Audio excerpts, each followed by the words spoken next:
That's a little bit more. Oh my god. The champ's in trouble. The champ's in trouble.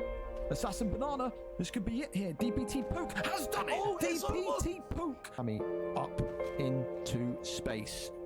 That's why you don't want to do it. The counter shot is brilliant. The hooks, the up.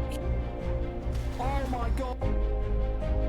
Jab overhand. Blue still coming off beautifully, and it's.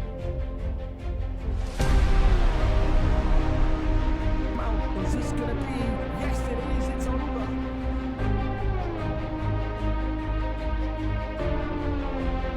Shots again.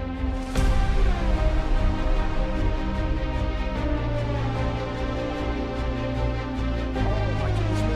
And he's got him! Oh my god! Former lightweight champion of the world. The uppercut and the finish.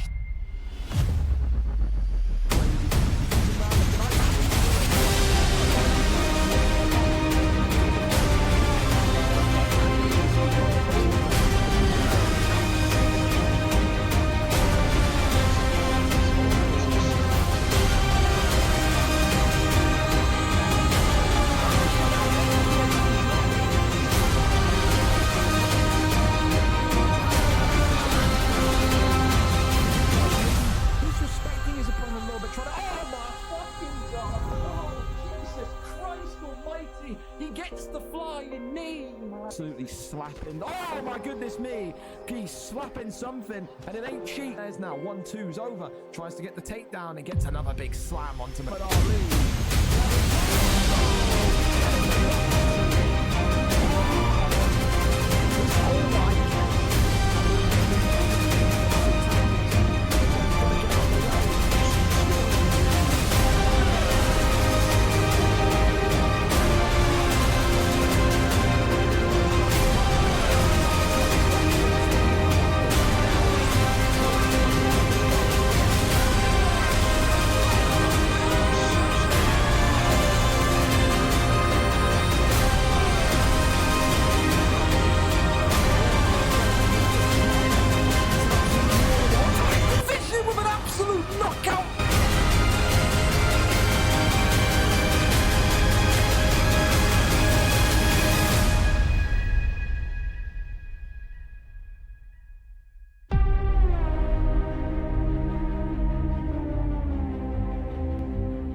Connigan, when you sign up to fights regularly, rather than me have to drag your bitch ass into fights, you can complain. You don't get to complain. Shut up. Fellas, welcome in. We're in the final stretch now, coming into UFC 6. Should be a good one, indeed, if I can also get the Google to work. That's Streamlabs. There we go. Okay, there we go. Fantastic. Yeah, listen. We're in the kind of final push now towards UFC 6, and therefore plans for certain fights, for certain super fights to happen have accelerated somewhat, which is fine. We live and die by that sword. Of course, a great card tonight, though. Finally, we get to see BigJ Cerberus on the main card, taking on BullyOfMMA. A lot of people think that is the only realistic opportunity that Bully has to lose this championship title that he's held on to for so long. He's closing in on Whimpering Ian's record, of course. We know that. Other fights, just as nice. Whimpering Ian and Spooky 2 is a great one. Lee and DH Josh is another fantastic one. DH Josh has yapped a lot, talked a lot. Can he get it over the line tonight? Lewis Bex against Kibza. Fantastic matchup for the middleweight strap. A boxer against a wrestler. And, of course, a super fun trilogy in the heavyweight division. C. Pierce and Sicknick for the vacant heavyweight championship of the world. Should be great. Of course, we got new people on the card. Absolutely. We know this. The reality is we have one person figuring out his stream, and he has figured it out. He said he couldn't stream. It said every time he tried to turn on the stream, it's the game that the game did not support streaming. But thankfully, he's worked quickly, and we love that.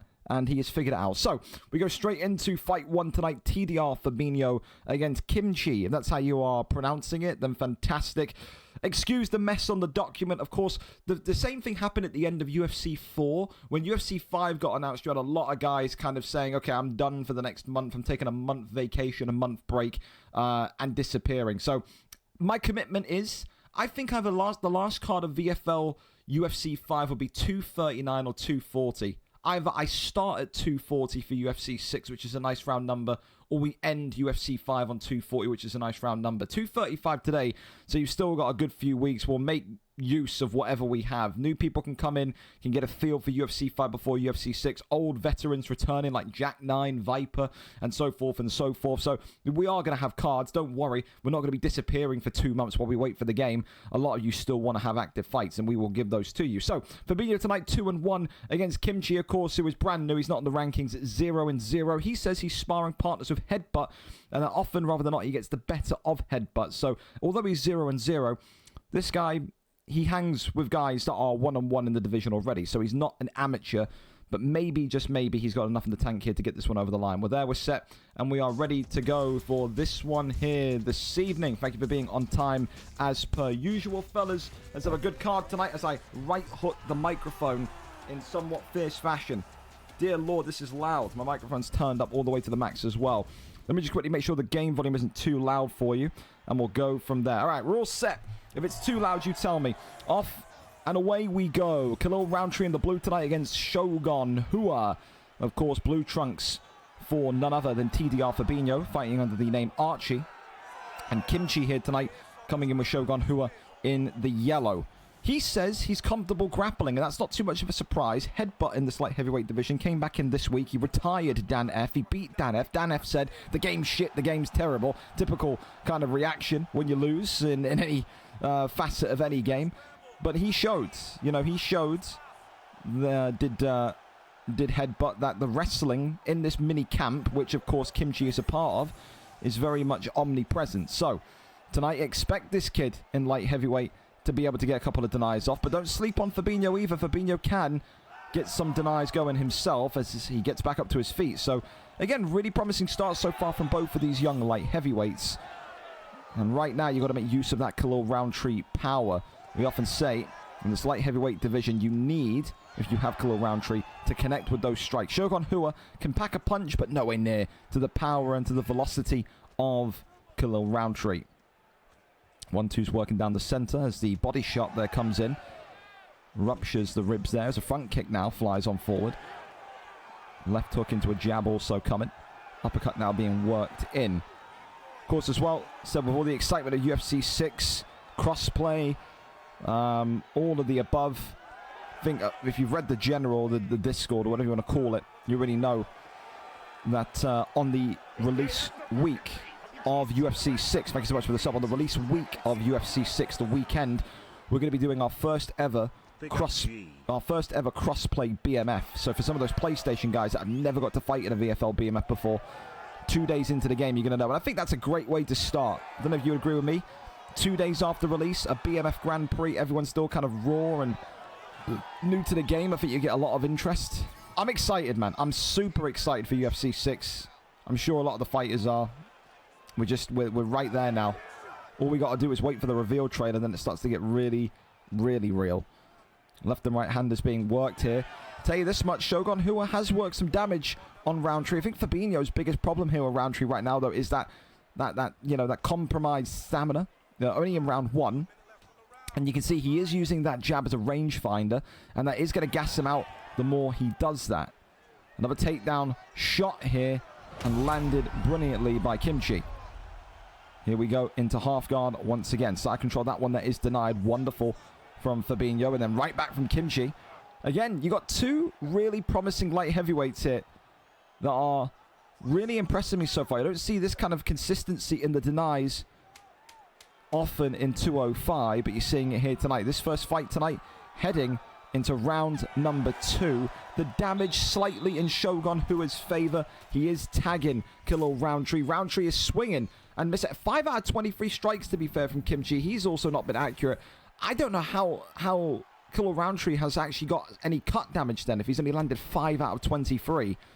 I mean, it's quite simple at this point for both fighters. Yes, the wrestling is good, but the boxing has to be level with that now. Whether you're a Khalil Roundtree fan or a Shogun Hua fan, you have to start connecting with some of those power shots. Round 2 up and underway. Depends who you give that round to. If you're a fan of damage, then Shogun Hua in the yellow took it. If you're a fan of significant strikes, then Khalil Roundtree absolutely took it. And there is Shogun Hua now showing signs of battle, signs of war, as the orange health pack is out and in full flow. Body shot there comes in. Now you can see both of these two working their kickboxing a little bit more. Takes the back here. It's a really nice takedown, but a great deny right back from Fabinho. Overhand now swinging on in. Catches the teep. Does not catch the front kick. That opens up Khalil Roundtree again. Kimchi as well took the fight on such short notice. It was What You Do who pulled out of the fight around about an hour and a half before this card started. Kimchi said, I'll step in. I'll make my debut this evening. We love that from him. As the double uppercuts there being swung forward. Big knee there comes forward though. Block now being worked, and you can see now the clinches are coming out. That clinch, or that excessive clinching, people will say, well, you know, a little bit cheesy, a little bit iffy, but I think he just used that as a get out of jail free card. He felt like the pressure was very much there from Khalil Roundtree. Gets back up to the feet though. Continues to press on forward. Works off that jab. 1-2's down the center here. Tries to go for the front kick. Oh my god, how's that overhand not rocked him? Wow. Head kick there comes now from Shogun Hua. Kimchi got to be careful of that. That really, really could have been bad. That overhand is a war weapon. It is. Left hand there coming now from Shogun Hua. No signs of really any consistent takedowns. So still wrestling in the first round. Kickboxing in the second. Both of these two very hesitant. You can tell they're both feeling a little bit nervous about the damage. And there's the front kick. As a head kick comes up, we've got a whole buffer. Someone's on Wi-Fi in the big 2026. Sweet Lord, tell your mother to get off Farmville, wherever she's playing. Get off the Facebook Marketplace, mum.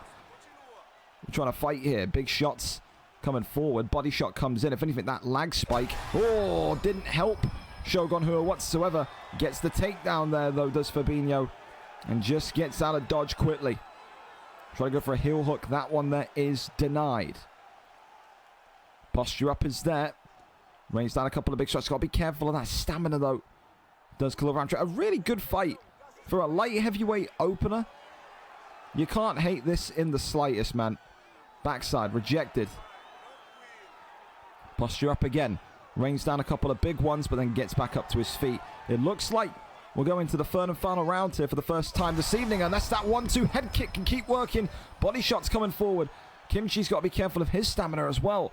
Khalil Roundtree is getting tagged and bagged here in round number 2. Big shot now, though. Oh, ducks the head kick, and it's all over. Just like that. TDR Fabinho goes a little bit too aggressive, and it's the age-old throw a head kick, duck, miss, and counter. That there is how you want to get your first ever career win. That young light heavyweight looked good tonight, man. The wrestling was confident. The boxing was confident. TDR Fabinho's got nothing to feel upset about there either. That was a really good fight. You wouldn't think if you came in tonight and looked at these two that those two were brand new to the light heavyweight division. Kimchi takes it, and what a way to take it. Counter shot, bang, it's over, lights out for Khalil Roundtree. Kimchi starts off with a 1-0 record, just like that. You love to see it. Congratulations to him. What I think, we'll be generous. Opening fight of the night, we'll go knockout for now. It's a very basic knockout, ducked head kick into a counter, but hey, you got to give it something, haven't you? Up next, though, we keep on going. TTV, Adam and Dini here tonight. Of course, PlayStation Divisional action. Adam 0-1, Dini 0-3. Someone's O has to go tonight in the PlayStation Division. Both of these two amateurs, both of these two ready to get that winless streak off their record. But what way does it go today in this PlayStation Heavyweight Division? We go over and take a look and see who our cameraman is tonight. And of course, it's the great Coventry fan in Dini10. Here we are then, ready and set. Big thank you to these two for being ready to go on time as well, as we get Derek Lewis and JDS awaiting to enter the octagon. Thank you once again to Gazaldino and Kibza for the resubs. Also appreciate the pair of you. Any sub at this point in this cycle of UFC 5 is always appreciated, helps massively. So top from you two. Here we go then. Derek Lewis and JDS, Dini and Adam. Adam, of course, looking tonight to make a splash in this PlayStation division. Dini, likewise. He hasn't got great subs, does Dini, but he's got a heart that can make you want to root for him from a rooftop. He is absolutely a slugger first. And that there, I think, will be music to the ears of Adam, who will also look to match that energy. It is a straight stand-up boxing affair tonight, as an axe kick comes in already. Junior Dos Santos, of course, in the yellow trunks tonight for Adam, whereas Derek Lewis for Dini in the blue. Of course, I think for Derek Lewis, you've got that 99 hit power to kind of rest on. But I'll tell you this much. He's got power and he's got speed. Derek Lewis is nimble. For a big man, he is nimble. Dini, of course, as well, one of the oldest people in the PlayStation division. He's not anything crazy, like 60 or 70 years old, don't worry, but he's in his late 30s, and so far, the old-timer is getting hit with bombs, nuclear bombs from Junior Dos Santos. Dini's got to get out of there quickly and try and work his jab. Throws a hook onto the block there. Uppercut there comes in. There's more damage coming. Dini. The thing is, and you can see it in these amateurs like Dini, someone that hasn't really played a lot of UFC, not really a lot of working off the jab. He's throwing the odd jab in there, but you can see he's kind of walking towards Adam in most kind of sequences and starting off with a hook. And the way that Adam is kind of doing so well right now is that he is sticking to Dini like glue. He won't allow Dini to have any kind of rhythm in this fight. Continues to walk forward with the jab. As Adam goes for another axe kick. The axe kick continues to work here for Adam here this evening. Chasing Dini down now. Bobbing and weaving him, including some of that head movement in a bit of a weird way. He's kind of walking towards him like this, you know what I mean? 2 minutes left here of round number one. Almost like Adam at some points there is just a little bit afraid. He's waiting for Dini to throw the first strike rather than kind of taking completely forward with the lead. Double uppercuts there coming from Dini, but only onto the block of JDS. 1-2s, overhand, nice. You can see that health pack there, of course, of Dini is now on orange. So it's starting to get really difficult for him to kind of defend. And I think the biggest weapon that Adam has right now is that axe kick. That just continues to be sprinkled in to the offensive sequences. As another one comes up. He is kind of introducing it sporadically. I think the more he does use it, though, the more it will be obvious to Dini, and he will just have less success. Big knockdown there, though, as JDS against the cage could be about to finish Derek Lewis. Is he going to go for maybe a judo toss here, keep this one on the ground? Right now, Adam eating some big body shots, though. Tough start for Dini. Look at him, he's sprinting towards him. That's the guy that can see. Oh, the kill in sight! Big right hand, though, from Dini. There's that 99 power. That's going to be an alarm clock. That's going to be a wake-up. Cool! Wow! Overhand. Locks and clocks him. And just when you think TTV Adam was storming the round, it's two big knockdowns right at the end. Dini's probably won that round. Two huge knockdowns. Did Adam switch off? Did Adam get complacent? Did he get a little bit cocky? He's got to lock back in. That last 15 seconds is a nightmare for Adam. Hell of a finish, though, for Dini. Round number two, up and underway. Glove touch is there. And there is now belief from both sides here that they can win this fight tonight. It's about accuracy. It's about timing. And that's the timing there that Adam's got. Big shots raining in here. Looking for the finish here. Is Dini going to succumb to his injuries? The answer is no. He gets back up. And Adam now absolutely feeling like he's in cruise control again. It's just Dini's kind of response time. Oh, right hand, though. That comes in from Lewis. Uppercuts. Tries to go for that overhand. Adam just gets out of dodge. Uppercuts again through the block. Adam not going to hang on here. He's got to get out of there. Swinging with pure venom here is Dini. Left and right hander, but JDS right back now. And Adam using all of that reach of JDS. Oh, wow. It's anyone. Anyone could win this. Anyone could go out here. Oh, my God. Overhand comes in. Nothing there. Oh, there it is. With like an absolute baseball bat level right hand. And now look at him. Adam hunting Dini down. 1-2's down the center. The left hand clocks him. The axe kick defended. Dini's got to defend himself and just let that head health regenerate. Doesn't need to rush this one, does Dini? It's all about timing. If he loses his fights, because he will have a slip, but it's a left hand. Adam's getting too aggressive. Adam's getting way too aggressive. He's swinging way too much. Oh, my goodness me. Right hand comes across from Adam, but the pressure from Dini is good so far. Overhand again. It's a fun fight here in the PlayStation division as more and more knockdowns continue. 2 minutes and counting of round 2. There's still a round to go. Under 2 minutes to go in the round. Ducks underneath. I tell you, that could have been dangerous if Dini threw an uppercut, but it's all over. Just like that. Dini looked for something heavy. And Adam, whether he knew it was coming or not, lands this nuclear bomb of a right hand from Junior Dos Santos. For both of those two, the most entertaining and fun fight they've had so far. Both of them had a chance to win. You could see they were both going for an overhand, and Dini leans into the direction of the oncoming shot, and Adam gets his first win of his UFC career. What a fight, and what a fun one for those two PlayStation minnows. He gets it done tonight in round number 2. What a performance from both, to be fair. Dini looked a little bit sharper, which again, only about 3 or 4 fights in his UFC cycle. Hasn't played any online, nothing. He just loves to get on these cards and want to kind of throw caution to the wind. And tonight, he put on an excellent fight. Unfortunately, not his night.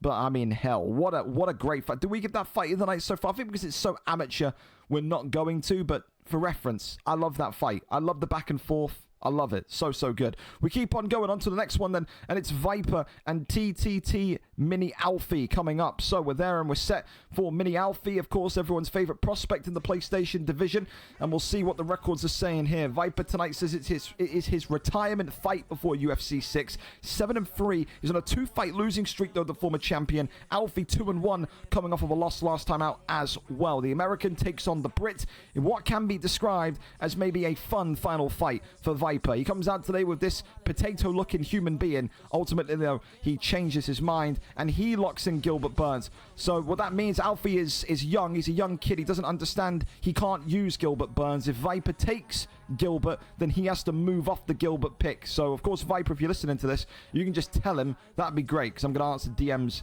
in the background. So he's got priority. He's the one that makes the decision.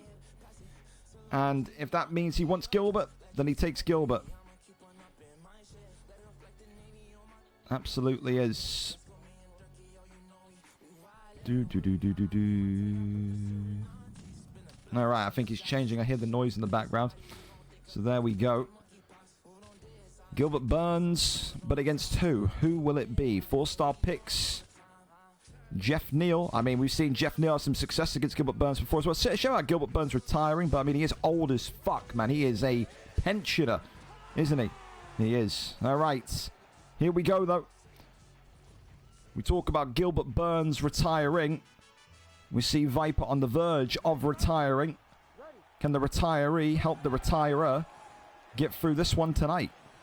Gilbert Burns in the black trunks for Viper. TTT, excuse me, Mini Alfie in the green with Jeff Neal. A fun fighter, a bombastic fighter is Viper. He's got knockout credentials. And look at this. What a start from the Americano here tonight. Using all of that mobility, that speed, that agility of Gilbert Burns here tonight. And it's just teeing away. Alfie here has not had a great start here. Very, very slow, but that good little bit of head movement there. Shift to the side gives him brilliance. Gives him a great counter angle. Spin kick to the body there. Could have been dangerous. Body shot there comes in again. Elbows, left hand, uppercuts. Swinging on by. Body shot again. Works off the jab. Right hand comes across. Swing of the miss on the kick. Nothing there. Body shot again. Right hand, left hand, uppercuts. Right hand again. Gilbert Burns. Ducks underneath.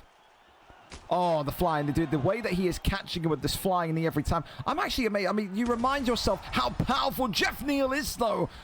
Oh, wow. It's only taken him one sequence, but Gilbert Burns right back. And Viper now, another flying knee against the cage. Head movement, most micro movements from Viper. And TTT Mini Alfie. Wonderful. This is a true strikers performance from both of these two gentlemen tonight. Nearly goes into that uppercut. 1-2's down the center. That right hand from Jeff Neal looking for a sticking impact. Shoots the takedown. And that may be the first sign tonight that Alfie in the green with Jeff Neal is not liking the pressure that Viper's giving him. That's got to give you so much confidence as Viper. Walk him down and assault this kid. Elbow coming in again. Oh, it's the slip hook of doom. Flying knee comes up. Viper's having fun in there, man. You can tell. Oh, but he gets clocked. Maybe too much fun. Ducks the head kick. He's a labored strike, though. Oh, the exchanges between these two. What a fight, man. Look at this for brilliance, for a performance.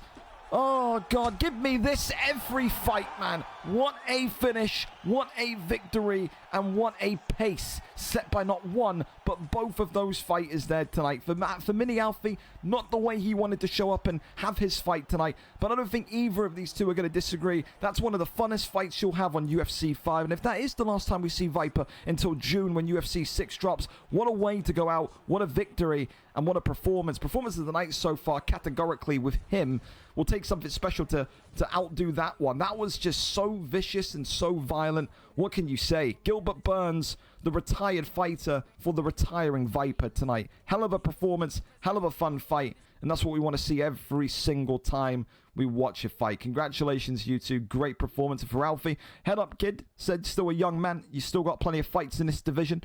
Only 2-2 is your record, so it's not all doom and gloom yet. Just got to get back on the horse, my son. It's not all doom and gloom. Up next, then, we go to Don't Be Scared and CRZ Mars in another PlayStation Bonanza. Of course, Mars tonight comes in 10 wins, 8 losses, 2 wins in the last 5, coming out with a win after his last performance. Got to double-digit wins. Congratulations. A difficult feat to do in the PlayStation division. Don't Be Scared back on PS for the first time in what feels like forever. 14-16, the former champion of this division, only has 2 wins in the last 5, and of course one of them was a win last time out. One of these two tonight gets a streak going. Who goes onto a 2-fight win streak? Will it be Don't Be Scared? Will it be CRZ Mars? Let's go over and see exactly what we've got in this one. We are waiting and we are seeing, as Mars is our cameraman. We are there, set and ready to go. Nick Diaz against Tyron Woodley here tonight. Big thank you again to both of these two for being on time. Look at that. 7:30. We're early. God, are we going to have like a streak of 5 cards in a row before UFC 6 where we're all just on time and everyone's loving life? I hope so. Here we go. The white trunks, you would think, for Don't Be Scared. Blue trunks tonight for CRZ Mars. A big one. Listen, maybe the end of UFC 5, the countdown to 6 may be on, but title shots still exist. Are you on the verge of one? If you win here tonight, a 2-fight win streak at the top of the division may well grant you that opportunity. You want to talk about fight styles? Don't Be Scared. A brilliant boxer, a brilliant artist of movement. Whereas CRZ Mars is such a mixed bag. This guy can box, he can wrestle, he can end fights quickly, he can drag fights on. He is truly an epitome of a mixed martial artist. Of course, when you have Tyron Woodley, you've got that kind of Teenage Mutant Ninja Turtle feel. He feels a little bit bulky. He feels a little bit kind of heavy, but he packs a punch. Whereas Nick Diaz, on the other hand, so tall, so lengthy, so skeleton-esque, he can pop Tyron Woodley from distance here. And that's what he will probably aim to do. Left-handers continuing to come forward. Already uppercut there. That's Don't Be Scared in full flow state. And here come the combinations. This is what made Don't Be Scared such a dangerous opponent on the Xbox side and the PlayStation side. The ability to bring these combinations in so fluidly, and ultimately a takedown is the answer for Mars. And I think a smart decision, because he was getting absolutely peppered. Big shots here, though. Tyron Woodley got to just make absolute certainty and absolute crystal clear sureness that he is not going to give up this position. If you want to win this round, then you're Mars. Keep this fight right here. Back mount here taken. Big shot coming in. Gets up. Wow, that's got to be a mistake. I think he wanted to posture up, and I think he's gotten up by accident. That is so annoying if you're Mars, but you are where you are. It was a misinput. Works off the jab. Right hand, though, is good. Tyron Woodley bringing that power. Left hand comes across. Both of these two, again, just at the last fight, walking each other down and just having fun out there. Again, some of these fighters tonight may well think that this could be their last fight. You know, we often talk about how in the league you got to do a mandatory fight once a month. Maybe they stay on the roster and they just do one more fight before UFC 6. Who knows? But again, there's such a buzz and excitement now for the new game. Everyone's just counting down the days until June, aren't they? Uppercut there, flies forward. You gotta think here, if you are Nate Diaz, excuse me. No, it is Nick, never mind. If you are Nick Diaz, you just have to stay out the pocket here. I don't like people that walk into the pocket against Tyron Woodley, because he does have that kind of power shot that can turn the lights off just like that. Dives in, posture up into stack guard. This is not good. Panicking. This is not good. Oh, he's panicking. He's going to lose consciousness, not just his job. Goes over into stack guard again, rains it down. Tyron Woodley looking for an execution. Not going to happen yet. 2 or 3 shots away, and it looks like Don't Be Scared is just about going to handle the damage and the output, and it's going to go to round 2.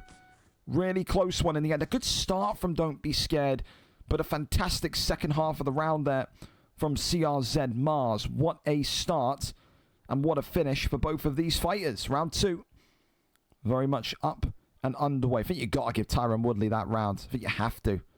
Be a crime against scoring if you didn't. Here we go then.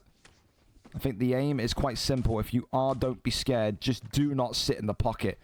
Again, right in there. Neither of them wanted to kind of take that back step, but you sometimes have to be thinking about, you know, what's in front of you rather than the present. Think about round 3 rather than right now. Are you going to survive it? If you continue to take those big power shots from Woodley on the inside of a left hand there, clocks him. Big shots from Woodley again. Left hand now comes across from Diaz. 1-2s. I think the question for me that I'm kind of anticipating, that I'm on edge with, is when does Mars shoot the takedown? Because it's clear that there is going to be a takedown at some point here. Both of them right now just happy to kind of box and let their hands do the talking. Uppercut there, flies in. Works on the jab. That's that slip hook again. 1-2s down the center. Got to think here. Tyron Woodley. Uppercut lands. Continues. Leg kick. Left hand. That was what I'm talking about. It's just that kind of persistence of sitting in the pocket, man. I just don't like it. You got Diaz. You can strike from distance. You got that kind of lofting jab straight combination. You got to fight outside the pocket. Head kick comes up, but no real damage on it because he's so close to Woodley. Clinch work now comes in. One strike. Tries to go for the takedown from the knee, but not going to happen. Oh, another knockdown. I don't like it. It's getting to Herb Dean's stoppage time, I think. Herb, have a word it. Has just kind of completely lost sight of maybe what was the game plan. Has Don't Be Scared, and that opens up a realm of what if. Don't panic. No, I am, because I think I'm gonna lose my job. panicking indeed. Panicking indeed. Front kick comes forward, works off the jab straight again. Left hand now from Tyron Woodley. Straight forward again. The right hand clocks him a second time. Diaz is on wobbly legs here. There's almost a kind of pause to let the dust settle here from Diaz. Left hand, though, drops him again. Dives in. The stack guard's coming. There you have it. CRZ Mars raining down the pressure, raining down the strikes, but Don't Be Scared again. Just completely saving the situation from getting too ghastly. It has been a dominant round, though, from CRZ Mars, from the Tyron Woodley selection in blue. Can we see maybe a upset? Will we see something to kind of get rowdy about? Good deny there on the takedown. 20 seconds here to go of round 2. Left hand comes forward. And round 3, I think, is about to be upon us, gents. 2 rounds to 0 for Tyron Woodley for me. All you've got to do is avoid getting knocked out a dominant round. Dominant. 3 knockdowns, 3 stuns, 2 knockdowns. You double. absolutely suck. That's harsh, Chael. That's harsh, but hey, harsh, but maybe valid. It's not been the kind of, you can definitely tell when you look at a fight, because we saw at the end of UFC 4 when UFC 5 got announced. Some fighters just abandon their original style and just go kamikaze. Maybe that's what's happening to Don't Be Scared with the announcement of UFC 6 in the last couple of days. I don't know, but Just a lot more brawler-esque rather than focusing on timing, on precision, on accuracy. Right hand comes across, left hand now. Goes back down low to the body. Mars continuing to just look dangerous. Big uppercut comes forward. It's time to go! That's what people will be yelling at Nate Diaz. Nick Diaz, man. Oh, it's funny. Whoever's getting these sound alerts off, the timing is impeccable. Comedic genius right there. That's you. Give yourself a pat on the back. It's good. Well, 335. Don't be scared. Has got to get some sort of lucky shot. Hope that Mars maybe, perhaps, just takes his eye off the ball here. Because I think a couple more shots to the right side of the temple of Diaz and it could be done. Uppercut there. Could this be the moment? Yes, it is. Game, set, and match. CRZ Mars looked phenomenal. Round 2 was electrifying. Round 3, the pressure carried on. Round 1, I like the start from Don't Be Scared. But I think the game plan just went out the window. The game plan just went out the window. And from there was only going to be one victor. Tonight, CRZ Mars gets it by a round 3 decapitation. Congratulations to him. Looks great. Looks better and better every time he steps into the octagon. Tonight, no different. Let me tell you that for absolutely sure. Thank you again to Braden for the follow, Squizzer for the follow, and also for the bits, Mr. Anonymous, and also Whimpering Ian. Hello there, champ. Hope you're well. Quickly just read my DMs.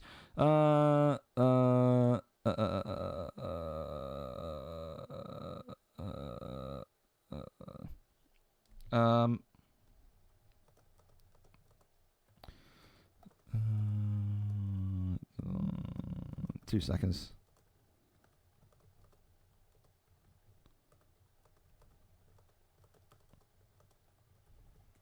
All right, sorry. It's just, I got DMs flying in. Busy with UFC, so I don't need or care about admin stuff at the minute. Any teams available?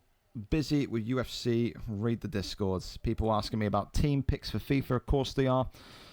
Win or lose, this is the last until UFC 6, says Yorkshireetto. Or Yorkshire Pearler. I can't lie. Whatever. Yorkshireetto, Perlo, whatever. What? Yeah, I mean, I thought you were done last week when you literally, well, 2 weeks ago when you literally refused to do your fight, but there you go. It's one of them. Are we ready for our next fight, though, fellas? Again, we can keep this going on time. Then I would be loving life. Of course, let me know. Whether it's C-Dub and Mr. T, Driscoll and Sovies, Preston and Bobby, Ross and Techie, whoever wants to come up next, let me know. We are in 6 minutes ahead of schedule, so we're all good. But anyone that wants to go now, let us know. And let's get rumbling. I'm down for it. And hopefully you lot are as well.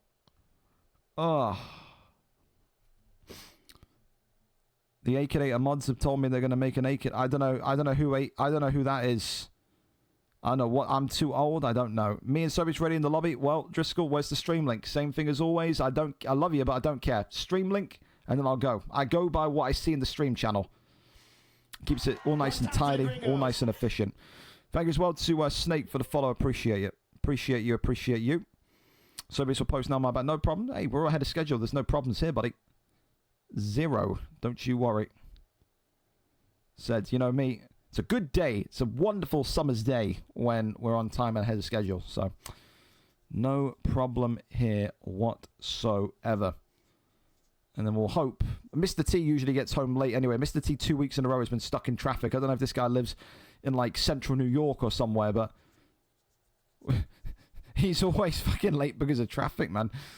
That's funny.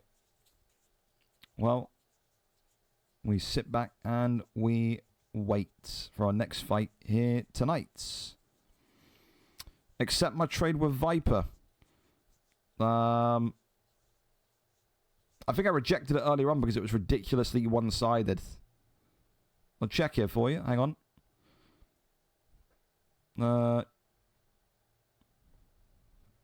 Bum. I already... use your eyes, damn it. I've already accepted it. You have to go bother the other commissioners, man. I've already done it. Relax.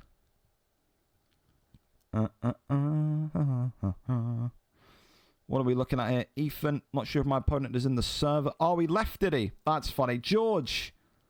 George, your fucking, your fake fraud friend left the Discord. Stealth left it. I'm saying this as well. Anyone stealth leaving, like this foreign fella who refused to look what time his fight was, they're not going to be welcome back in UFC 6.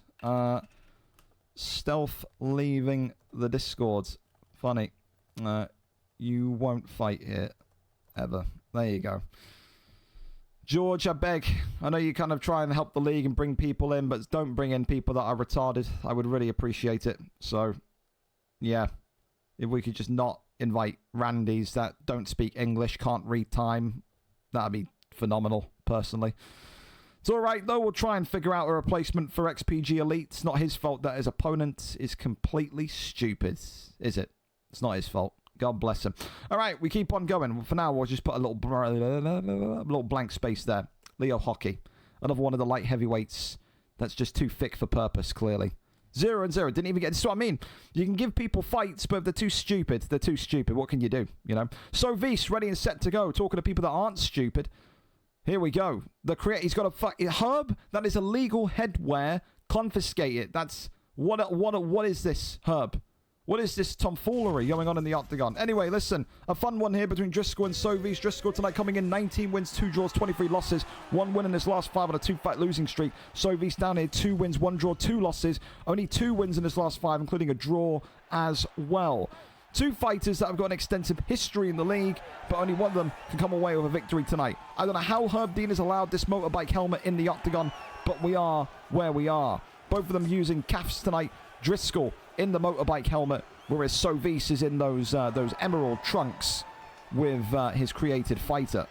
So, time to find out what level of wrestling we're going to see tonight. Both of these two are expert jiu-jitsu artists. They are both expert in their submissions, but Sovis as well has got some great knockout potential, but he's also got some great meme potential. I think his campmate Daichi said it best last week. If you ever want to win comeback of the year, fight Sovis. He can dominate you for not 1, 2, but 2.5 rounds and then somehow still lose the fight. That's been his legacy, realistically, hasn't it? Against the cage here, takes the back. As the big knee comes up there, as the left hand goes back down low to the body. Big shot coming forward again. Sways on round to the left-hand side as the right hook now being looked for. Clinch work is there, gets the takedown. Of course, as well, Driscoll has no ability to get knockouts. I think in Driscoll's 120-plus-ish fights, I think you would be hard-pressed to find 15 knockouts. He is about submissions. He is about decisions. He does not have that killer instinct on the feet. And that's where Sovis will want to keep this fight tonight. Wants to make sure that this one does not get too out of hand too quickly. Big straight down the center. Looks like the double jab, absolutely nothing there. Shoots the takedown. Still no real sign of a confirmed sweep there. Driscoll is taking a leaf out of the clinch spammer's book here. Ultimately, though, gets Sovis down with a nice standard dry takedown. Pretty poor from Sovis, in fairness. I think you would expect him to deny that one, but it is what it is. Goes over now into sprawl. Works the shots to the body. That one there just gets up and back to his feet. Uppercut there being looked for. Right hand. A little taunt there from Driscoll as well. He says, come on, man, can you hit me or not? I mean, to be fair, can't even blame him because he's got that extra protection of the motorbike helmet on. So, I mean, this guy's not fit. He's probably not taking any damage. You know what I mean? He's got this structure on his shoulders that is just protecting him. Maybe work the body here tonight with your Sovis. I don't know. Big straight down the center again. His hands are going to be broken at the end of this fight tonight. Trying to go for that left hand. Nothing there just yet. Holy clinch spam, Driscoll. It's the end of UFC 5. Why are we fighting like we've got a shotgun to our head, mate? Oh, my God. Fucking hell.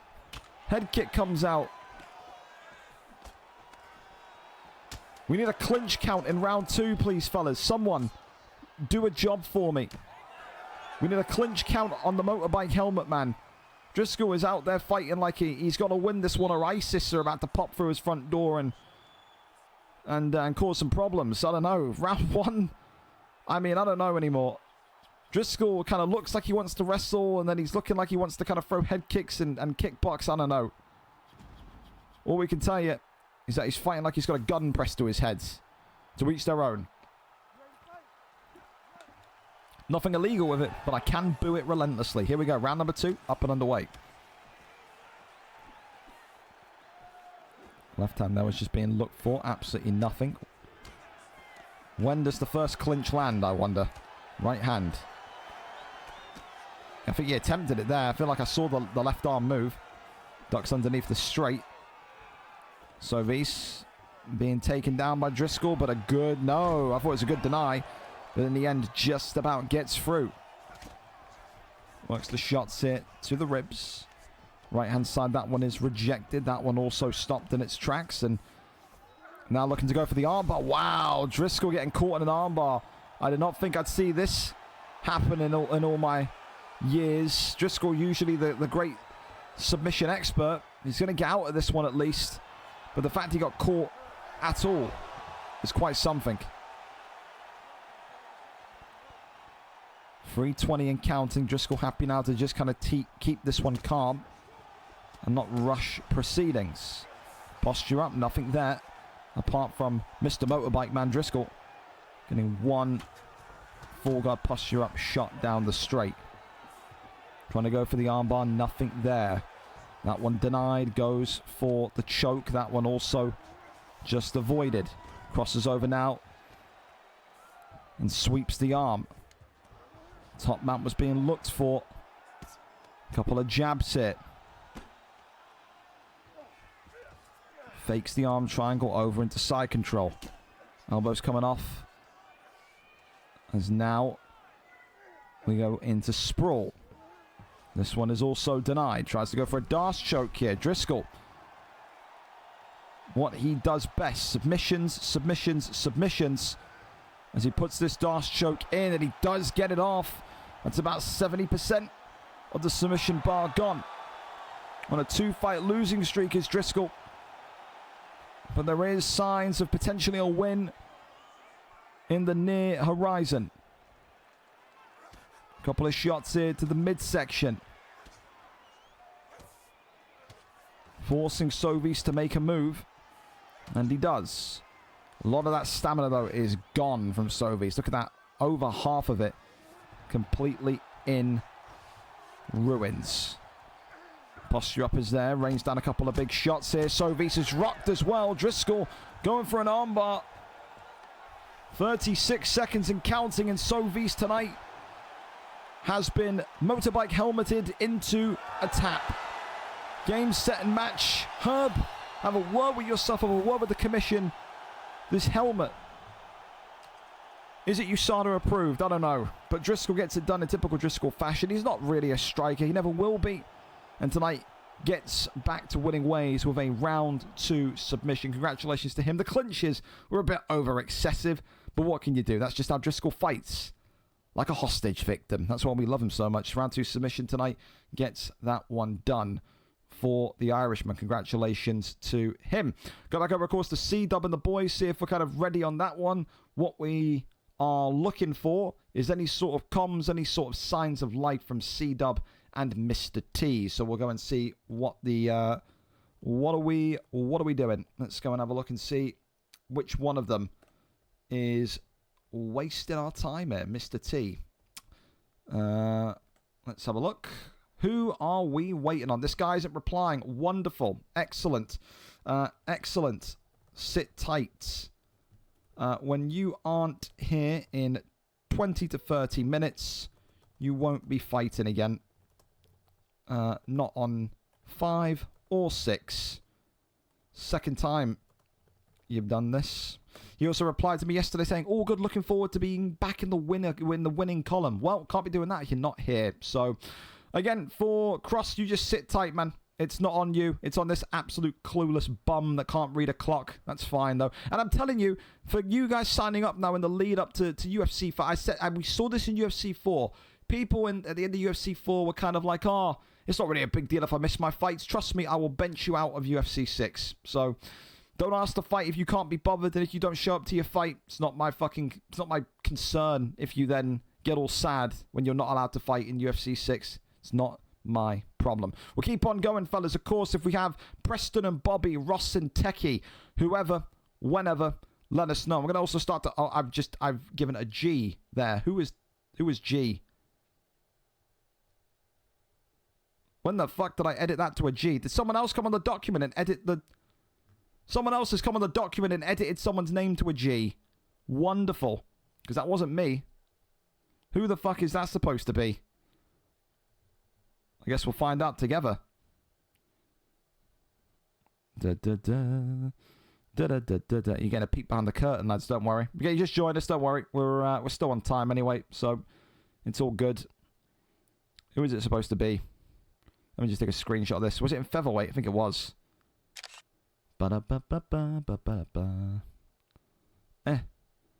Right, underneath Falcon. Who's underneath Falcon? Ryan K, 7-6. Yep, it's Ryan K. Fantastic.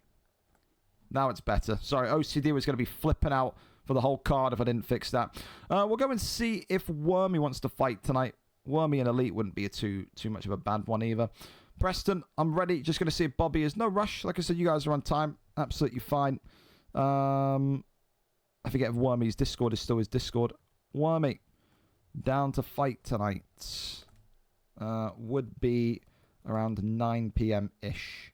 Because, again, we never know when XPG Elite's going to rock up. He's sometimes on time, off time, around time. Who knows? Anyone else wants to go early, then come forward. Let us know. You got to be out of here. You want to get your fight done, dusted over the line.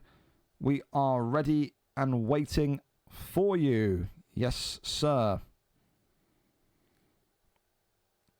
Oh, that you and Daichi are scrapping, are you? That's fantastic. Driscoll, you are like 45 years old. Can you just not go one day without having a fucking argument over a video game? Honestly. Come on, fella. Let's... gardening. I don't know, painting model ships. Something that you pensioners do, man. You're older than me. You fucking act like a child, Driscoll. What do you want me to tell you? You act like a fucking pedo sometimes, man. You know it. Come on. Knock it off. He's got a point. You have just literally clinch spammed and double leg bailed your way to a victory. It's not... He's not saying anything mean. He's saying the truth. You don't have to like it, but you do fight like a complete gypsy. Like, what do you want us to say, man? Come on. You know you're a gypsy. You're literally Irish. You should embrace being a gypsy. I don't clinch off and I was just lost there. Well, yeah. Yeah. About right. Well, we're kind of sitting back, waiting and relaxing at this stage, aren't we? It's one of those, man. We have to do a mini... Well, to be fair, after tonight, there's a weight change happening anyway, because it's the start of a new month, but... We kind of lost it. We could do JCL. I know JCL said he was around tonight, so we could pull JCL in, actually. Unless JCL fought Ethan, like, at some point recently. I don't want to do any recent fights, but if I have to, I will. Chapo, Jax, Bean, Preston, Doki. If they've ever fought, then happy days, I'm excited. So, yeah. Looking like it's going to be good. Yes, it's good. There you go. Fantastico. JCL's in then.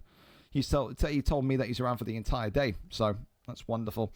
You're in 9:10 p.m. Perfect. That's that handled. Me and Bobby ready, just having a piss, and we'll set the stream up. No rush. You're on time. I got no complaints, man. You're absolutely laughing right now. So, you're 10 minutes early. How can I be angry? How can I be annoyed? You're doing your part. That's all we can ask. Middleweight then. So in case this absolute clown that is C-Dub doesn't show up, we need someone, Mr. T, 0-0. I mean, I swear Raids has fought Mr. T. I feel like I've seen or heard of that fight happening before. I know he's only done like 2 or 3 fights as Raids. Techie Dags and D Josh. Okay, I'm just clearly stupid. We'll ask him. We'll see if he's down to fight tonight. Raids. Oh. No, it's doing this thing again where it says that I've never ever talked to anyone called Raids before. Of course, because Discord is just such a great piece of software. It is. Fantastic. Raids. down to fight tonight at all? Question mark. We'll see. Bobby, fantastic. Bobby, there we go. We're off and on our way with a Twitch mobile link. I hate you, but I love you for being on time. Here we go then. So, Bobby tonight against Preston in the welterweight division. Fun fight, in fairness, when matchmaking. 1-0 for Preston, 1-1 for Bobby. Both coming off of wins. Both look sharp in their last matchup as well. I would say Preston, definitely more of a mixed bag. Can box, can wrestle. I think Bobby looked good on the ground. I still think his main weaponry is going to be up top, but I think he can do it from anywhere. I think, again, a very, very interesting fight. I think if these two remain active in the build-up to UFC 6, either one of these two can compete for the strap. I do believe so. Here we go then. Tyron Woodley against Gilbert Burns. Favorites tonight are Gilbert Burns and Tyron Woodley. Seen these two a bunch already. Here we go, though. Blue trunks for Woodley. Yellow trunks for Burns. Who gets this one over the line tonight? Preston in the blue. Bobby in the yellow. Time to find out. Of course, when you think about the start of this matchup, the start of the round, you'd think you would need the Gilbert Burns pick and Bobby to be a little bit more kind of aggressive, front foot forward, hunting for some pressure. I mean, that's exactly what you've got to do. Because Tyron Woodley grows into fights, heavy shots, heavy-handedness, he knows exactly how to get second to third round knockouts. That's, I think, a VFL stat. You'd have to go back and look through the history of the cards, but I don't think I've ever seen Tyron Woodley picks get a knockout in the first. They're always kind of later on. And that's because of that kind of slowness that he comes with. Immediate takedown there, shot and landed. Good start from Preston. As we now look to see what he can do. Side control, that one there is ignored. Elbows coming up. Over into half guards. Now, very much over into side control. So the thing as well, kind of talking on this, on the C-dub situation while we watch this wrestling here. I've kind of said this kind of openly in the Fighter Lounge. For UFC 6, I'm going to be way more capitalistic in the league, in the sense that everyone can fight here for free. And there is such thing as second chances. If you miss a fight, for example, for the first time, and I yell at you, it's all good. You know, maybe sit out for 4 weeks, you get introduced back in. But in UFC 6, fellas, I'm telling you now, there's no such thing as free third, fourth, fifth chances. If you're a constant banned player, if you're kind of coming in, doing a couple of fights and disappearing, when you ask to come back in for your third, fourth, fifth, sixth chance, I am charging you Twitch subs for it. I'm dead serious. The only way that some of you guys, because C-Dub is another one. C-Dub has been banned, I think, 2 or 3 times for not showing up to fights. And he keeps on crawling back and asking to come in. Same as D1 Smumlanger, same as these other guys. I promise you, once you kind of cross that threshold of having a second chance, and then we're talking about third, fourth, fifth chances in UFC 6, you are paying for the privilege. That's the only way that you guys will respect to show up and kind of do everything properly. Dead serious on that. If you can read a clock and you can read a calendar and you've never been in trouble, you got nothing to worry about. If you're stupid, then, well, you have to pay for your stupidity, sadly. It's one of them. 1-2's down the center, of course, is a teep kick just being weighed in there from Bobby. Left hand, right hand, body shot. 1-2 down the center again. Shoots the takedown, gets it. Preston, lovely shot again with this Tyron Woodley pick. That one there is denied, rejected. All of the above. The arm there swept. Is now Tyron Woodley is going to end this round on top. I think Preston so far showing exactly what you expect from a Tyron Woodley fight. Surviving the pressure, surviving the boxing of Gilbert Burns, and using that kind of fundamental base that he has of the wrestling to kind of control moments. I feel like it was a survival round. I don't think he took so much damage, and a lot of damage to the point where he's got to be nervous. But it was a very much, you know, it was a reaction round. I think now we want to see Preston do something a little bit more dominating. If you're going to shoot the takedown, keep him locked up for 2 to 3 minutes. If you're going to box, then get the rock. You need to earn some respect here in the second round, Preston. Good slip straight there already. Bobby, fantastic. Left and right handers. Left hand comes across again. Little teep kick comes forward. Crosses over as Tyron Woodley once again. Little left hander. Body shot. Goes back down low. Got to think here. If you're Tyron Woodley, are you backing up too much already? This is what I mean. You got to go to... You see that little orange health pack? You have to know, if you're Preston, that you've got to maybe now be thinking about getting response hits in. I just think he's a little bit too vacant. He's a little bit too timid. He's not really kind of wanting to engage on the feet. And he gets that takedown again. This is fine, but now you've got to keep the position. Do not let him up. It's that simple. Little hammer fist there as the elbows there coming up. Fakes. Goes across. They're going to cross over now into top mount. Gets there. Rains down the shots. Big strikes coming. Tyron Woodley, nothing there. Right hand side, half guards. One thing, the big mistake that Bobby's doing here, you can see he's striking and he's taking that hand off the head. He gets a free posture up every time he does that. He's got to realize that, does Preston. When that hand comes off the back of the head, posture up. You're immediately going to get up with no resistance. Heel hook here, though, comes in. And this one's been denied. Wow, that's a good deny. Sometimes you got to guess with those. Can he crank this one in? The answer is no, he cannot. Unfortunate, because the deny was great. Body shot there comes forward. Tyron Woodley as well. Preston, look at the stamina already again. Half the bar gone because of those shots, because of those laboured strikes. Uppercut. Oh, he gets him right back. Another body shot. Left hand was just, I think, looking for a little bit of sauce, but nothing there. Good head. I've loved this Bobby performance again, though. Good head movement. Good confidence in the boxing. He's been taken down. Yes, maybe the takedown defense in general should have been better, but I feel like he's handled those wrestling exchanges from Preston really well. It's a complete performance. It is. The only kind of concern is, of course, that health pack. Body shot. Front kick comes up. 1-2 down the center again. Ducks underneath that one. Body shot. Head kick.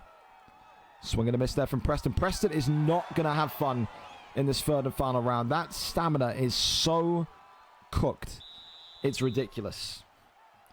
Got to pounce on that now. If you're Gilbert Burns, you got to pounce on that. You got to walk him down and not give him a single lick of space. Not one. So that right hand was nice from Woodley, in fairness. I think that's what caused a lot of that kind of orange health pack in that second round, 100%. Round number 3 on its way. These two admiring their handiwork in the replays. Here we go then. Can Tyron Woodley find a comeback victory? Preston is down and he is tired. Gilbert Burns is up, but he is damaged. Swing and a miss already in the uppercut as the body shot connects nicely. Left and right handers. Very nice so far. Teep kick pushes him backwards ever so slightly as well. 1-2s down the center again. Body shots coming forward. Big knee to the midsection. Works off the jab. Still nothing. Left hand just being maybe looked for. Body shot comes forward. Carries him back towards the center. Spins him now, trying to maybe get cage control. I think this is the thing as well. With every kind of passing minute, there is less chance that Tyron Woodley, that Preston is going to look for some sort of takedown. He knows he needs time. That time is not on his side. And I think for Bobby, with Gilbert Burns, he knows he doesn't even really need to push anymore. He needs to effectively maybe game manage this one, if you want to call it that. Just sit back and just pop at him with jabs and teep kicks. It is him that has to come to you. If you are kind of nervous about the power of Woodley, then you don't even need to go near it. Left hand comes forward. Little teep kick there. 1-2s again. Woodley looking. Teep kick pushes him backwards. Body shot, swing and a miss. Down the right side. Left hand uppercut, left hand again. Bobby. Big straights. Body shots. Another one comes forward. Head kick comes up. That's nice. One right back from Bobby, however. Uppercut there comes forward as Gilbert Burns. Left and right-handers. Oh, hang on a minute. He didn't need to go towards Preston. That's a start from Preston, but time's running out. Minute and 30 to go here. I'm amazed that Bobby's walking towards him. I can't believe it. Body shot there lands. Left hand, right hand. Overhand comes in, shoots the takedown. And that one there lands. I don't think that was the right decision there. Listen, you got a minute left. I don't think he's won either round 1 or 2. I'll be dead honest. I think the only reason you shoot here if you're Preston is if you think you've won round 1 or round 2. He definitely did not win round 2. So he's got to be thinking that round 1 is his. Has to be thinking that.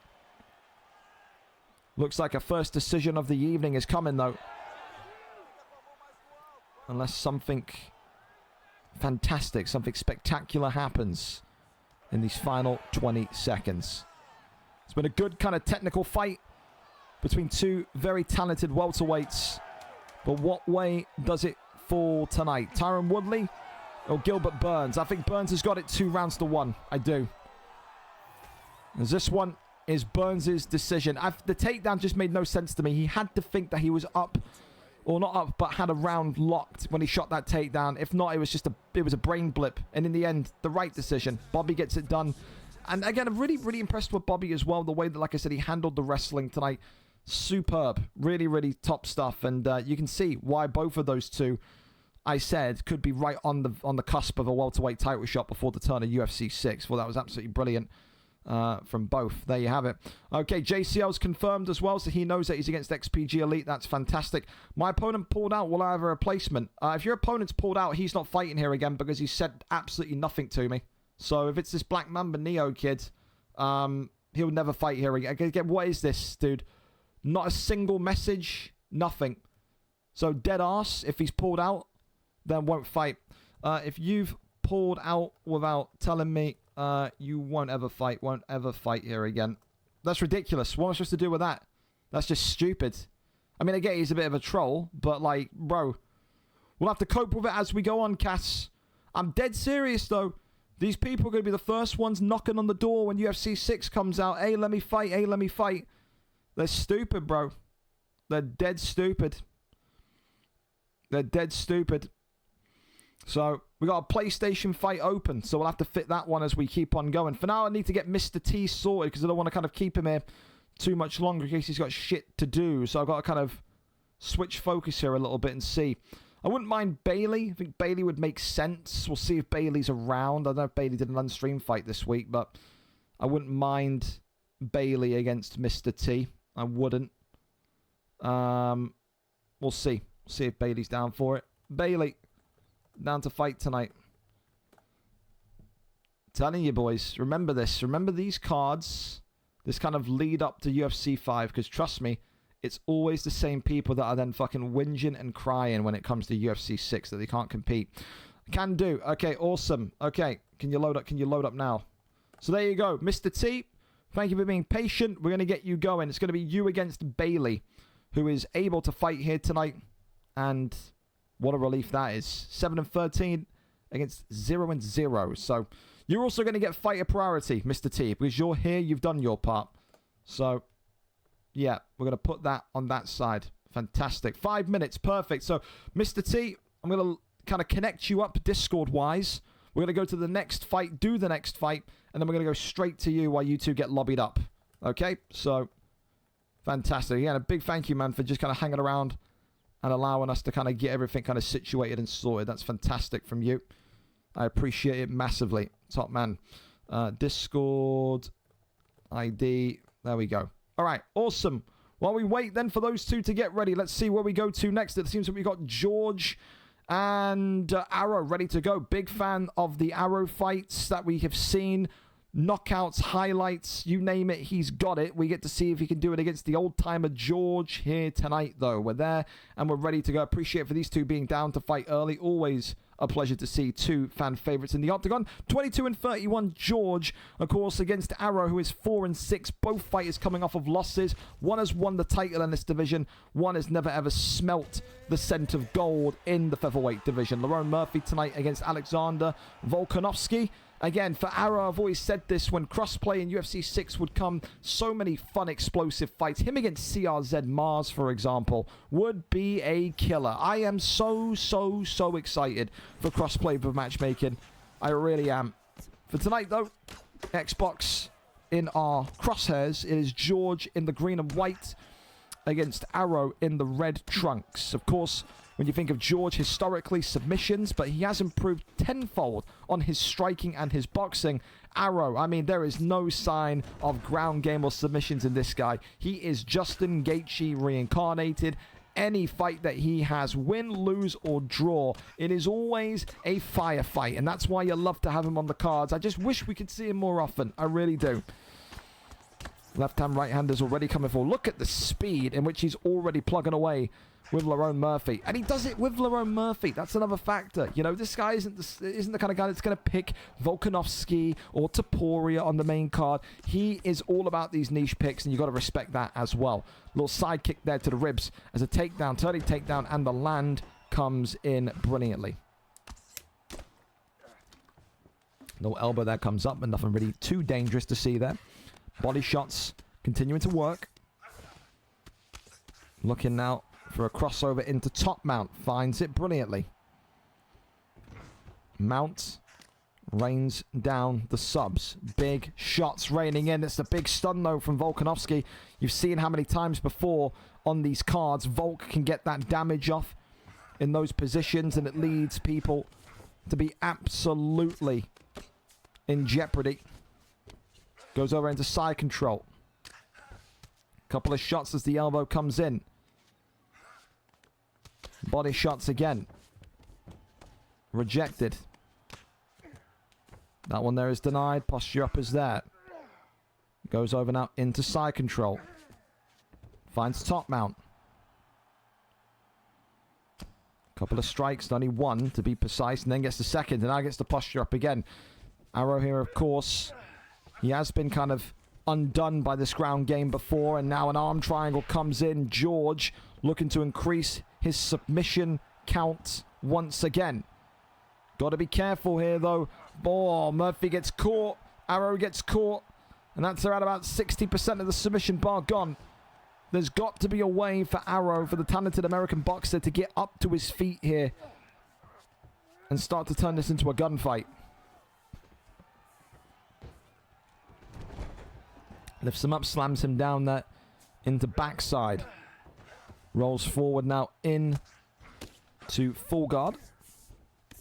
Trying to kick off and away. Still nothing as we go over now to half guard. Couple of shots there to the ribs. That one there rejected and denied. Posture up's there. Now over into side control.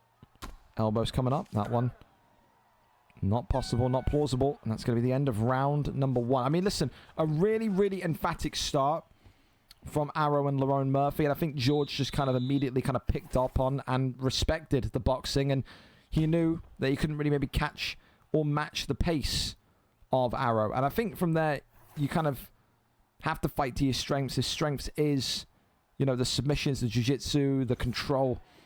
It wouldn't surprise me if George shot a takedown here early again in round number two. It all depends on how quickly Arrow starts here. George will keep this on the fight, on the feet if he feels like he's winning the fight on the feet.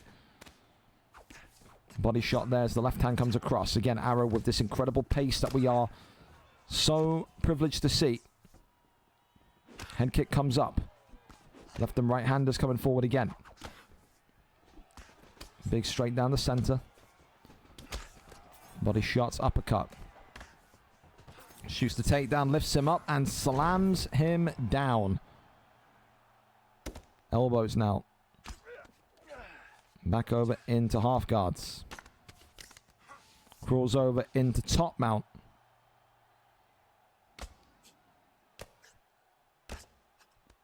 Couple of shots at arm triangles in. Oh, this could be bad. He's got to make sure. Oh, George is going for it again instantly. He was trying to make sure. He was on his toes, but of course Arrow, defense-minded, and said, not happening tonight, old man. Not happening. Uppercuts, dude. The uppercuts from Volkanovski are stingers, aren't they? They are bazookas. They are. Left hand again. You see George now almost slowing down the pace, which is really smart here. Trying to kind of goad Arrow into some sort of maybe super frenzy where he can get countered and get knocked out. That orange health pack, of course, is not helping the cause. Big knee to the midsection. Teep kick pushes him backwards. Left hand uppercut. Right hands. 2:07 left of round 2. George starting to really feel it, but he's... I tell you this much, he's really risking it. He's really risking it. Inside the pocket, damaged or not, Arrow always finds a way. George has got to be more defense-minded here. Has to be. Right hand.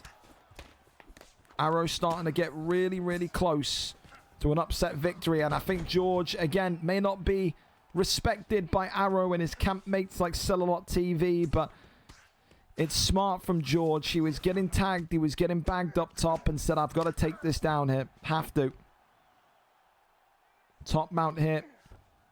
Gained, and that's not good, but thankfully, I think the defense in particular tonight on the ground has been phenomenal from Arrow, but he may not be able to defend this one. Look at the stamina. Look at the position George is in. The armbar, the nicest submission to get here. And I think this one tonight, is it going to be over? Arrow here, is he going to get out? The answer is yes. It's sloppy from George. I mean, he's old as fuck. God bless him. Maybe the reactions are gone with him. That should have been a deny. That should have been game over. And somehow, some way, Arrow continues to fight on here as we get into round number 3. But I respect that from George, but he's got to be kicking himself, man. For someone that is that good as George, so many career submissions as George, he had to get the deny there, and he had to tap him there. Now Arrow's got a huge opportunity of another 5 minutes to find success. We'll see if he does. We've seen weirder things happen. We've seen people in way worse positions get wins. Third and final round in this featherweight bonanza here tonight. Left and right-handers immediately coming forward again. George now busted open. Arrow busted open. Shoots the takedown. Oh, yeah, just completely takes him off of his feet. That's like a Bron Breaker spear. That's what that is. Goes over now into top mount. He's going to probably keep him here as well. This is not a great position with 4 minutes and 20 seconds to go to be in. Posture ups there. Rains down the strikes. He's stunned. Goes for an armbar. And I don't think he's going to let him slip this time. No, sir. Not a chance. That one's denied, and that is George with yet another submission victory. You have to take... Oh, no. It's one sliver away, so it's not quite done yet. There is still hope. There is still hope for Arrow and Lerone Murphy here tonight. Oh, he's got to get out of here, though. He has to get out of it. Manages to defend it. I'm amazed the armbar did that little. I can't lie to you. I thought that was going to be it. Big shots. Oh, another one coming in. No armbar. George absolutely marauding him now. Putting him through his paces. Gets the arm triangle. And if you weren't sure before, maybe you'll be sure now. Volkanovski again, instant. And gets out of it. I don't know what George is rushing for. He's done that in this fight about 3 or 4 times. Where he's gone for like an instant attempt on the sub. Try and catch people out, but... So the defense has been... Oh, my God. George. Get out of there. Arrow there. Nearly getting the knockout. That would have sent him into raptures. His house would have been rocked by the sounds of celebration. Could they still be rocked by the sounds of celebration? George does not want to be up here, man. I can't even blame him. He is fighting with the Grim Reaper himself on the feet. He really is. Elbows now coming up here from Lerone Murphy. Posture up. Crawls over into half guard. Works the body. Back down now into full guard we go. Crosses over again. Couple of taps. Nothing there. That one now very much rolls them into back sitting. And they get back to the feet. Left and oh, George. Overhand. Oh, my God. 30 seconds. It's all about defense for young George. No, it's young George, excuse me. Old bastard George. Old man. Hagrid. You know what I mean? That's what he is. I don't think he's even going to risk it. I think he's just going to ride this one to a decision victory. Fair credit, though, to Arrow. Fair credit to Arrow. Didn't get tapped. Didn't get knocked out. And has really put George in a place of fear multiple times. This one also goes to a decision. Maybe, you know, a little bit disappointing for George not to get the finish. That was the only thing missing. But it was a good decision victory tonight. He's not really a guy that finishes often. But, listen, take nothing away from him. A very solid performance. And you could tell he did not want to stand up there with Arrow whatsoever. That guy is one of the best boxers in featherweight. And he's even had now tonight a former champion really feeling that pressure. So commiserations to Arrow, but a great fight from George nevertheless. We go over and up to it, and Bailey is ready to go for us. Let's get this one going. Mr. T and Bailey. Again, thank you to Mr. T for hanging around with us and being so patient with us. We're here and set to go for this one. Hopefully not another decision. We've had 2 decisions in a piss in a row. Where's the finishes, lads? Paul Craig against Shah of the Bullet tonight. For Bailey, expect clinches, expect takedowns. This guy, we said before, has the boxing of a 4-year-old, but he's got incredible submission ability. Mr. T tonight, your takedown defense has got to be top. Your boxing's got to be pressurizing, and you have to survive the clinch of doom. We're there, we're set, we're ready to go. Paul Craig and Bailey tonight in the whites, whereas Mr. T in the red. Can Bailey find a way to add to his submissions and his, I think, reign of doom? He's not really had a win in the middleweight division in a consistent fashion. The last time we saw Bailey win 2 fights in a row at 185, we're going back 3 or 4 months ago. You know, he's been on this incredible losing streak. He won last week, gets him back feeling good again. Oh my God, a head kick. Where's that come from? Paul Craig gets the first stun of this fight. Again, you can count on one hand how many knockouts Bailey's had in his career. It's not something that he specializes in. He went for the first shot there of the night and gets pushed back for his trouble. Big uppercut there, though, from Mr. T. Head kick comes up. As now the clinch of doom coming. Shakes that one off, though, does Mr. T. Sways around here, does Bailey. Bobbing and weaving as he does. Left hand comes across. Goes back down now to the body. 1-2s. A little left hand there comes forward. Elbow now is a real sticky one. Shoots the takedown. That one there resisted and rejected. Big knee to the body. Uppercut there comes in. Swings him round. Oh, the flying triangle. Bailey loves it, but doesn't manage to keep it in. Going now and rolling him into a heel hook. He is so slippery. Can he get the deny? Such a difficult submission to get a deny in. And the answer is no, he cannot. Backside we go. Well, working off the simplistic boxing once again. But then met with a clinch from Paul Craig. This is what I mean, man. If Mr. T tonight expected a kind of happy-go-lucky fight, he stepped into the octagon with the wrong man. Bailey is going to be clinching, submissioning for his absolute life. It's an annoying fight, but it's almost like a rite of passage that every middleweight fighter has to go through eventually. The Bailey challenge. Another flying triangle comes in. That one there denied. Mr. T got to remain calm as the race is on. Both stamina bars zipping and zooming. And in the end, Bailey not able to keep him in there. Another heel hook attempt. The arm swept. Tries to cross over and does, but Mr. T is out of any credible stamina here. I think it's the case that he's probably so angry at this fight style that he's probably just not even keeping an eye on his stamina. Rains down the shots here. Elbow there, clocks on down. Hammer fist comes up, but that's all she wrote. Round 1 in the books. It's always been the thing for Bailey is that when these fights kind of go multiple rounds, you start to think, well, can he really win a decision? If he doesn't get his submission locked in, he's in trouble because he doesn't really land any significant strikes. I think if we saw the stats, if we had the stats pulled up in front of us, I don't think Bailey's landed more than maybe 6 significant strikes in that first round. That head kick that got the stun was a great start, but he really didn't build upon it, did he? Round 2, up and underway. Left and right handers again flying forward. Will we see 3 decisions in a row tonight? Pushes him back, low uppercut there.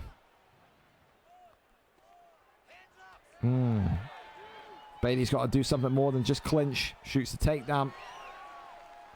Another one. Oh, dude, he's getting desperate now. Oh, God. Oh, God. I know some people like to watch this on YouTube in the future. Hello there from the past. If you're looking up, we should do work in the background. You have to rewind this video and tell us how many times Bailey clinched for his fucking life. Dear God. Oh, wow. This is where Bailey is so dangerous if he can just keep him in here. I think if anything back, the rear naked choke is not Bailey's best friend. I think he needs something like an arm triangle or an arm bar. But he's got him where he wants him right now. He does. Elbow. Guillotine. Pulls him back in. Goes for the armbar. Imagine if Bailey gets tapped. Oh, the embarrassment. Oh, the embarrassment. Mr. T looking for the first submission of the night. And is going to get it on Bailey. Oh, dear me. He's got stamina. It's legal. It was a sliver, but it's legal. Bailey could have rejected that. He could have denied that. That is legal. It was a sliver. But it is legal. I'm keeping my eyes firmly peeled on that. He's still got a little bit recharging there. He can deny these. He can. Rolls him through. Bailey going for a submission of his own. Trying to crank the leg, but he's going to run out of juice here. Bailey swinging and swerving to the side. Said the key thing is you can do back-to-back subs, but there needs to be even a sliver of stamina for your opponent, because then your opponent is able to deny it. That was legal. That was legal. A minute here left of round number 2. Bailey now very much up against it. Body shot has rocked him, I think. Wow. Yep. The body now being targeted tenfold. Big knee to the midsection again. The clinches are coming, man. He is absolutely hating it in there right now. Well, this one is going to go to the 3rd and final round. And if Bailey wants to win this fight tonight, he's going to need to go for a finish. I think he's down. Definitely lost round 2. I think he's absolutely lost round 1 as well. There was no significant strike of any kind of, apart from one kick that really kind of wowed us. So, yeah, for Bailey, how in this compromised position do you get enough dominance now to kind of work the tap, work the knockout? Round 3 on its way. It has been a long time. I can't remember the last time we had 3 decisions in a row. We got to be going back about a year in terms of the cards. But it could be one of those tonight. 3rd and final rounds. Here we go. Bailey with it all to do with Paul Craig in the white. Came in as a late sub. You have to respect him for that. Mr. T has handled things brilliantly, though. He really has. Front kick comes forward. Left hand, right hand body shot. Elbow comes across. Right hand clinch is there. Blind triangle. He's got no stamina, though. This is the thing. He's going to lose all of these races. He is. Can't even flip it into mount either.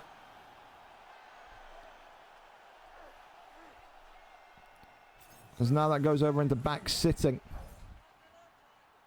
Kicked off and avoided. Over now into full guard. Right side, nothing there. Goes for heel hooks. Or an armbar, should I say. I think he was looking for a heel hook, was Bailey. But he gets caught in the armbar. And tonight, the submissioner has been submitted. Round 3 submission. And for Mr. T, a first win in 185. Annoying, yes, but a brilliant, resilient performance. Not many people have the opportunity to say that they tapped Bailey out. Well, he can join the club. He's done that there this evening. A round 3 sub, courtesy of Shara the Bullet. For Bailey, we appreciate you stepping in. Not your night tonight, though. Unfortunate. But it is what it is. We move on. We go over to Russ C and Techie Dags, who thankfully are not kicking off too much about us being there late. Appreciate both of you two for being nice and calm on that. Russ C and Techie Dags then tonight. 7-10 for Russ, the former champion. 2-fight losing streak. Techie Dags 1-1. Finally has found his feet in the division here in the lightweight division. But is this fight too much too soon? 2 fights in your lightweight career, and you've got to go against the former champion who is a submission machine. Again, very similar is Ross compared to Bailey. Doesn't really have the combinations and the slickness and the skill in the pocket. No real kind of belief, I would say, in his boxing, although it has improved slightly from his welterweight days.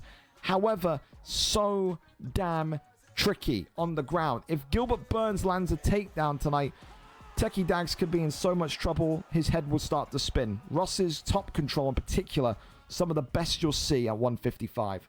Here we go then. Up and underway. Rossi in the black, McGregor for Techie Dags in the green. It is a stand-up machine, a stand-up striker in Dags tonight against a grappling sensationalist in Ross C.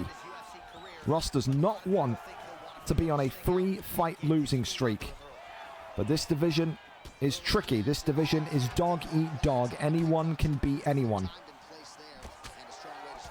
The longer this fight stays on the feet, the more Techie will believe that he can get it over the line tonight. For Ross, it's about when those moments, those pinpoint moments of the shot come in. And there is the first. That, again, does not work. Seen Russ have trouble before in the first round of his fights in establishing the takedown because people are aware as a right hand clocks Ross down. And here comes this pressure. Another bit of takedown defense. Techie Dags tonight looking like he is the immovable object. He cannot be taken down. Ross has got to rely on his boxing. Something that we have not seen before.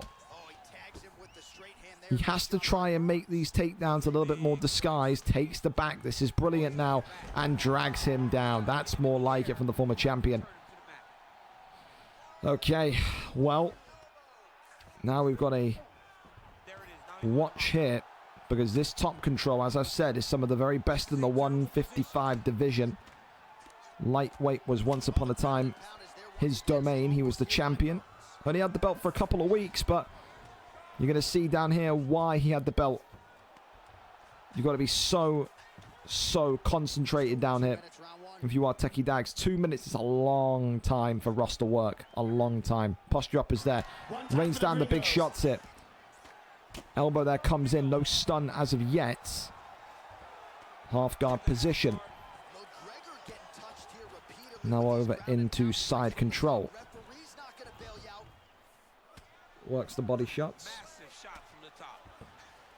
For Ross as well, he's had a reputation as of recent, for being a bit more of a boring fighter. That's what a lot of people say about those guys that work submissions and work ground game. He's boring, he's not entertaining, but nothing illegal with it.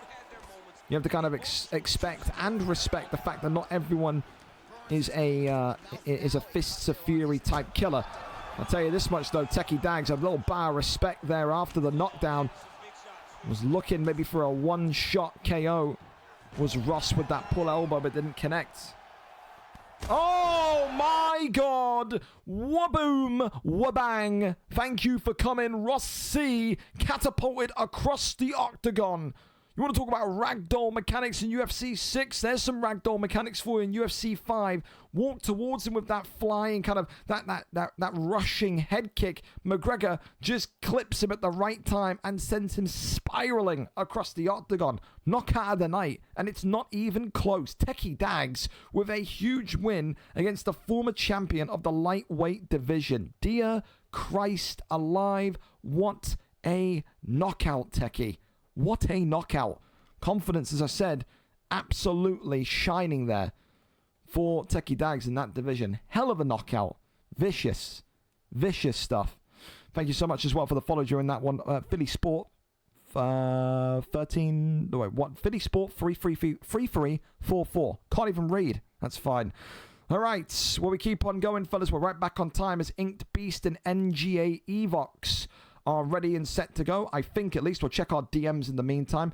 El Nino Problemo. Cassidy to fight. I've had 2 beers, but I'm good to fight Cass. What time? You want to fight Cass? That would be 9:40. 9:40 p.m. UK. So there you go. We got options. Fantastic. Okay.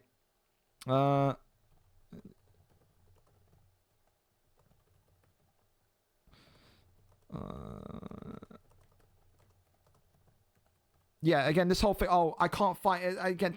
I have to fight. I'm not accepting that midstream. I have to find out from your op that you're not doing the fight. Have fun. Not interested. Again, when you don't even, what can you even say? I don't give a fuck if you're visiting your family or not, to be honest. You didn't even tell me. Like, what is that? I'm going to tell my opponent that I'm not going to show up, but I'm not going to tell you. Fuck yourself, dude. What are you, stupid. Ridiculous. Moronic. 5 gifted for when you want to fight next. I'm not doing it, man. I'm dead serious with this shit. I'm dead serious with it. It's a waste of time. Be a meme somewhere else, bro. There's other people that want to fight here. You're not serious. You're not a serious guy. So, fine with me. So we're gonna put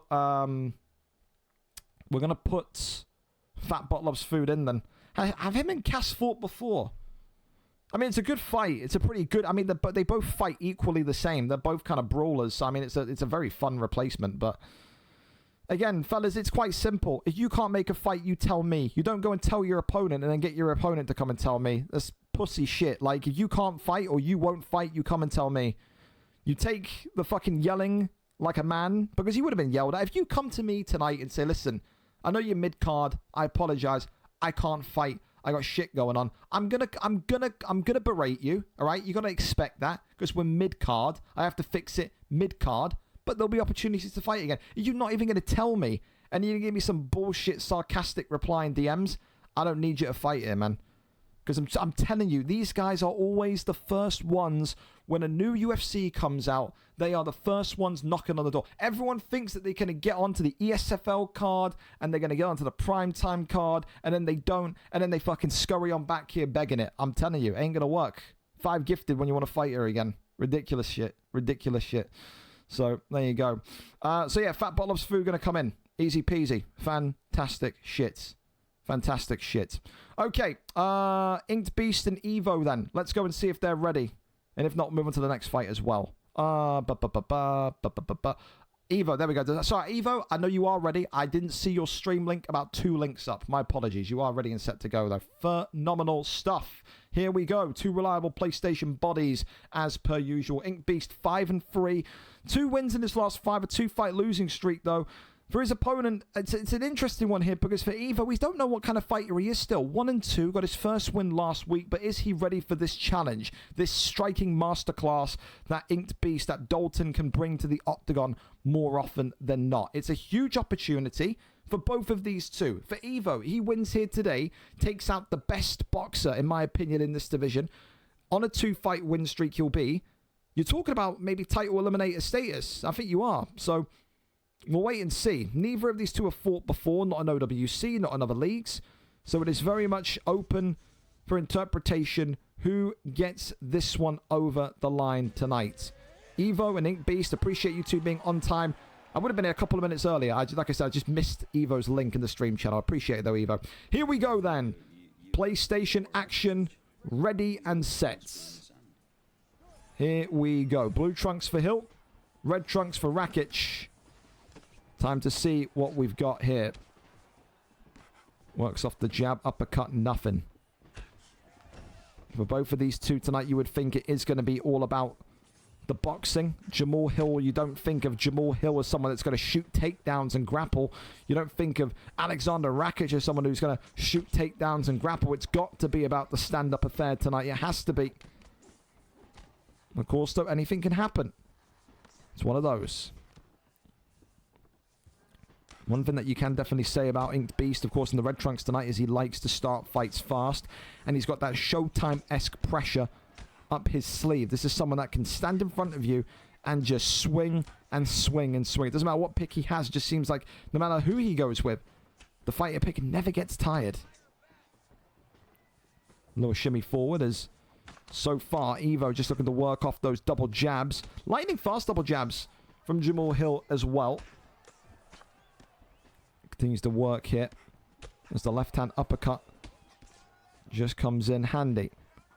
And you can see there's that kind of pressure from Inked Beast now. Just completely nose to nose with Jamal Hill. Swings on round. Body shot uppercut. Works off the jab. Once again, shoots the takedown. Absolutely nothing there whatsoever. Big knees to the body. Spinning around, it's getting him dizzy. I'm getting fucking vertigo from that as well. Dear Lord.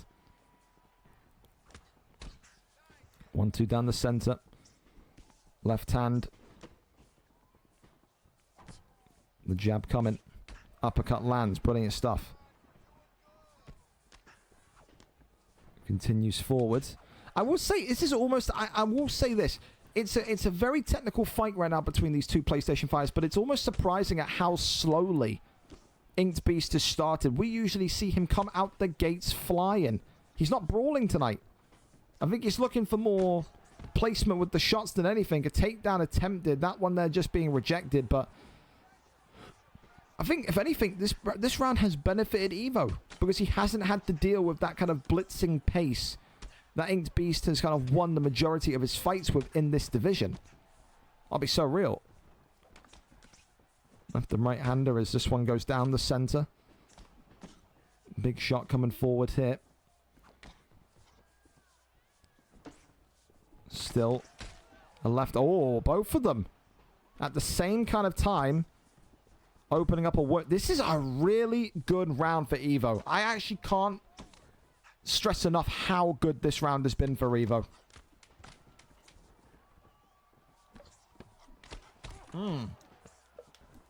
Right hand, left hand, nothing there. That is the round over.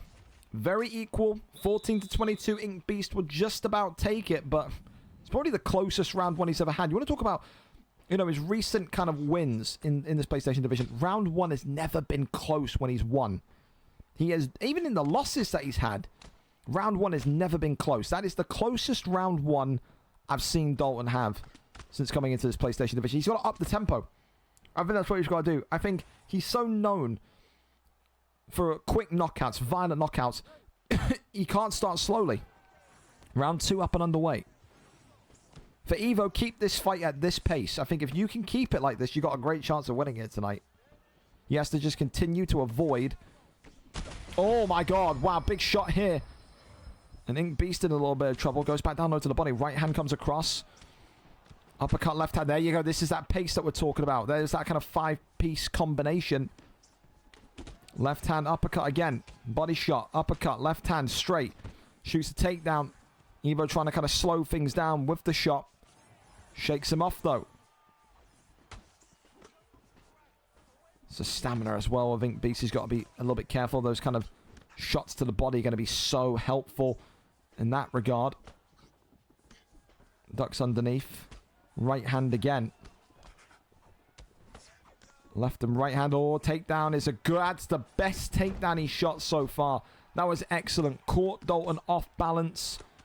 Landed with brilliant execution. Now he's got 3 minutes here to work. If the whole aim here is to slow things down and to keep things away from, I would say, scary positions like in the pocket on the feet, this is where you want to be. You cannot let him up, but you can't let that happen either. I don't know why I don't know why he's done that, by the way. I feel like the hammer fist absolutely drained his own stamina. If he was just calmer and more patient, I think he could have probably got the armbar off, because I feel like Evo was about to transition. That's so sloppy from the Rakic pick, though. Damage continuing down the center. Uppercut left hand. Oh, clips him. Oh, holy hell. Labored shot here. Evo's got to be feeling like this is his lucky day. But oh my goodness me. Never count out. Ink Beast. It's out of nowhere, that trio of shots. Oh, wow. Uppercut. Oh, how's that not got a stun? Still looking here. 1:10 is a long time. Body shot is wonderful. Great counter from Evo there. Left hand popping up against Rakic again. Works off the jab. Right hand, left hand. Uppercut sends pressure again. Right hand comes forward. Oh, mamma mia. Here we go. Jamal Hill at 27 seconds. Rakic is in some real problems here. Body shots now. You gotta go. Uppercut from Evo. Right hand again. And this one is all over. Jamal Hill. We know what type of fighter you are now, Evo. Calm, patient, accurate, resilient. Boxer first. What a victory. The biggest victory of his PlayStation career so far. I think tonight you have to give props to Evo. But you've got to say to Dalton, to Ink Beast, where did all that brilliance in the first round that we usually see go? He is so often quick off the rip. He is a blizzard. He is a tsunami, a tornado that rips through people in round one. That was not the case tonight. What a brilliant victory tonight, though. A buzzer beater, 456 in round number 2. That's got to feel good for Evo. 2-fight win streak now. He's just knocked out the biggest and baddest boxer in the division. He's up there.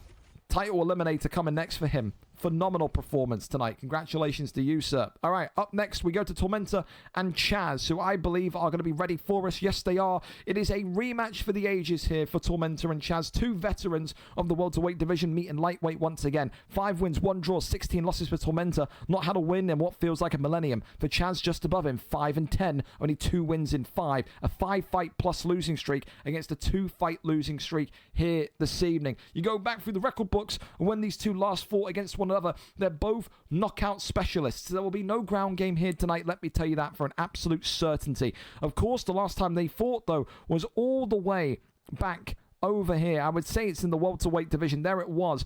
VFL 195, unstreamed. Chaz won by a round 1 knockout. That, though, was back on the 10th of July of last year. A lot has changed in nearly 12 months. What do we see tonight? Do we see Chaz go 2-0, or do we see Tormentor level the score? We find out right now. Jorge Masvidal, Conor McGregor. Who wins this battle of some of VFL's most talented strikers in those middle divisions? They're not the Mark Jeffs of the world. They're not the Jack Nines of the world. They're not those names. But these two are brilliant fighters when they have equal competition ahead of them. Time to find out. Red trunks tonight for none other than Chaz 2601. Green trunks for Tormentor. These two golden oldies, they've been at the top, they've done it all, they've won everything. It's actually the other way around. Chaz has got McGregor. Okay, so Chaz has stolen the McGregor pick away from Tormentor. That is interesting because Tormentor always does so well with Conor McGregor. So green trunks tonight for Chaz, red trunks tonight for Tormentor. But again, both of these two have dominated the welterweight division. These two have both struggled in the lightweight division. The career path of both of them has been so identical. Both of these two known for knockouts, known for their Hail Mary-esque style. And there's no bigger Hail Mary-esque style than a flying knee in the first 60 accelerated seconds of this fight tonight. Do not blink. Do not leave your room. Do not miss any of this one here, because it will not go past round 1 the way that these two show up and show out constantly. I love it. I wish we had more of these two. Christ, the CTE. Their brains are like yogurt. It's completely a non-entity anymore. Oh my good heavens. Lord Almighty, the right hand from McGregor this time. Knocking down Masvidal. Continues forward here. Neither of these two are going to take a backward step, and that's what we love to see so much. Uppercut that was just being looked for. Works on the overhand. Still nothing there. Oh, the left hand of Doom as that one drops him down. Chaz looking for a finish here to make it 2-0 on his rival, and he's uppercutted him as he's gone up in the air for the flying knee. Look at this speed. This is what Dalton needed to do in his fight. So quick, in his face, not taking a backward step, and just out pressuring your opponent. But again, it's just such a good fight, man. It's such a good fight. Holy hell. A stun now from Masvidal puts him backwards. Oh my god, he's behind the black line. He's got to try and peel around here. There's chance get back into the central position. You can see Tormenta there cutting off the angles like all great fighters often do. Left hand there comes up again. Flying knee wasn't close enough. It was a hair away, but not close enough. Works the overhand again. That overhand is consistently tagging Jorge Masvidal. Sways around. Oh, the right hand from Tormenta. And now it's Chaz that's on the retreat. Oh my god. Left and rights. Oh, drops McGregor now. This fight's fucking great. Oh, wow. I think we've got a fight of the night. Oh, he tried to go for that wind-up uppercut. Oh, it's all over. Just like that. Tormenta has to wait nearly a year for revenge, and he gets it here this evening. Two identical career paths, two identical styles, and tonight, revenge from July of 2025. 1-1 on the record. Do we see this settled before UFC 6, or do we go into UFC 6 with our first trilogy right on our doorstep? What a fight. Don't care if it was only one round. That's fight of the night. That epitomizes everything that I love about this league. No nonsense, straight in the face. Love it. Congratulations tonight. Didn't even need the McGregor in the end. Love to see it. Hell of a fight. Hell of a fight. Commiserations to Chaz. Props to Tormenta. Brilliant as always. We move on to our next one. Rupert, 97, and Dappleby. I've got DMs pouring out of my ears, so we'll take a quick break here to quickly read my DMs. Cross, you're very welcome. Appreciate you for hanging around. Told you I wasn't ready for welterweight. Didn't do that bad, Preston. Didn't do that bad. Tilo, what's the deal with your trade with Matty? It's gone. Laws hijacked it. Blue Cheese, no idea who you are. Give me to the end tonight to send some messages before I confirm it to see a full level. I mean, this DM was 8 days old. It's gone. I don't know why he's DMing me 8 days later. That's crazy. We don't really have a need to often anymore. Maybe now and then. DMs about FIFA constantly flying through my ears, mate. Dappleby, fantastic. Thank you very much for the stream. We'll go right over to you then. You guys are on time. Look at that. Back to on time as well. Rupert and Dappleby up next. A really fun fight here. Rupert, 10 wins, 9 losses, 2 wins in his last 5. Looking to make it a streak tonight. Whereas Dappleby, the former contender, 3-3. Looking to bounce back after a disappointing one last week. Can he go to 4-3 tonight? Take our top 3 name and re-establish himself once again as a possible contender before the turn of UFC 6. He needs to win here tonight if he wants to do that. We're there. We're set. And we are ready to go. Let's see who gets this one over the line tonight. A big thank you to these two once again for being on time. Love that from the pair of you. Here we go. The McGregor and Masvidal part 2. We just saw it. We see it again. Should be a fun one. I will say though, Rupert, you never know what kind of style you're going to get from him. Sometimes it's a grappler, sometimes it's a striker. Same with Dappleby, in fairness. Dappleby, we've seen excellent ground game when he's in those lower divisions, the heavyweights and light heavyweights. But since he's picked McGregor tonight, you've got to think it's striking first, surely. Here we go then. Rupert in the red, Dappleby in the green. Masvidal and McGregor. We've just seen it a minute ago. We now see it again in the welterweight division. Such a stage to match. They've just seen 2 phenomenal performances. Oh my goodness me, and we could be right off to the races again. Dappleby with the first uppercut and the first knockdown of the evening. Dappleby pressing on to Masvidal and just having his hands work in such a vicious way. Rupert already in cataclysmic circumstances. He's got to clinch himself out of trouble here. Gets him against the cage, going to take the back, and he's going to make sure that this one maybe goes to the ground. This is where things get a little bit more calm and a little bit more relaxing, especially when you come in with a boxing background. So now we need to see what perhaps Dappleby can do in terms of escapism, in terms of defense. Backside here is gained. Takes this one over into top mount. Little jab there, left-hand side, absolutely nothing. Works the body shots. Crosses over into top mount. Posture up is hit. Dappleby wants to compete for the welterweight championship. He's got to show us that he can get out of positions like this. He cannot be allowed to be stuck here.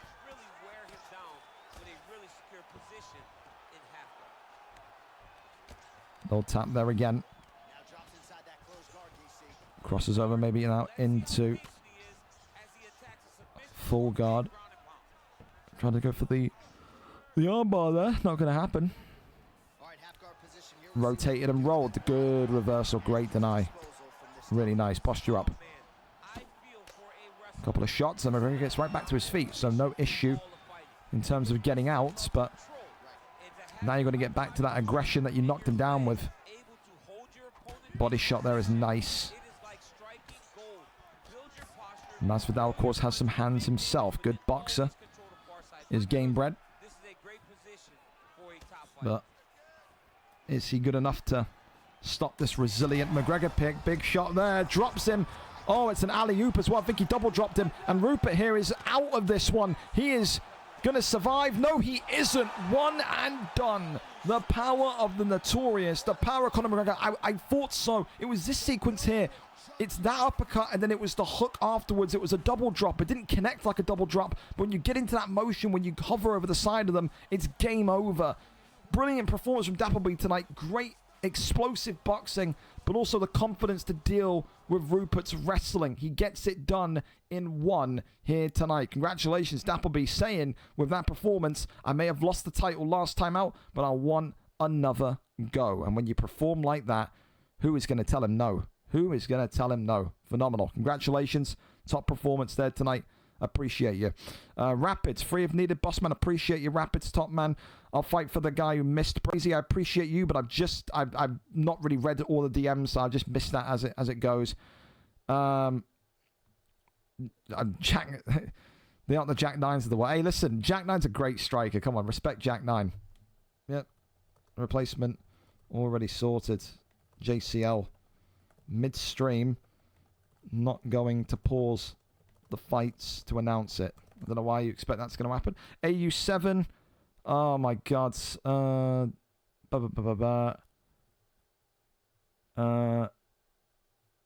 Mickey J.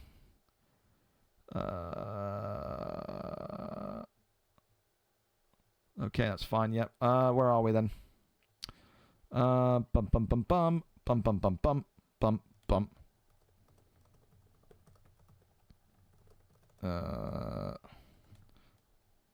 I don't know why we're getting this shit from fucking thingy.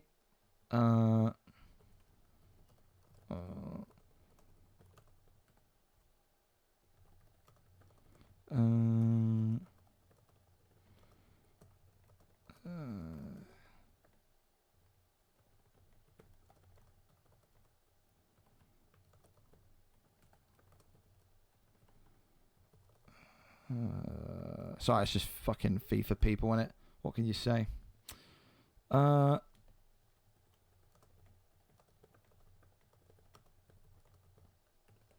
it's TDR Fabinho. What do you expect? You expect TDR Fabinho to be good at FIFA? Mystery man? He's shit. He's garbage.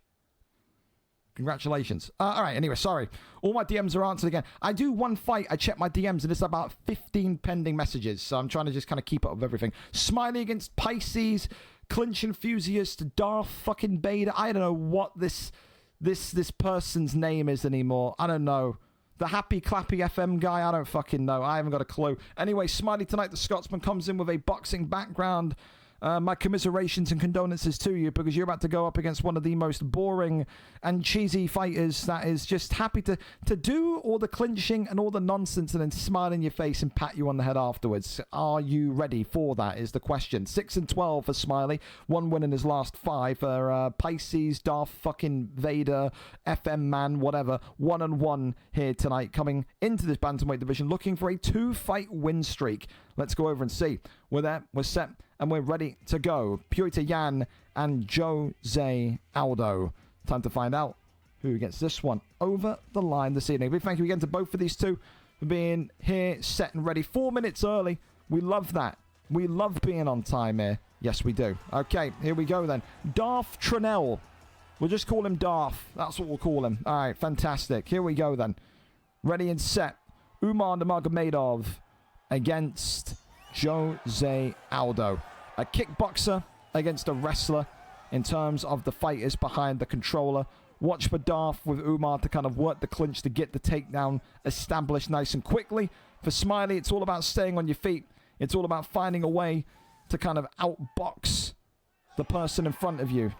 Good takedown defense there from Smiley, and I don't know what kind of magic, what voodoo is possessing his mind to say, I'm going to go for a takedown. He is not winning that. This is a yin-yang matchup. What I mean by that is if this fight stays on the ground, it's finishing with an Umar arm raise. If this fight stays on the feet, it's finishing with a Jose Aldo arm raise. He is not going to enjoy himself down here now. He is about to experience some of the most horrific UFC that he's ever felt in maybe all of his UFC VFL career. Side saddle here, though, for Umar Nurmagomedov, and that one there immediately denied. That kind of side saddle deny is excellent to see. Keeps him locked in here, though. Inside control. Smiley's got to be patient, but he's got to be alert. He's got to be aware of what's happening. And what is happening is damage beyond his comprehension. Works the body, crawls over now into top mount. Looking here to see what Smiley can potentially do to get out of here. Posture up. Rains down, some big strikes, nothing there. Smiley's doing well to defend himself right now, but you don't win fights on the scorecards by defense. You have to get up here. Because Darth Trinell is going to be absolutely... I'm telling you, going to be doing cartwheels in his room if this fight stays down here and he wins by decision. This is what he wants. This is what he wants to fight like. Goes for a submission hit. Armbar is in. And Jose Aldo's in some big trouble already. He's going to have to try and make a move here. And he does have the arm taken. Minute and 30 to go. Half the submission bar gone. And this is what this bantamweight division looks like. It's filled with creeps. No offense, Darth Trinell. But tonight, there is no sign of light at the end of the tunnel for Smiley. Now you know what the Chilean miners felt like. Dark joke, but there you go. To be fair, they got rescued in the end, so it was a nice story. Maybe Smiley wins here in the end. Maybe it'll be a nice story for him. Rains down one strike, nothing to see there. As more and more slight shots continue onwards. Rains down a couple of strikes, but the only positive here is that, well, there's 20 seconds left of the fight, or the round, should I say, and at least Smiley is going to have the opportunity, the chance to stand up again. The burning question in our minds, mine and yours, is how quickly does the first shot come in from Darth Trinell in round 2? It is a domination. That is a round 1 to Umar. Could you make a case for a 10-8? I think you could. A lot of dominance in that round. A lot of dominance. Round number 2. Up and underway. And again, a big thank you tonight to everyone. Again, we've had a couple of people, turn into complete morons. PlayStation and Xbox, will be fair. And ultimately, we're still on time. So we love that from you guys. Top. Left and right-handers. There's Smiley coming to work now. Look at that from Smiley. The block was gone, and Darth didn't like that. Look at that, shooting for the legs. 2 in a row. Did not like that one. No bow of respect. Maybe paying props to Smiley's brilliant boxing there. Smiley's takedown defense is never going to be required more than in this situation. He's got to be very careful, though, to get back up here. Does not want to be caught and reversed. Over into full guard. Denies him. Couple of taps here again. And now going to get right back up to his feet. Lets the cat out the bag, so to speak. Smiley again immediately being kind of grappled by Darth Trinell. Tie clinch. Takes the back. And does not get the takedown. That's good. Nor the second. Smiley continuing to resist all these advances. And gets that judo toss in the end. No, back up to the feet. Well, you can, I mean, dude, this is a rough fucking watch right now, man. What do you want me to say? Oh, God, we don't have to like it, do we? But we have to kind of appreciate it. But I think there's going to be some people in this bantamweight division that are booing at their fucking laptop screen, phone screen, TV screen, wherever you're at. I mean, this is... You know what this reminds me of? For the old heads in here, maybe probably none of you are still here, but some of the old guys that remember back in there, this is what Rossetti used to be like in bantamweight and flyweight. This is absolutely what Rossetti was like at VFL 5, VFL 6, and everyone used to boo him and call him boring. This has been a tough watch, man. I feel for Smiley. Smiley's probably at the verge of probably smashing his gaff up here with this right now. There is no doubts in my mind, that we're going to a decision. Kicks off for the way. Smiley gets back to his feet. Another take. Oh, holy hell. Oh, my word. We're going to have more. What do you think? Take your bets. More takedowns attempted or significant strikes landed? Was that behind the black line? I think it was over. I'm unsure. I missed that one. I was too busy contemplating these horrific stats. I really was. Back six. It's not going to really make too much of a difference anyway because we're going to... Oh, no. Got the Kimura. Hang on a minute. Hang on there, Jeffrey. Well, gets the submission. But it's going to go to round 3 anyway. Boo. Boo. That is fucking horrific. 2 out of 4 6 strikes, 2 out of 16 takedowns. I can't put you on live cards as you do. Bro, I am... Oh. Oh.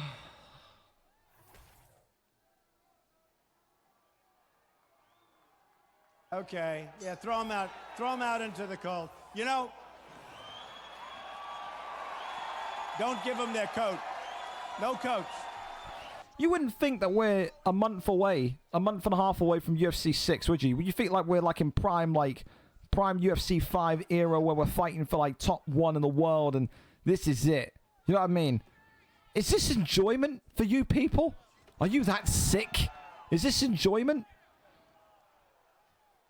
There's no way you could enjoy fighting this way. There's no way. There's no fucking way. There's no shot that you enjoy this.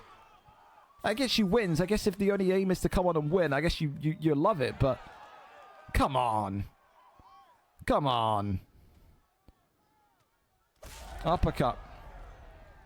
I mean, the entire planet of Earth is rooting for Smiley AUFC with Jose Aldo right now. I can't lie to you. It's time to go! Thank you, Claude. You're not wrong. Left and right handers again. I've never seen a worse stat line in my life. 2 out of 4 significant strikes in round 2. 2 out of 16 takedowns. So bad. It's really bad. It's going to decision. This is the equivalent of playing Madden and doing what Bale does, which is just spamming drag routes the entire game. It's the most safe style I've ever seen, but it's a winning style. And he's going to win the fight. Umar's going to win the fight on decision. There's nothing really that Smiley can do about it at this point. What can you say? Front kick attempted. Uppercut blocked off. Shoots the takedown. The takedown success rate has got to be horrific. Like, I'm more interested, rather than the scorecards, knowing what the total attempted and completed number of takedowns was in this fight.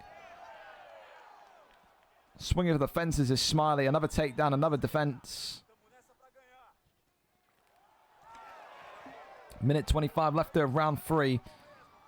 I'm going to... Oh, fucking hell.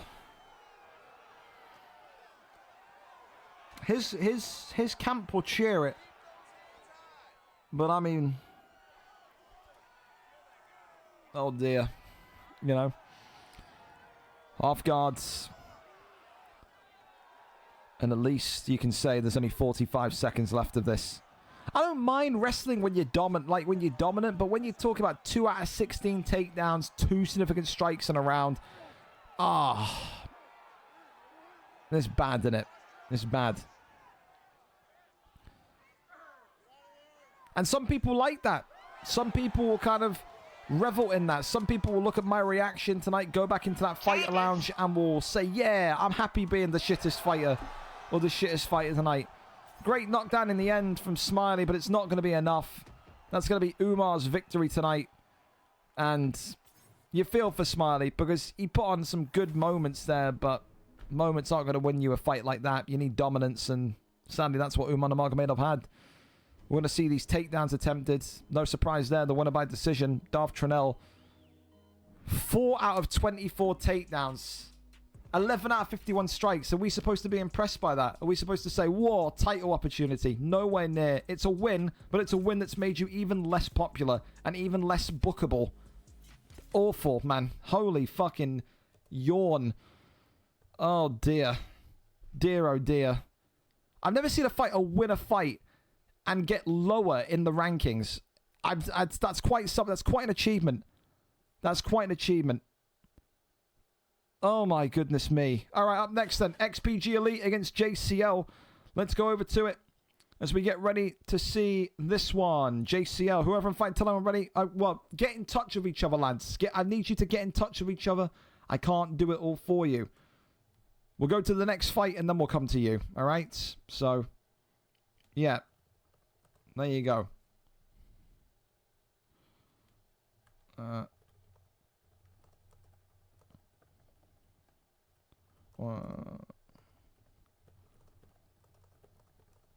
Okay. Fantastic. That's everyone connected up. So we'll go to BK Nondor. We know he's kind of like on the verge of passing out from sleep deprivation because he's already an hour ahead. So we'll go over there. I got to actually go and get his link because he can't paste the link in correctly. We love him though. There he is, BK Nondor. Here we go then. BK Nondor and the boys up next. Jazz Cox ready and set for... No, he's not. Jazz Cox not even in the lobby yet. Anyone ready to go? Any fight link for us that is ready right now that we can carry on? Let us know. Let us know.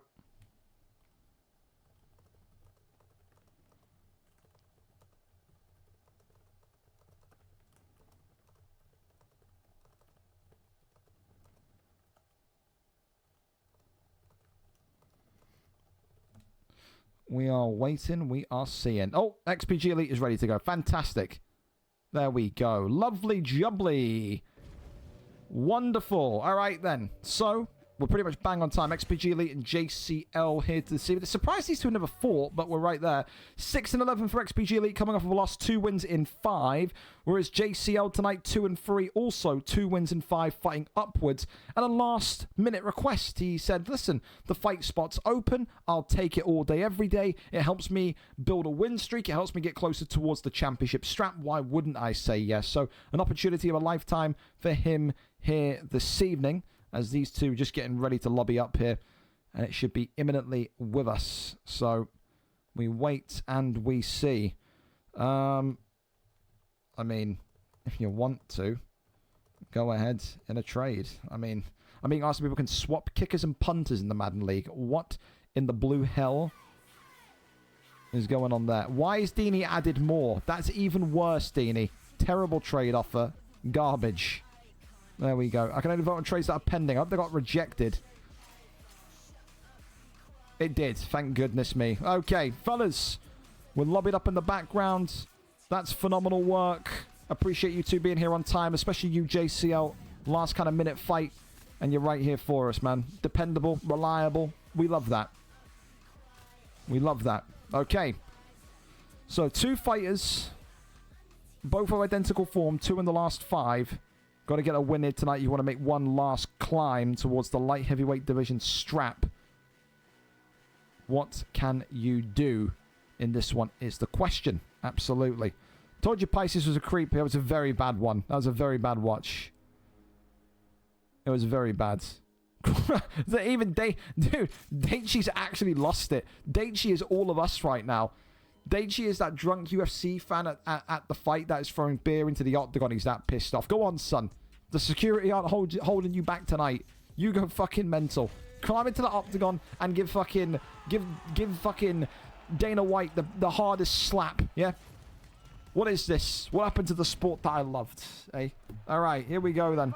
Light heavyweight divisional action between two proper men. Let's see some fucking violence and damage here tonight, fellas. We're there and we're set for it. Of course, XPG Elite in the black trunks tonight. We appreciate him being cool about the opponent change. Not his fault that his original opponent can't speak or read English. Yeah. From the war-torn country of Ukraine, that other fella was, I'm pretty sure. And just stealth left the Discord. Of course, for Jose Reyes. Is it Jose Reyes? I feel like I wonder if Jose Reyes is an Arsenal player. I don't know. Dominic Reyes. I blurped there. Fucking R.I.P. Jose Reyes. What a player, by the way. Some of the young people would have never have a clue who he is. Dominic Reyes, of course, in the blue for JCL. And this is someone that's got height, got reach, and got all the capability to win here this evening. XPG Elite threw away, I gotta be honest, he threw away the title fight opportunity last week. He had so many attempts to win it, so many chances to win it, but it was a combination of absolutely horrific cornering, listening to people in his ear that were telling him the wrong thing. If he was just a little bit more aggressive, he would have been the champion here and now. Tonight, I think he needs to have that aggression. He needs to take this fight to JCL, and if he does, he will be right back up there within an earshot again of competing for the gold. Shoots a takedown. That one there, though, lands. And Dominic Reyes for JCL now in a great position. Good takedown, but equally brilliant denies from both of these two. Not able to get the triangle choke on, though. I think he's got to get up. I don't think he wants to stay down here. I think for both of these two, they're both equal on the ground. Whips him over, though, into a triangle choke. And now XPG Elite has got to try and keep him here, but he can't. Ultimately rolls through back into full guard. That one there is denied. Triangle choke in again. XPG Elite not giving up. He does jiu-jitsu in real life. He knows all about these positions, and he's in a great position here. Denies him once and twice. And this now could be the verge of a submission attempt. Why is he not going for the submission? Okay, well, he's got the deny there. Now he's going to go for it. Locks that one in, and it's going to take half the submission away. Where was this last week, Ethan? It's so good. It's so good. But why now and not last week against Moby? Oh, I don't get it. I don't get it. I love Ethan, I do, but sometimes, man, this kid's the most... Oh, he's infuriating because he's got the ability. He's just so inconsistent and so wacky. He just can't... He can't stick to a game plan. I don't know. Stand up, he says. That's what JCL wants. He's turtling here. Is XPG Elite. Right back to his feet we go, though. JCL believing that he can still get victory on the feet here tonight. Front kick comes forward, though. JCL eats a huge one right between the chops. Left hand is good. All that height of Reyes as well. You've got to make more use of it. It's just going straight into the pocket. Big knees here coming up. As now big opportunities arise here for Reyes to end the round strong. Knee elbow comes forward, works back the body, double elbows coming forward. That's going to be all she wrote here in round number one. As that there, 34 significant strikes, probably more than we saw in the entire fight of that Darth Trinell fight. That says everything that you need to say, doesn't it? Hey, end of the day, it's not illegal. I keep saying it. You're going to get booed, you're going to get shit talked, but it ain't illegal. Just depends if you can... I don't know, mentally handle the abuse you're going to get. I don't know what to tell you. Anyway, round two up and underway. JCL, knowing that he can't be taken down to the ground again. If he gets tapped once more, this will be night over. For Ethan, he doesn't want to have a repeat of what happened in the light heavyweight title fight where he threw the opportunity away. He has to stick to a game plan. If that game plan is to take him down and wrestle, then do that. Because right now, the way that he is kind of, you know, striking without thought and draining his own stamina is not going to last too much longer here. Big knee to the body. Body shot lands again. More and more coming forward. JCL here. Oh, throws up a head kick. That's nice. Goes back to the body shot. There's a big uppercut there, though, from Ethan. Looking for the overhand. Still nothing. Right hand right back now from Reyes. That's nice. Little stab to the belly there. 320 and ticking. Knee to the midsection. Body shot. Right hand. Oh, they both pulled. But Reyes was that little bit quicker. Ethan's got to take him down, man. How do you have such a good round? And then, thank God. But I mean, it's so late again. This is the same thing he did against Moby. He should have wrestled from the off. He's got half the stamina left. He's not going to keep him down. This is JCL's fight to lose. How has it got to this point again? Left and right-handers. Elbows now being looked for. Uppercuts. Oh, my God. Big knee to the body. Overhand coming in. The body is absolutely getting tenderized here by JCL. Another takedown. Big deny here now this time. Left and rights again. Walking him back here. Knee to the body. I don't know how many more body shots Ethan's going to be able to take here. He's got to start defending that midsection. Has to. Overhand comes in, though. Got to get out of there. 1:26. Oh, the uppercut. Peekaboo. Knee to the midsection. Elbow. The UFC 4 Nebo is back. Oh, jumping to... Oh, clips him and drops him. Great timing from Ethan. Right hand, right back, though. Uppercut again. JCL. He's got to just take his time here. 40 seconds left of round number 2. Goes back down low. Ethan now starting to be more privy to that and aware that the body shots are coming. Defending it brilliantly. But he is absolutely gassing out here. Look at the stamina bar difference as we are going into round number 3. Oh, clips him inside the clinch as well. Oh, wow, oh, wow. It could come down to who makes the most mistakes in round 3 here. JCL's in the driving seat, though. JCL can absolutely win this fight by a knockout. The only thing he can't do is rush. Third and final round in our light heavyweight matchup here this evening. Shoots the takedown. No idea why he's doing that now. Now there's no point shooting that takedown. You have no ability to win anything down here. You're going to drain your stamina. You need to, if you're JCL, don't even try and transition. Just wait for him to gas out and try and deny him. Couple of jabs here.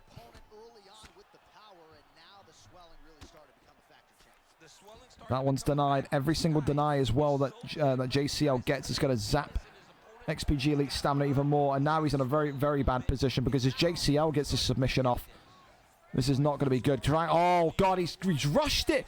Oh, JCL. Oh, God, he's rushed it. He's going to get tapped. There's no way that XPG Elite has gotten away with this one, man. Unbelievable. Fair play. XPG Elite goes the hard way. He doesn't take a shortcut. He takes the long way. And he's won it by a round 3 submission tonight. Still one of the most infuriating fighters you'll watch. Because you don't know how he's won that fight. He should have won that fight comfortably. He's made a pig's ear of it, but he's won. And that's all that matters. Round 3 submission tonight.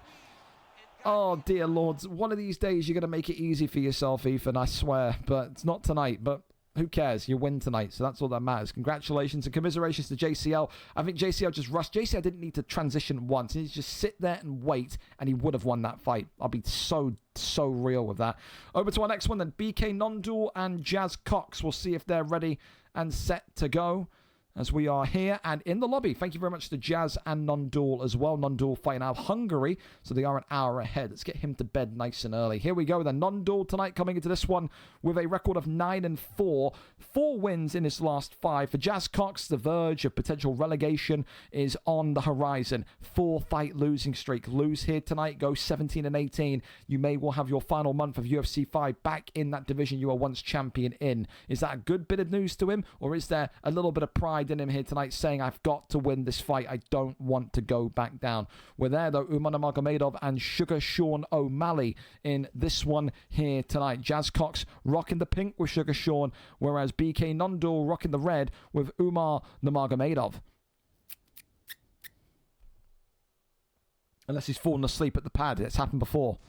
Nope, he's alive. Thank goodness me. Maybe getting himself a nice Hungarian coffee. Who knows? All right. Time to find out. This could be Jazz Cox's relegation. You are the judge, jury, and executioner. With Umar Nurmagomedov, you decide whether or not Jazz Cox stays in the elite big boy division for another month, or whether he goes right down into the middle division. For some, it's as nice and opportunistic as a title fight. You want to be the party pooper? He gets the opportunity to do that tonight. For Jazz, of course, comes in with Sugar Sean, the length, the reach, the height, but he's also a body snatcher. Jazz knows exactly how to target the midsection and how to kind of work that into sequence.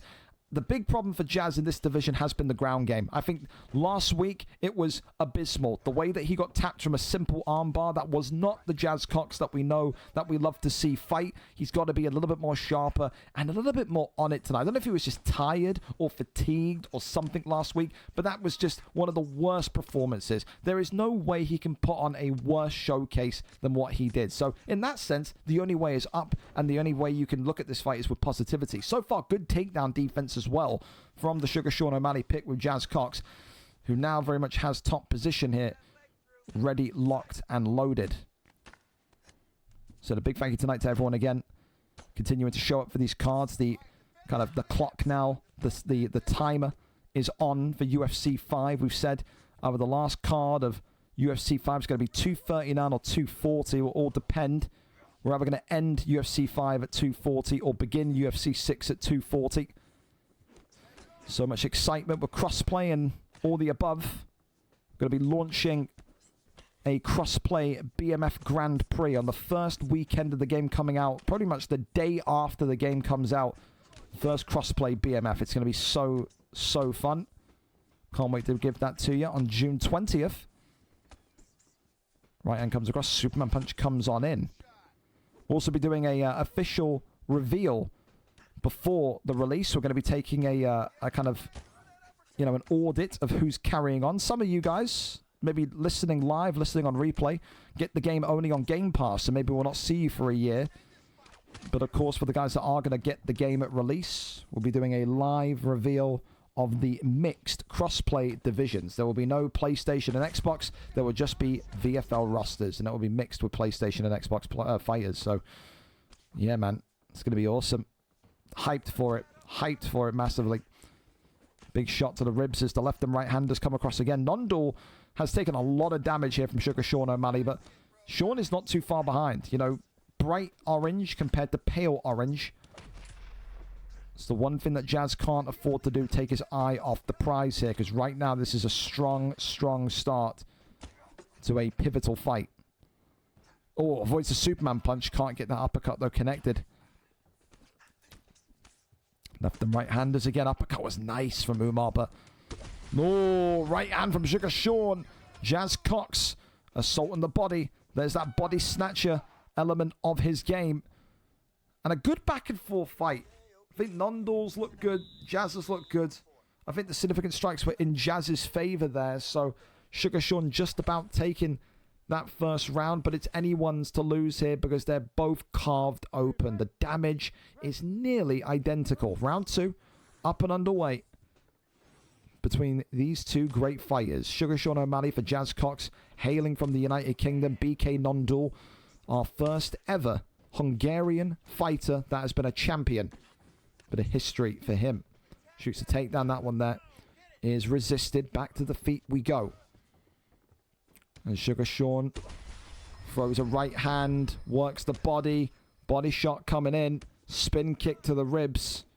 Works off the jab, left and right handers. Clinches there, gets the takedown.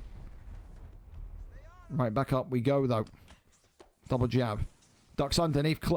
An avoided strike into a clinch. That's the sign of a desperate man right there. That's something that Darth Trinell's fucking clapping in his room for. A Paul clinch, eh? I can't believe how bad that fucking fight was, man. I'm still in hysterics. That was categorically up there, one of the worst fights I've seen in 4 years. Wow. That was smelly ass, wasn't it? Jesus. Nondal continuing it. Oh, flying knee. Timing on that one. Second to none. Head damage. Very much there on Sugar Sean, but the cut damage very much there. And Nondal, big Shots here. Oh, that's wonderful handwork there. BK Nondal looking for a finish. No stat guard here. Interestingly enough. Could have broke up into stat guard, but not going to happen.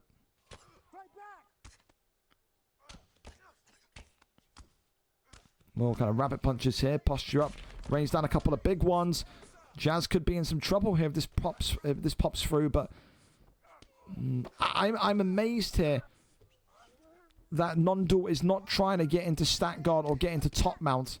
He's happy with these full guard posture up strikes. They're not going to pack any damage. He has to try and advance to a more dangerous position. Has to.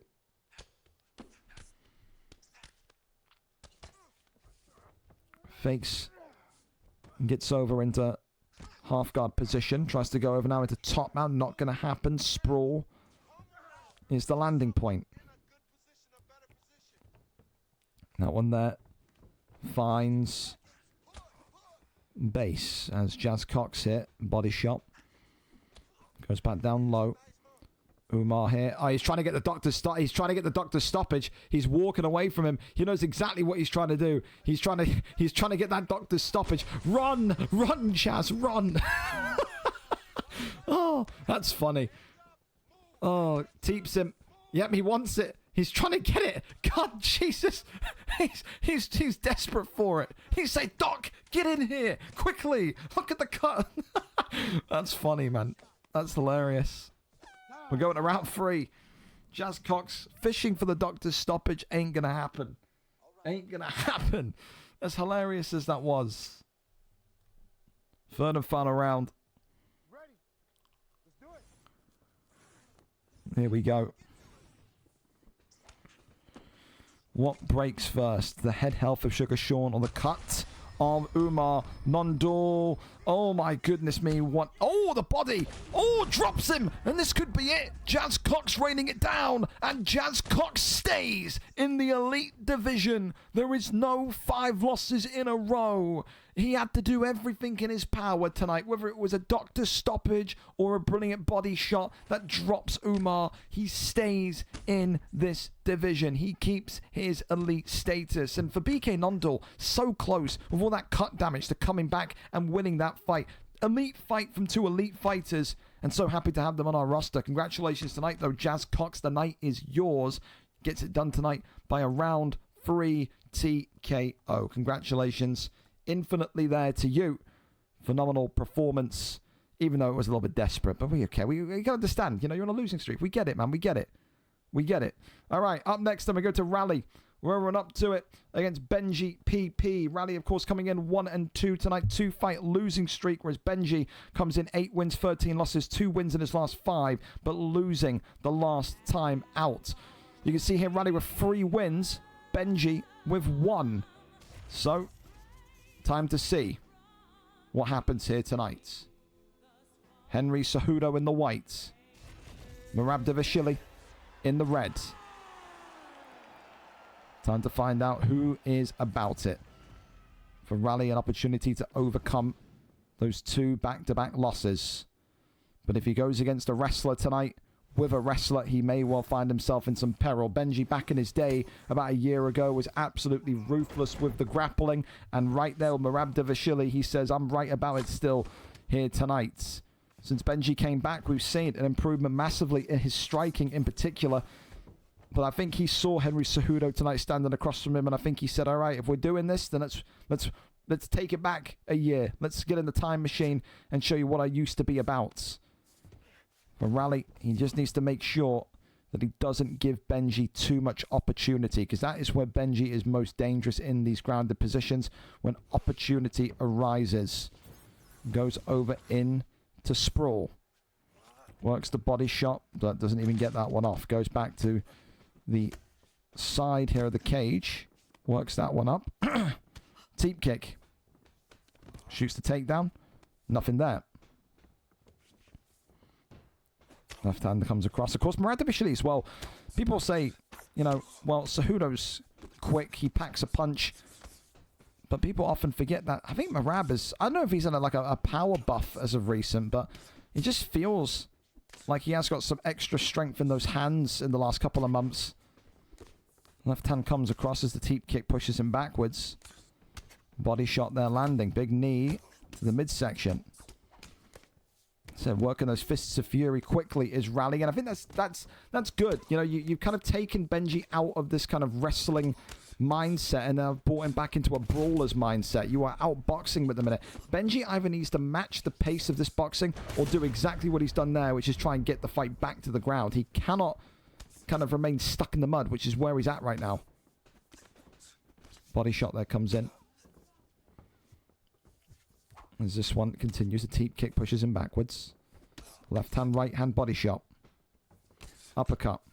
Shoots the takedown. BigJ sticking to the game plan.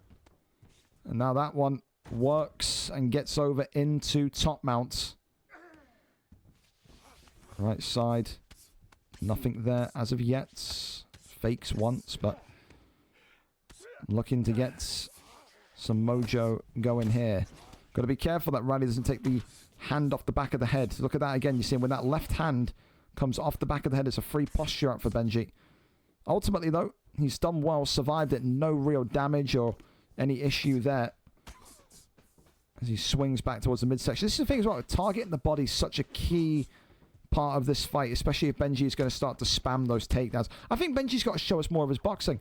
I mean, he has to. I think we've seen such an improvement in the last couple of weeks. Yes, whether he's won or lost, there is an improvement there. You have to be able to mix it on the feet as well, because he's looking way too one-dimensional. It just looks like if there's any hope for BigJ, it's going to be if he sits there and he spams the takedowns for the next 2 rounds. I like Rally's striking. I don't like his takedown defense. I like BigJ's takedown offense. I hate his striking. And that's a big concern, because it's the big thing that we've been harping on about for the last kind of month for BigJ. Has to get back into a mixed martial arts mindset. Think less about the wrestling in this round and think about getting that damage. You've got heavy hands in Merabdashvili. Round number 2, up and underway. Uppercut there immediately starts off proceedings from Henry Cejudo. Left hand comes across as the right hand uppercut combination that has been kind of the main point of attack here tonight. Continues brilliantly. Head kick there comes up. Nothing more to see. Is now some body shots also being looked for. Uppercut back to the body. Little tease there as another teep kick comes forward. 1-2 down the center. Front kick comes off. Back down to the midsection again. Oh, there you go. This is what I'm talking about, man. It just felt like BigJ needed reminding about how good Merab's striking is. In fairness, though, Henry Cejudo has got a great little pull elbow back off that's opened up the wound on Merab. But again, you can see now, Rally's fearing it. He is walking backwards. He's trying to strike and then evade any kind of pursuit from Merabdashvili. This is where BigJ's just got to walk him down and start to kind of get that pressure on. Overhand there is nice. Left and right side being targeted. The left hook into the right-handed side kick as the body shot's now coming forward again. A good 3-piece combination there being added into the mix from BigJ.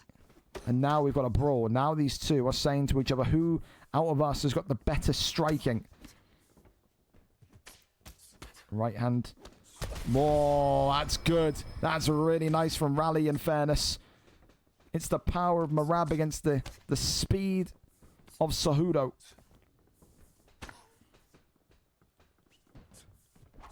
Right hand comes up. Still being looked for. Body shots. Uppercuts. Ooh, one to the midsection. Could have been way more worse than what it was. As the kind of midsection shots also being worked in. Stamina. I think they're both about equal. Maybe BigJ just having a slight stamina advantage. Could be talking about maybe one of these two, if not both of them, gassing out towards the end of round 3. But look at that wonderful body shot into the headshot. The way that Rally has mixed in that consistent body shot element is excellent. And it kind of negates the takedown threat now. I don't think you're going to see BigJ shoot for dear life when he knows that his body is punctured. And when that stamina is going to start to be really feeling it in that 3rd and final round. Little teep kick sends off again. Left and right hands, body shots again. Fantastic. Teep kick. Right back. Front kick. Uppercut overhand. Left hand again. Back to the midsection. Teep kick. Round 3. On its way. I don't think there's a reality where either of these two can afford to wrestle. Because I think if one of them wrestles or one of them chooses to wrestle and the defendee denies them, reversals them, the stamina hit is going to be so big that the submission is going to be there awaiting opportunity. I think you've got to just keep this going as you did in round 2. I think you have to strike. I think this is going to come down to who's better on the feet. I really do. Front kick starts off nicely from Rally. Body shot there. Lands brilliantly. It's just not what...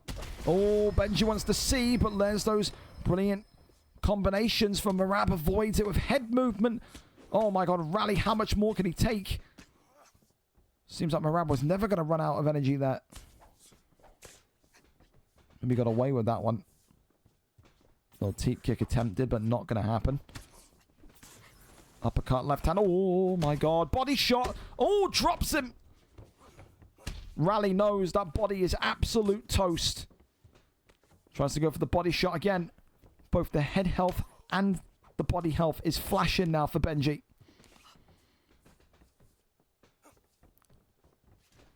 Oh, yeah. Faked one. And that there is one hell of a knockout. Wow. Rally, you've impressed me to fight of the night. That one takes it. Respect, of course, to Tormentor and Chaz. But that there was a real gunfight in the end. I love that. Again, two kind of fighters that were thinking about the wrestling at the start and then ultimately come down to, you know, who is the superior boxer. Hell of a fight. That knockout was ridiculous. Ridiculous. Congratulations to Rally tonight, though, for Benji. I think... if you wanted to wrestle, you needed to wrestle the entire fight. Round 2, you kind of got sucked out of it. Round 3, you were never going to wrestle because of the stamina issue, but take nothing away from you. You need 2 to tango. That was a great, great fight, fellas. Congratulations, Rally. 2 wins, 2 losses for Benji. A losing streak, but it doesn't look like he's going to be in any danger. It dropped to featherweight. Looked very, very good tonight. I think he just needs to focus again on doing what he's improved on so much, which is boxing. I think if he boxed a little bit more in the first, he would have been absolutely able to make that gap up. But what can you do? Up next, though, Fat Pot Loves Food and Cass, of course. I'm just going to double check again because I just feel like I feel like I've missed something. I feel like I've absolutely seen this fight before, but I trust in my doc. But I refuse to believe I've never seen this before. I just can't believe it because these two have been so kind of close together on the rankings. I don't know what. Maybe they just missed each other with availability, but. I mean, it's a great fight. I mean, you talk about falling on your feet from a replacement fight. Look no further. Kasaki tonight against Fat Bot Loves Food. Fat Bot, of course, 13 wins, 6 losses. 3 wins in his last 5 coming off of a loss. Whereas Cass tonight, 6-4, a 2-fight losing streak. 2 fighters that are looking to get back into form, but are devastating on their own nights. I think tonight, Cass got a box. Fat Bot Loves Food. I don't know if he's got to wrestle, but I don't know if he can keep I don't know if he can keep the pace with Cass. Cass is so dangerous when it comes to those levels of fights. It's going to be a really, really fun one here tonight. Absolutely, positively. I got DMs out the ears again, so we'll quickly read these. I mean, like, swap positions. No, you can't do that. Kizza. No, it's the last one for UFC 5. Welterweight, remind me. You literally are bold. There you go. Also,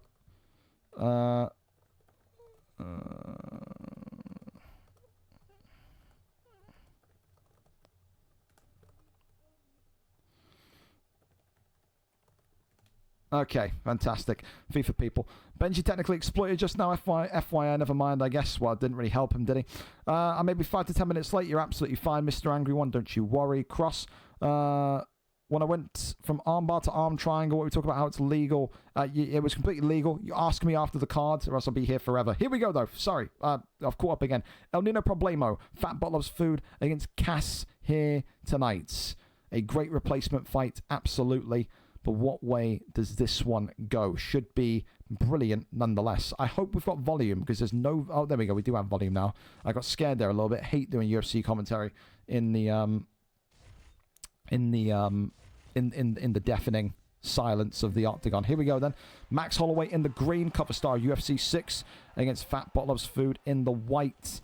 That UFO McGregor against Max Blessed Holloway. Does the Blessed Express make a pit stop tonight, or does it sail all the way through McGregor? Time to find out. Cass in the green, whereas Fat Bot Loves Food in the white. Two elite level strikers, but only one can come out of this one tonight with their arm raised. And this is a fight where, you know, you talk about how you fall on your feet. It's a great replacement fight. This is not a chance this one goes to a decision tonight. Right hand there comes up. Of course, McGregor's starting to already feel that kind of pressure of Kasaki. And this is what I'm talking about, man. I like the fact that both of these two can box, but it is purely about pace of starts. These two both electric in round one usually. However, Fat Bot Loves Food has been on the main card often. You know, he's relied on Ilia Topuria. Does that mean he's a bad fighter? No, but is he prepared for maybe how long it takes a non-Topuria pick to break through the defenses of someone like Max Blessed Holloway? Little teep kick there was just out of range as the left and right handers continue upwards. Spinning a kick there as this uppercut there was just being looked for. Left hand comes across as that one just being looked for again. Right hand. Uppercut, left hand. Tell you this much for free. These two are leaving it all in there so far, man. They are not taking a backward step. And look at that. Cracks through. That's what I'm talking about, man. Cass is so bad. He's so bad in a good way. Not like he smells, but he is so chaotic in the first round. And right now he is in the face of Fat Bot Loves Food and saying, what do you got, man? Don't ever sleep on that McGregor, though, because look how quickly the head health is zapped and drained of Max Holloway. Left and right handers again. Oh, drops him again. Big knee to the midsection as Max Holloway here is now busted open. This is going to go either way, man. Oh, the right hand from Cass. Oh, wow. Goes back down low to the body. So Fat Bot Loves Food watched the fight open and he raised his hand and said, give me that fight. That is on the bucket list. I want this guy. I can beat this guy. Did he sign up for maybe the wrong fight tonight, or did he sign up for a historic win in his VFL UFC resume? Because he's not an easy guy to beat, is Cass. Maybe on a 2-fight losing streak, but when he's boxing like this, who's going to stop him? And this one could be over. Max Holloway, Cass tonight says, new opponent, no problem. Gets it done in one. He is a problem when it comes to his round one starts. Vicious, relentless, and one of the best to do it on that PlayStation side of things. He gets it done tonight with Max Blessed Holloway. Hell of a performance. And take nothing away from Fat Bot Loves Food. Didn't need to take that fight, but did. And that's what you want to see. You want to see fighters that are brave. You want to see fighters that say, listen, I don't care. It's the end of UFC 5. Let's have these fun fights. That was a fantastically fun fight. And that's a style that I think Cass loves to go against. It's a mirror of his own style. Congratulations again. Top performance. Up then, we go to our final prelim fight of the evening. And this is going to be brilliant. Remind me on Saturday. Got questions again about FIFA hitting my DMs. It's ridiculous. Viper as well, I see that. If we need you, I will shout. Don't you worry. Just make sure that you're here tonight. Not on your bicycle somewhere. We're going to ping the Discord then and make sure you get your prediction cards in. Final chance to get them in. Final prelim fight is now live. There we go. So get them in. And we head over to our final one of the prelim card. And there's a big one tonight because it is Yorkshire Eto against 2-3 years Dagestan, of course. Eto saying that this is, for him, maybe a final fight before UFC 6, 13 wins, 19 losses, 2 wins in 5. And he goes up against one of the most informed names in the division, the 5-4, 2-3 years Dagestan. The wrestling has been off the charts. He says tonight, I'm going to put on a performance. I'm going to put on a domination. That means that you cannot ignore me versus Gramontik next. Azamat Mirzakhanov against Paul Craig here tonight in this one. A big, big moment, because if that man there in the blue of Paul Craig gets the victory, he has to be next for the title. We are there, and we are set for it. America's own against Britain's own. 2-3 years Dagestan against Yorkshire Eto here tonight. Best of luck, fellas. Ready to fight? Ready. Good.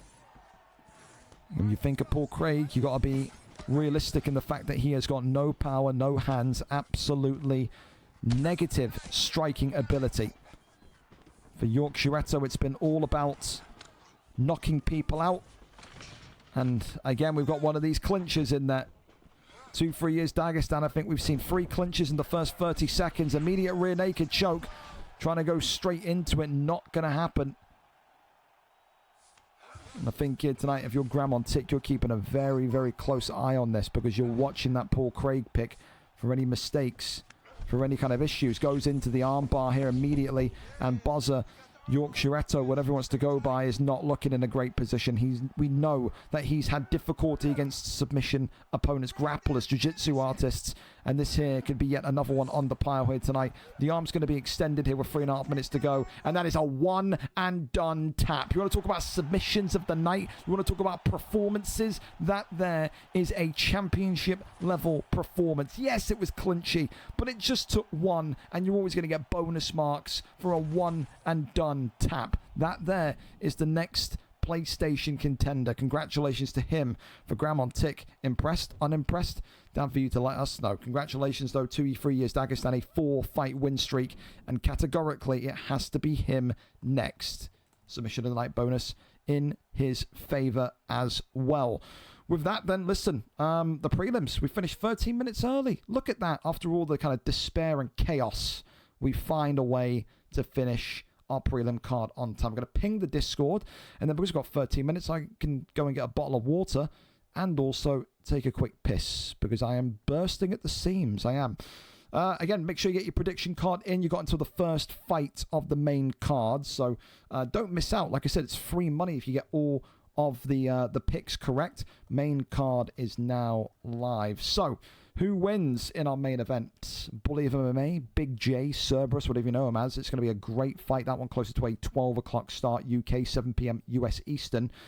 But we don't have long to wait, is all I'll say. For now, I'm going to go to the start screen and then go to the bathroom and handle all that business, and then we'll be back. So take a 2-minute break, get some snacks yourself, get a beverage, get something, and I'll see you back here in a couple of minutes. Don't go anywhere.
Oh my God.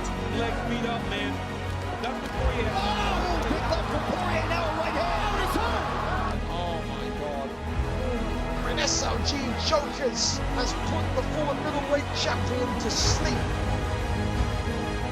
Light heavyweight champion. Goodness! It's time.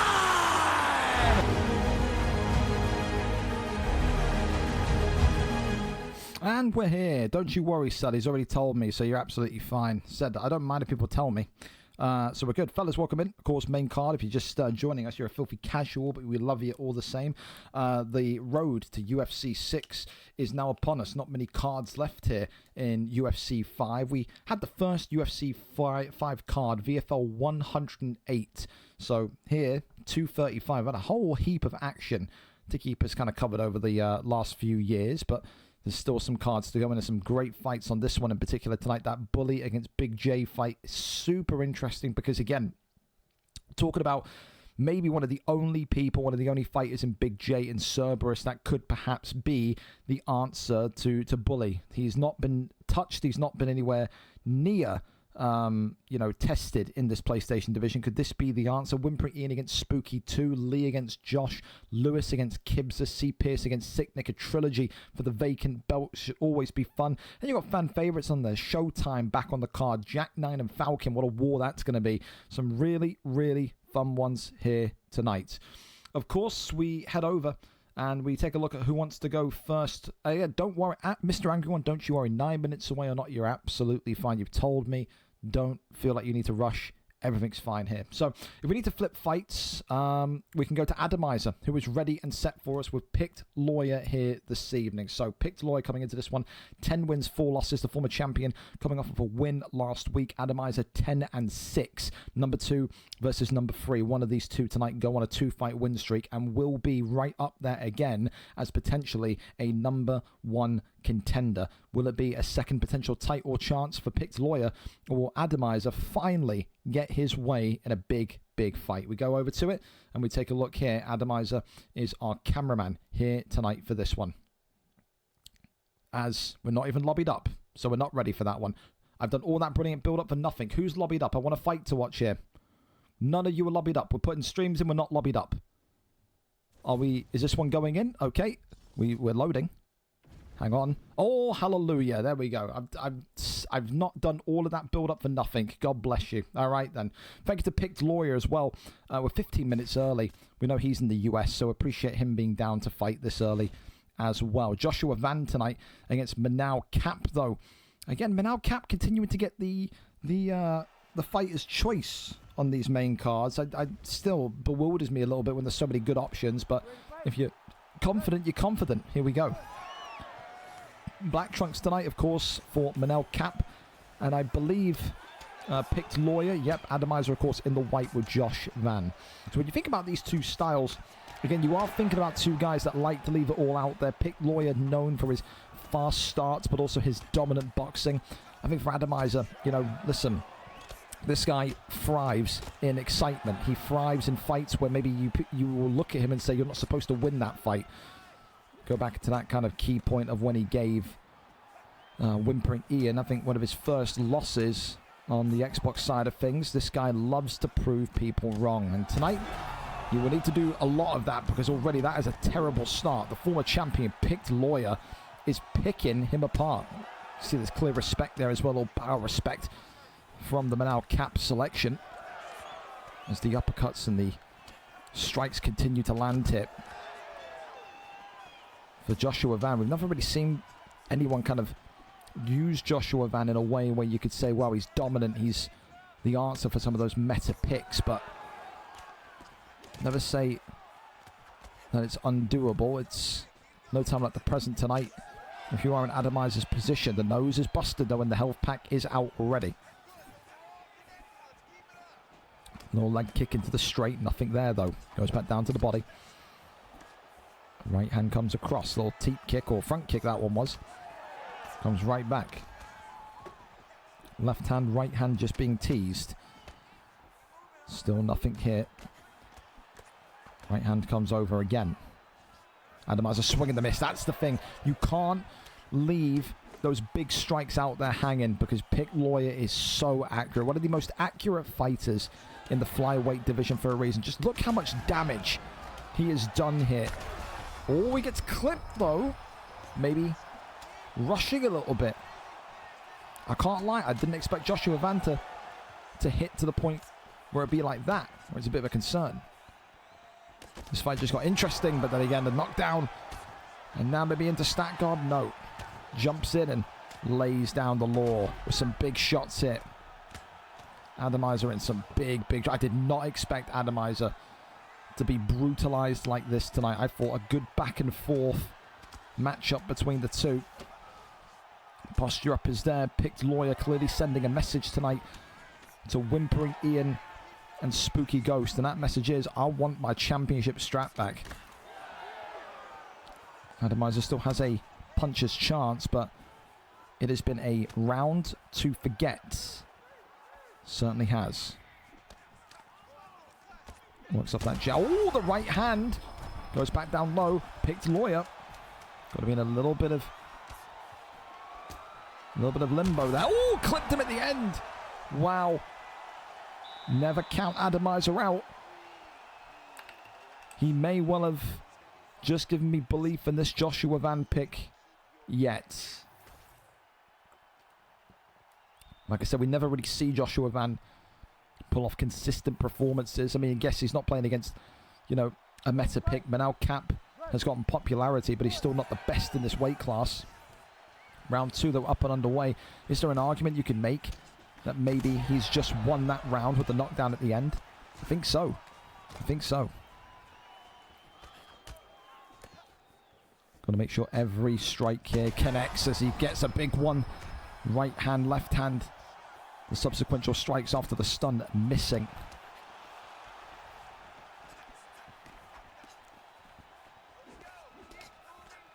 It's almost like a tense stare down between these two. There's an uppercut there. Just, I think I'm amazed that uppercut hasn't left a stun or a rock or anything. Punches and bunches here coming from Adamizer's Joshua Van. Left hand coming across, looking for that front kick perhaps. It's the speed of Van that right now Picked Lawyer can't really cope with. He's getting off about 3 or 4 punches in sequence, which is really, really good. Good little slip straight there from Picked Lawyer, in fairness. The nose now of Adamizer completely busted. Those bright red lungs. As this one is starting to get a little bit uncomfortable again. Against the cage as well. Adamizer's got to peel out. He does. Brilliant footwork and great IQ. Left hand drops him. If he goes into stat guard here, he does. You got to defend that. And this one tonight is all over. When you saw that move into stat guard and he allowed it, you knew that was going to be it. Joshua Van was battered, bloodied and bruised from the first round. Picked Lawyer. Ever since he's lost that belt, he's looked like he's been on a crusade to get it back. He just looks better and better every single week. He takes this one tonight by round 2 victory. And for Adamizer, a fan favorite, you ask yourselves now, where is the road from here? Is it in the bantamweight division? Does he switch from flyweight? What does he do? Where does he go? But I think for now, tonight, Picked Lawyer, 11-4, 2-fight win streak. I think he's just maybe signaled out the message to Whimpering Ian and Spooky Ghost. Keep that belt warm for me. I'm on my way. So with that, we can keep on going to our next one, which Jack9 says we're lobbied. Excellent. So we keep this one going. Love that tonight, fellas. Everyone ready to go pretty much nice and early. Top tier. Jack9 then tonight comes in What a comeback for Jack as well, because he's been out for so long. 13-12, left this featherweight division as a champion, winning and defending the belt. 4-fight win streak, but it was a long, long time ago. Let's get the exact date of Jack 9's last fight, since we've got time here. We're ahead of schedule anyway, may as well. When in Rome, give you the facts and figures. The last time Jack competed was all the way back at 230. Was it? It's only 5 weeks ago in flyweight. Fair enough. Well, the last time he was in featherweight, lost. The last time he won a fight was VFL 227 8 weeks ago.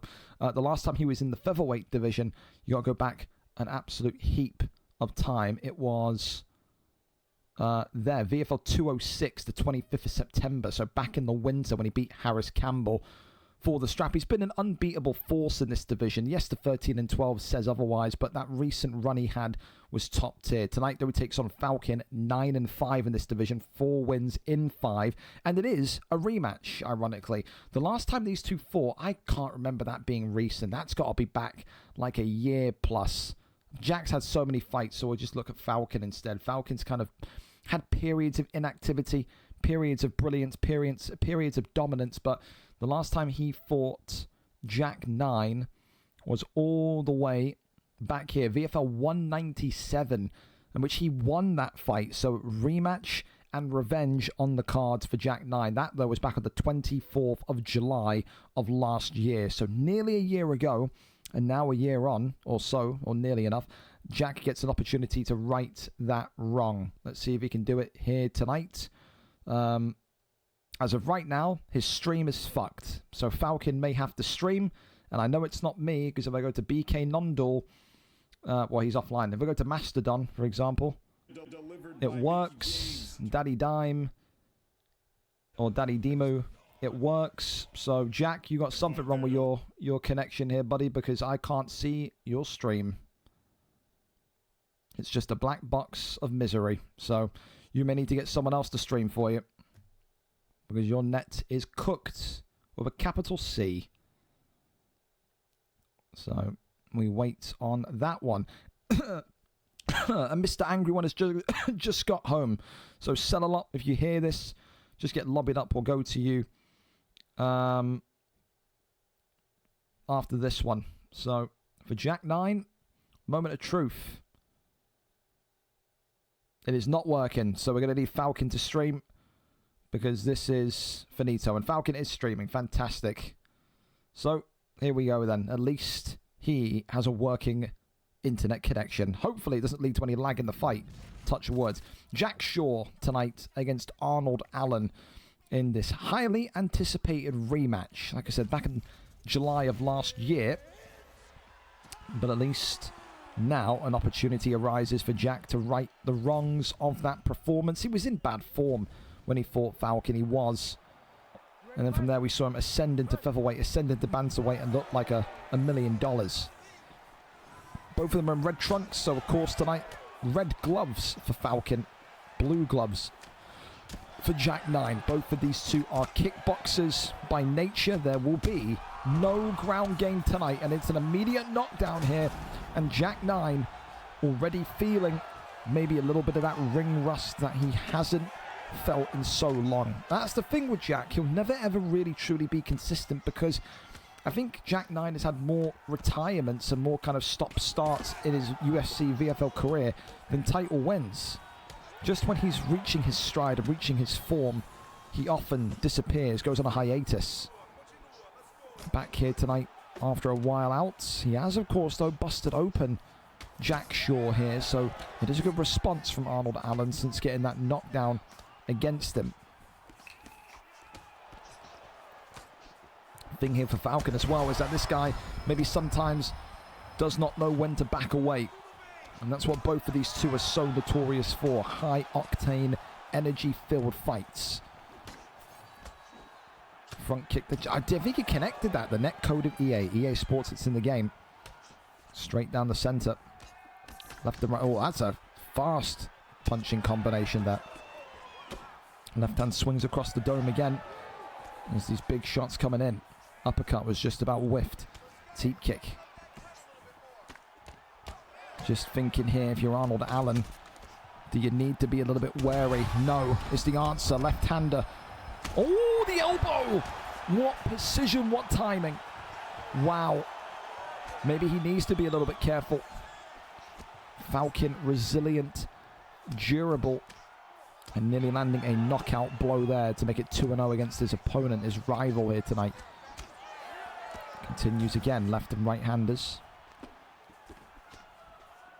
Got to think, do you still go pedal to the metal here, or do you think about round number 2? Both of these two swinging for the fences, though.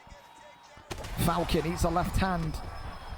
Back to the body, drops him, and this could be it. Jack 9 on his return has done it. Maybe a little bit of rust, but when you go against a fighter like Falcon, who is so about the stand-up, who has no regard for his own safety, he's never ever going to sit there, back away, shoot a takedown. That was the perfect reintroduction fight for Jack 9 tonight. He's a fan favorite, you can see why. And he resumes that featherweight career with another win. Can anybody outbox this kid in the 145 division? That's the ultimate question. Gets it done tonight by a round 1 finish. And again now, those two on for a trilogy, 1-1 in the featherweight division between those two. Congratulations tonight and welcome back to Jack 9. We forgive you for having poopy internet. That's okay. We love you for it. All right, we can go over to our next one then. And of course, we're going to be waiting for the stream link for Cellalot TV and, of course, Mr. Angry One. So whenever those two have a link for us, I'm here and I'm ready to go. Let me know. I don't know if it's going to be you, Cell, or if it's going to be Mr. Angry One streaming tonight. I know usually it kind of rotates and whatnot. So let me know. Toss me a stream link. That's all I ask for. I would beat these kids with Joe Laus on. Well, that's nice, man. Thankfully, yeah. Hey, wait for this. No one fucking asked, Josh. That's crazy, isn't it? Oh, I've gone off the screen. Whoopsie. As we wait to go. I don't have poop Wi-Fi. It was Twitch. No, it's poop Wi-Fi, mate. There we go. No worries, Cell. You're a top man. Here we go, then. The high roller out of Vegas here tonight. Able to kind of say, with 5 cards, maybe 4 of his VFL UFC 5 career to go, I can still do it on the big stage here on the main card. Mr. Angry One has been the guy to beat. I mean, you look at Mr. Angry One's record, every single metric points towards him winning this one tonight. He's up here, 3 wins, 1 draw, no losses. With Cellalot TV, 10-10, with only 1 win in the last 5. So they may have, he says he's fought this guy before, may have been online, may have been in a different league, but they have never fought here before. Angry One, though, with that invincibility in his sails. And again, you know, that won't phase Cellalot TV too much. This is a guy that's had invincible runs before, had streaks before. You're only as good, though, as your current performance. And tonight, Cellalot TV will be looking to test that. Win here for Cellalot. I mean, listen, you take out the hype train of the division, you take out an invincible fighter, and you make yourself on a 2-fight win streak. Is that enough to maybe sit there and talk about title opportunities? I think it would be. Whereas Mr. Angry One will be looking to say, listen, undefeated in 5, I want the next shot. So definitely title connotations in the midst for both of these two tonight. I want to thank as well Cellalot for keeping cool and calm and collected as well because of the slight delay. As an uppercut there comes in. Look at that, they're from Cellalot TV. People often forget, and I've said this before, you know, Cellalot goes through these evolutions of fighting where one month he's a grappler, the next minute he's a striker. But people forget how damn good his striking actually is. You know, go back to his early part of his career about a year and a half ago when this guy was kind of having wars in the lightweight division and the welterweight division. And his striking was fundamentally sound. It was just the fact that he would often get caught, sometimes because of the latency, the ping, other times because, you know, there would be issues beyond his control. But he always seems to bounce back. I've said this, though, he is a formed fighter. So tonight's so important for him to have a rich performance of form, because that's how you beat someone that hasn't lost in nearly 5 fights. Now the hand fighting commencing. Cellalot TV not opposed to potentially winning this fight by decision either. He's done so many big victories in his VFL UFC career, from knockouts to submissions to decisions. You know, it's one of those where you would think tonight any way is fine. but he obviously wants to get this one over the line in a stylistic way to the point where he can call out the champion and say, hey, you're on my radar, buddy. Goes over in to north-south. Now back into side control. That one there handled as the shots now coming on in. Goes over into side control again. Cellalot's happy enough to sit and bide his time. I think this is the thing when you go against someone like Mr. Angry One, who I think there's a lot of respect from a lot of the fighters in the division. You know, he did not fight well last week, but he showed that resiliency and he came back with a fantastic comeback-style win. And I think when you talk about guys like that, you have to be kind of always on guard. Big left hand that comes in as well. This McGregor is just ridiculously powerful. That's why you can already see that damage on Cellalot's Charles Oliveira. Right hand coming forward. Overhand avoided. The elbow, if it was an inch closer, could have ended this fight. It's those short little T-Rex arms of Charles Oliveira that has ultimately let Cellalot TV down there. Good round, though, from the American. Actually, I think both of them are American. I think good round there from Cellalot TV, the Las Vegas native. That's 10-9 to Charles Oliveira, in my humble opinion. Round number 2. That fucking Connor hits so fucking hard. Oh, well, yep, there you go. Oh, my God. He's a truck. He is 99 hit power, I believe. Head kick there comes up as the uppercut now lands. Oh my goodness me. Oh, it's double dropped him. It's double dropped him into stack guard. This is not good for Cellalot TV. This one is all over. It's the double drop. Oh, I had no block. Okay. He had no Good block. round. Good fight. I got my ass whooped. I wouldn't say ass whooped. He's so harsh on himself. God bless him. That was a good fight in the first round. Again, who can stop this kid in lightweight, though? I think I got the first. I think he did. I think he did. That Connor is just a cheat code, bro, with 100 punch power and shit. It's ridiculous. He still won the first. That's crazy. Yeah, with a knockdown as well. It's... Well, yeah, I don't know how he's won the first. That is not his round. That is your round categorically. There's no way Connor won that. I don't know how the fuck he won that. Yeah, I don't know either. It fools me. Regardless, I think the catchphrase... Anyways, good fight. The catchphrase of that fight is simple, that Connor hits so hard. He is so ridiculous at lightweight, and for Mr. Angry One, listen, doesn't matter how you do it, doesn't matter if it's convincing, unconvincing. The reality is 5 fights now without a loss. The lightweight championship of the world is your next destination. What has... Well, it won't be Chatterfy. Chatterfy has been itching to move up into featherweight, so you're going to be one of 2 fighting for that vacant strap next week. It's just about who's going to meet you in there. Fish 14, perhaps? Or someone else. This division's there for the taking, and Mr. Angry One does not look like there is a clear and cut and obvious fighter there for him to take on. So it's a fun time to be a lightweight if your name is Mr. Angry 104. We go into our next one, of course, if Fear Mitchie and Daichi are ready. I've got no issue. Of course, it's one of those, so we'll be there. Again, if people can't go early, by the way, then that's fine. I can't make you go early. We can sit here and, I don't know, maybe play fucking Connect 4 or something together, but if you can, and you want to get to bed early, the opportunity is there.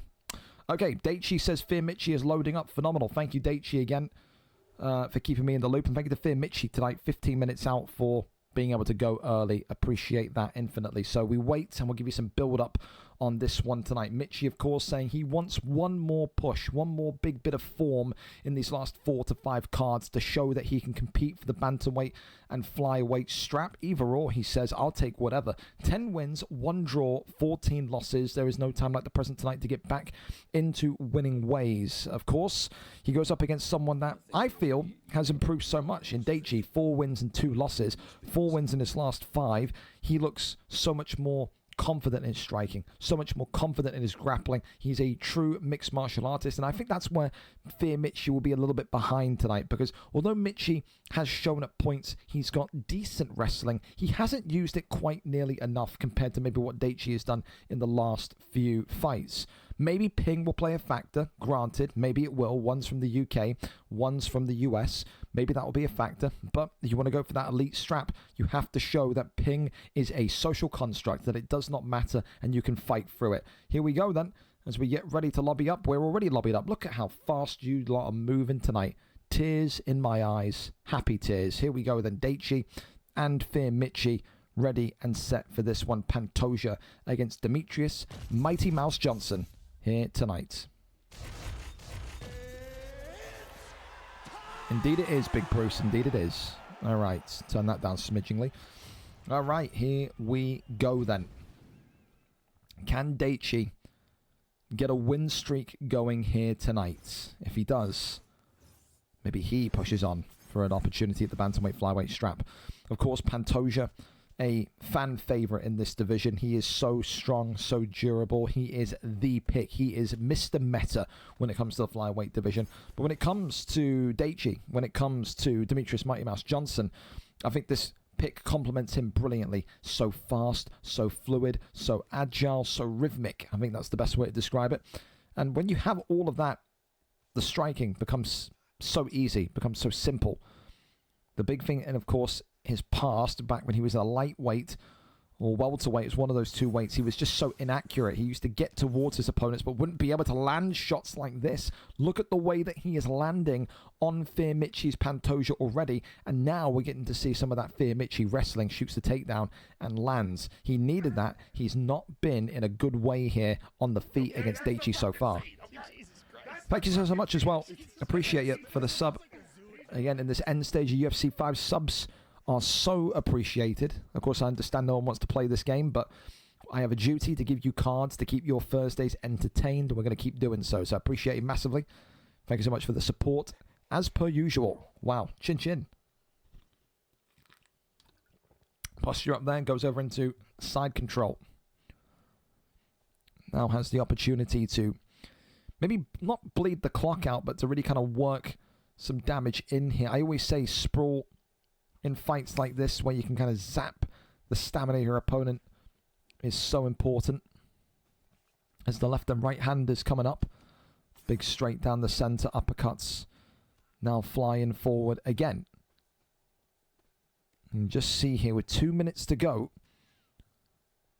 you just wonder if there's a possibility of maybe a Fear Mitchie comeback, because he has been on the back step here for so much of round one. To have that much damage already, I said this, BigJ, if he goes into UFC 6 the way that he's moving right now, is going to be up there for one of the most improved fighters of 2026. I can't preach to you enough how good this kid's boxing has gone. Ridiculously dangerous as he elbows that one towards Pantoja.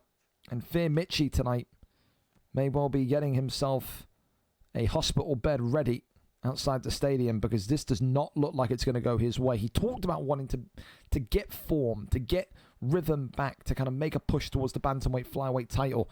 The reality is, although I love Mitchie, great fighter, great dude, but this division has gotten tougher every single week.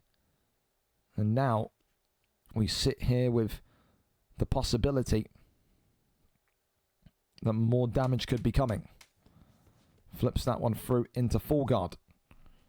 Elbows there, driving off, but that's going to be the end of round one. Categorical BigJ round, 10-9. It's not even close. No offense to Mitchie, but you got to do something to get me back believing in your hip. Demetrius Johnson so far looking like a tornado. He's blitzing Pantoja out of his shoes. For Mitchie, oh, again, an already mighty stun coming his way. Shoots the takedown. That one not going to land.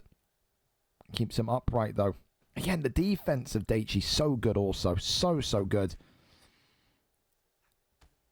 And maybe this is one that... And again, whimpering Ian and perhaps Spooky have got to keep their eye on, man. This is not a prospect anymore. This is a war-ready fighter in BigJ, and he's taking out a phenomenal veteran, a future Hall of Famer in Fear Mitchie, and just like that, it is all over. I think he's got the best hands in the flyweight division. Dude, I would love to see him v picked lawyer. I would love to see that. Hell of a fight. I mean, that's now the conversation you've got in your head. What performance was more wowie? You know what I mean? Was it, what wowed me more? Picked lawyer's demolition job or Daichi's, again, consistent and brilliant efforts on the inside of the pocket?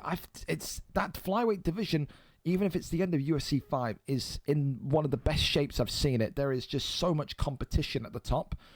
It's nuts. Commiseration, of course, to Fear Mitchie. Not his night tonight, but these young kids, these whippersnappers in the division continue to look ridiculous every single time. Top tier. Congratulations. Either title fight next or title fight next. You know, no one knows. No one knows at this point. Well, listen, we are 20 minutes ahead of schedule. We know that Iceman Brad said he's not going to be ready until time. I don't know if Showtime is around and is happy to go early, of course. I don't know if Neddy would be happy to go early as well. Showtime, thank you as well for the sub. Appreciate you again. But yeah, performances. I think you're right. I think it has to be. I think it has to be. I was kind of umming and ahhing, waiting to see. But I feel like I'm in a comfortable position to say that's going to be performance of the night so far. I'll just put DJ. I'll know otherwise. DJ. Yeah, dude, he's incredible. Incredible. Top. You wouldn't think that kid was getting his ass kicked and handed to him, you know what I mean, back in like the welterweight division a year ago, would you? You just wouldn't. Ridiculous stuff, man. We got a knockout, we got a fight, we got a submission, and we got a performance. Yeah. Top. Tip top. I definitely wasn't ready for that quick start, dude. The way that Demetrius Johnson is, he is ridiculous. Oh, Iceman Brad's is ready? Brad, we don't. If you need time, Brads, then we don't have to go to you. It's up to you. Oh, you okay? Love that, fellas. Thank you so much. Raw Matrix and Iceman Brad up next then. Top tier. 6 and 7 for the Canadian Raw Matrix, who now knows he is on the verge of title gold. 2-fight win streak, but his opponent has hit form at the correct time as well. 4 and 4 for Iceman. 3 wins in his last 5, a 2-fight win streak. Whether you're Raw Matrix or Iceman here tonight, if you win this fight 3 in a row, that is the best form in the division, and you will fight Jack Frost next. Robert Whittaker against Dricus du Plessis. Who is going to seize the day? Who is going to seize the opportunity? Time to find out. 2 Americans here tonight. Well, 2 North Americans, Canadian and American. I know Canadians hate being called American. Apologies. Here we go. Black trunks for Rob Whittaker. Green for Dricus du Plessis. If you are Rob Whittaker, you have to come in with the knowledge that on the main card, this Whittaker is cursed. We have not seen this Whittaker across both consoles on a main card hit double-digit wins, which is surprising because Rob Whittaker used to be the man back in UFC 4. Not the case anymore. Of course, the big thing to factor into this fight as well is that Iceman Brad has looked absolutely devastating when it comes to ground game, when it comes to wrestling. And that attempted shot there signals that he is not opposed to doing that here tonight. On the feet, you would think hands in favor of Matrix, ground game in favor of Iceman. Right hand comes across there as the knees now puncturing Robert Whittaker. Shoots another takedown. This is going to be so key for Matrix tonight. The denies, the takedown defense. If you keep this one standing and you keep this one as a pocket exchange, I think Rob Whittaker's got enough power to completely dominate this fight. Dricus is one of the most balanced fighters in the 180 division. 185 division, excuse me. And I feel like tonight, you're going to need to see every aspect of him. His footwork, his boxing, his wrestling, his durability. As he gets into mount here, this is not where you want Iceman to have you though. Big shots, Raw Matrix is out of there. Just like that, the Robert Whittaker curse continues. And Raw Matrix will not believe his eyes. Iceman Brad, ice in the veins like Caleb Williams. It is a title opportunity for you next. Jack Frost and Iceman, the battle of the ice, the battle of the snow for that PlayStation opportunity. That is so unlucky for Raw Matrix, man. You could not. Oh, that is so gutting because he's done so well in the last 2 performances. But when you see Dricus du Plessis get into top mount, He's got that same kind of vibe and aura like a Makachev has in his division, like a Chimaev has. There's only one way it goes. He gets it done in round number 1 in a fight, respectfully, Brad, that you were getting your ass kicked in. I can't lie to you. That was one-sided, but it only takes one moment, one mistake, and we saw it there tonight. Hell of a performance, and the title shot there is next for you. Top tier, absolutely. Absolutely. Jay Bracy's the shortest man alive. Well, there you go. I don't know where my block went into the doldrums, man. I don't know. I don't know if his block is weak or not, but yeah, crazy. I feel for you, Matrix, because I feel like there was more in that fight, and I feel like you were absolutely hitting stride. If I'm in your position and I get taken down once and he gets into top mount, I'm thinking, this isn't good, but I'm going to survive it. It's the first time it's happening in this fight. Maybe I'll eat a stun, but I'm going to survive it. Sometimes it just doesn't go your way, man. Sucks, but what can you do? Credit to Iceman, though, dude. Credit to him. Well, Showtime says he is loading up the stream. JB Dagger. I have no idea who you are, JB. Not a clue. Not a clue. Showtime, though, we'll get ready. I guess Showtime, you need time, bro. There's no need to rush. We are 20 minutes early. I'm not going to force it on you. So you need time to kind of, like, get comfortable, get home. Then don't worry. Well, Iceman, Brad, with a message. Make sure to let the audience know RBM did that. Not me. Bless my coaches. I have no idea who RBM are. But, yeah, RBM did that. So, yeah, they did that. Absolutely. JB Brazy. I don't miss you making my life miserable, JB. I don't. There you go. Where's B. Thomas these days? Name for the archives. Probably dead. I haven't seen B. Thomas in about 2 years. On the FIFA side or the UFC side. Again, a big thank you tonight, fellas, for just being on time. Like I said, it's always a good problem to have when we're early. Like I said, I think that makes everyone happy that they can not have to worry about their fight being 40 minutes late and having to go to bed so late. So, appreciate it massively. And, I mean, listen, we're going to talk about a brilliant non-title fight still to come. Showtime and Neddy. That there is going to be a real battle because we're talking about two of the most informed middleweight matchups, two of the most informed middleweight fighters that you can possibly find. We'll do build up while Showtime's loading, why not? Because it's a huge one. Lewis Beck's, of course, defending the title tonight against Kibza. So again, maybe they'll have their attention diverted, but you got to keep a very open mind about this fight. Showtime 14-13, 3-fight win streak. Neddy 10-14. 2-fight win streak. You're talking about the two most informed fighters that aren't involved in the title shot like Kibza is tonight. It is clear, it is obvious, it is apparent that whether you win this fight by knockout, submission, decision tonight, whether your name is Showtime or Neddy, a win here means that you've got at least one more title shot waiting for you ahead of UFC 6. So that there is huge indeed. 2-3 years Dagestan, thank you for the follow as well. I made your life entertaining for once. Who has a better Bilal than me?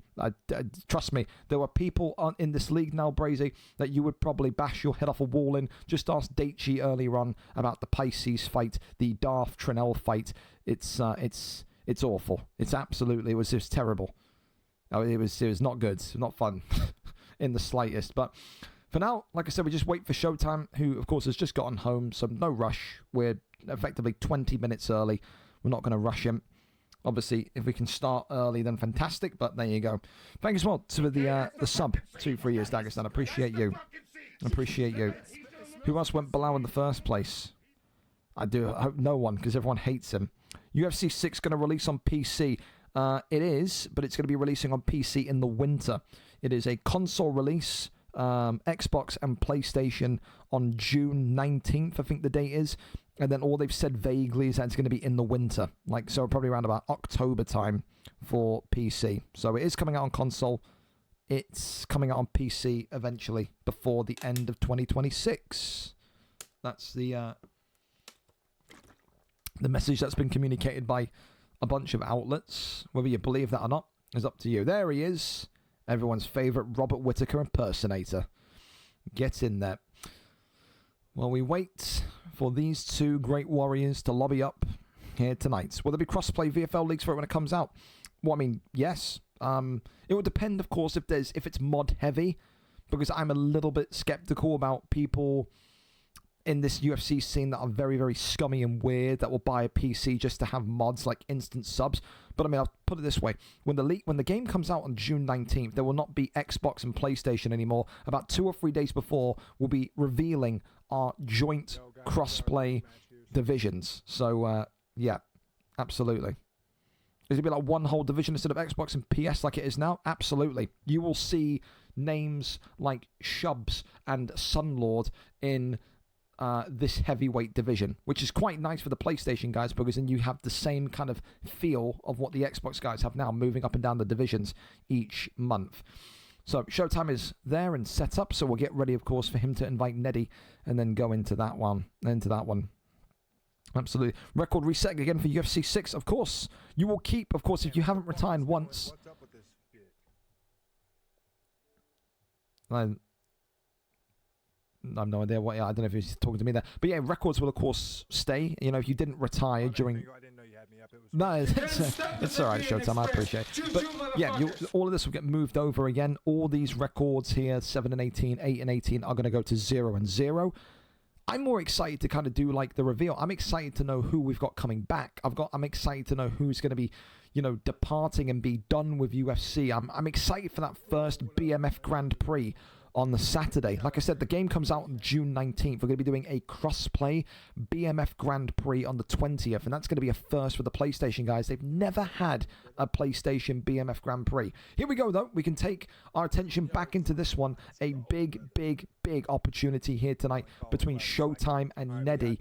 3-fight win streak against a 2-fight win streak. You win here, you have the champion in your crosshairs. The big question is, though, does Showtime still have that focus? Because the last couple of big fights he's had, title fights or title eliminators back a month or 2 months ago, he has frozen at points. He has allowed his opponent to completely take control. Tonight, he will need to make sure that that does not happen. We are going with Michael Bisping here tonight against Israel Adesanya. Here we go, then. I think this is the first time we've seen this Michael Bisping be used, so a bit of history being made here by Showtime. Don't think we've seen this version of Bisping be used before. Don't know if it's new, because how much I'm paying attention, but will it be Khamzat Chimaev? The answer is yes, it will. But I'm rooting for Gaethje. Here we go, then. Neddy and Showtime. The winner here is up for a middleweight championship of the world opportunity. Ready and set to go. And we're off to the races. All bar respect there. And then we'll get to chatting, guys. As I don't want to interrupt Gringo too much. you're too kind. The black and white trunks tonight for, of course, Showtime with Bisping, whereas Neddy comes in with those blue and grey trunks with Khamzat Chimaev. And, of course, look at this. You've got a treasure train coming. Congratulations. Left hand, of course. This is the thing. Boxing against grappling. Neddy has come back in recent weeks and says, listen, I'm not just a submission artist. I can box now. So maybe tonight he will test the wind. He will test fate and try and box with one of the greatest pressure boxers that have ever existed inside this league's ecosystem. But when you do that, you play with fire. Are you a firefighter, or are you someone that is going to be set ablaze at the first sign of trouble? Big uppercut there comes in, opens up the wound on Showtime's Michael Bisping already nice and early. Again, Chimaev maybe doesn't hit the fastest, but he hits hard in this 185 division. That's what you got to remember. Showtime Classic attempted, but does Michael Bisping have the ability to lift his leg even remotely high enough for the Showtime Classic to execute? That's the thing. So far, so good, though, for Neddy, who gets that opening bit of damage. The yellow health pack already on Bisping as the right hand comes across the jaw. Going back down low to the body once again now. Left and right handers. Neddy is so calm right now. We've seen Neddy before get a little bit lost in the sauce when it comes to these kind of striking matchups, but he's looking very, very composed. Right hand comes across, knocks him back, though, and this is why Showtime wants to keep Neddy against the cage. And look at that. That pressure of Bisping has now opened up that orange health pack on Neddy. Neddy's going to have to shoot a takedown here eventually. I don't think he's going to be able to survive this pressure for too much longer. Left and right handers coming across again. Neddy Hill Nice. gets a nice knockdown and tries to put him into the guillotine. Showtime resists that one. And again, in typical Showtime fashion, he gets his shit rocked and then goes, wow, nice shot. So It's the nicest guy in the UFC community you'll find, man. He's the Mr. Rogers of UFC. I keep saying it. No one wants to beat Showtime, but sometimes to get to a title, you got to step over the nice guys to get there. Of course, the left and right handers continue onwards. That's a right hand from Chimaev again. Drops him, sleets him, and this could be it. Top mount, Chimaev not going to be able to get through. Showtime just about survives it. But can he survive 50 seconds? Half guard obtained. If you're Neddy, do you go a little bit aggressive? Do you try and push over into top mount? Or do you just take this into round number 2? Finds full guard. Trying to go for the get up, and Showtime gets it. 14 seconds. Can there be one more twist here in this middleweight divisional matchup that has number 1 contendership connotations? Round 1 in the books. You got to give it to Chimaev, sadly. Again, guys, I appreciate the bits and everything coming in. Let's go. We'll get to chat after the match. And now, of course, is the question mark. What can Showtime do Much respect to this guy. in round number 2 to find victory? Bar respect there from both of these two. Again, everyone loves Showtime in this division. It's a lot of fighters' dreams to fight Showtime. As cringe as that sounds, they always say, before I leave this division, I want to fight that guy. Absolutely. He is a bucket list fight for so many fighters, especially in that middleweight division, who are, learning their trade and are starting to become complete fighters.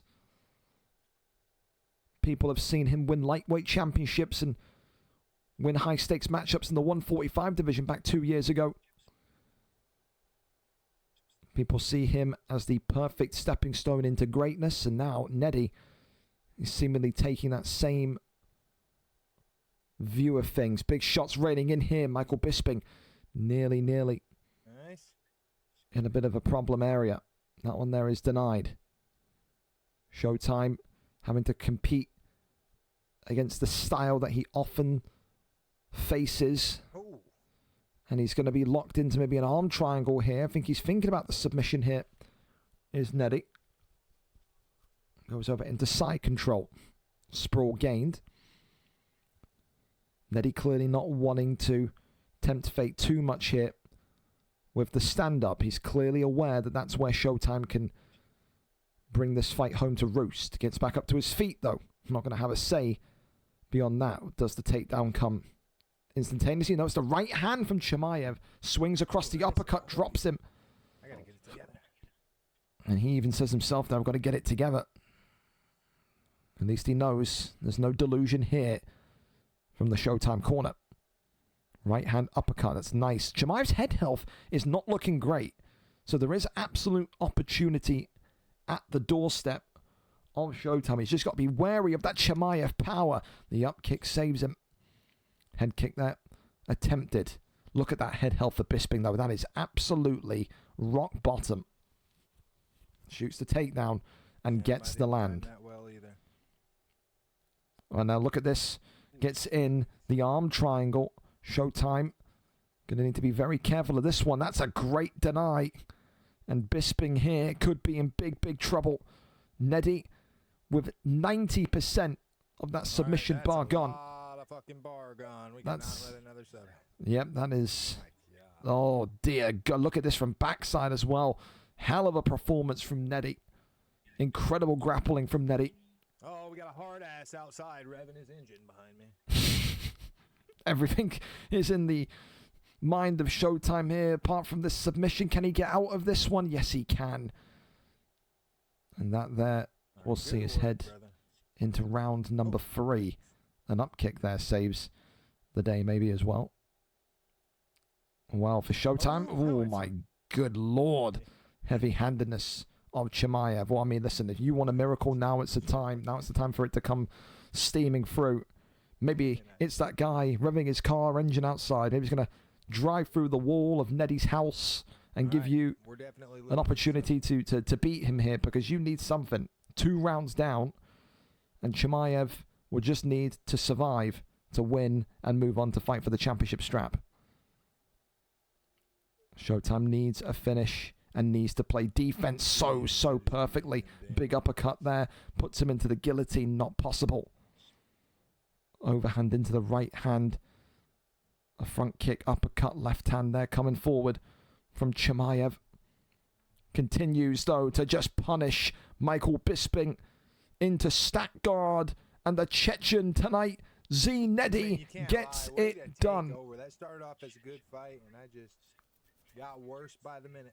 I think that Michael Bisping pick, we don't see it for a reason. That was a fun fight. Good fight, of course. Great fight. And again, for Nedi, really liked what we saw there because you saw a little bit of everything. You saw that he's confident to box. You saw that he's confident to grapple. That there is a complete 185er.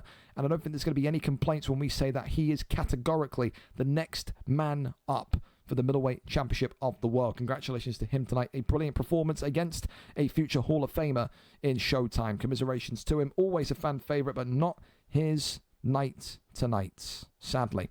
All right, then. We go over to our next one, and of course, it is the start of title fights here this evening. Phenomenal job from all of you guys, again, being on time early and allowing us to get to this stage. Title fights are now live, and we get to start off tonight with a really fun one for me because you don't often get to talk about trilogies in the sense of title fights. Usually they lead to title fights, but tonight we get one front row and center. C. Pierce and Sicknick. The UK takes on the United States in a heavyweight bonanza. C. Pierce, former champion of this division, 16-24, 2-fight win streak. Sicknick, 7-18, 2-fight win streak. Damian Go did not sign up to fight live this week. He will be keeping his eyes peeled, as will General Bean, on what happens in this one tonight.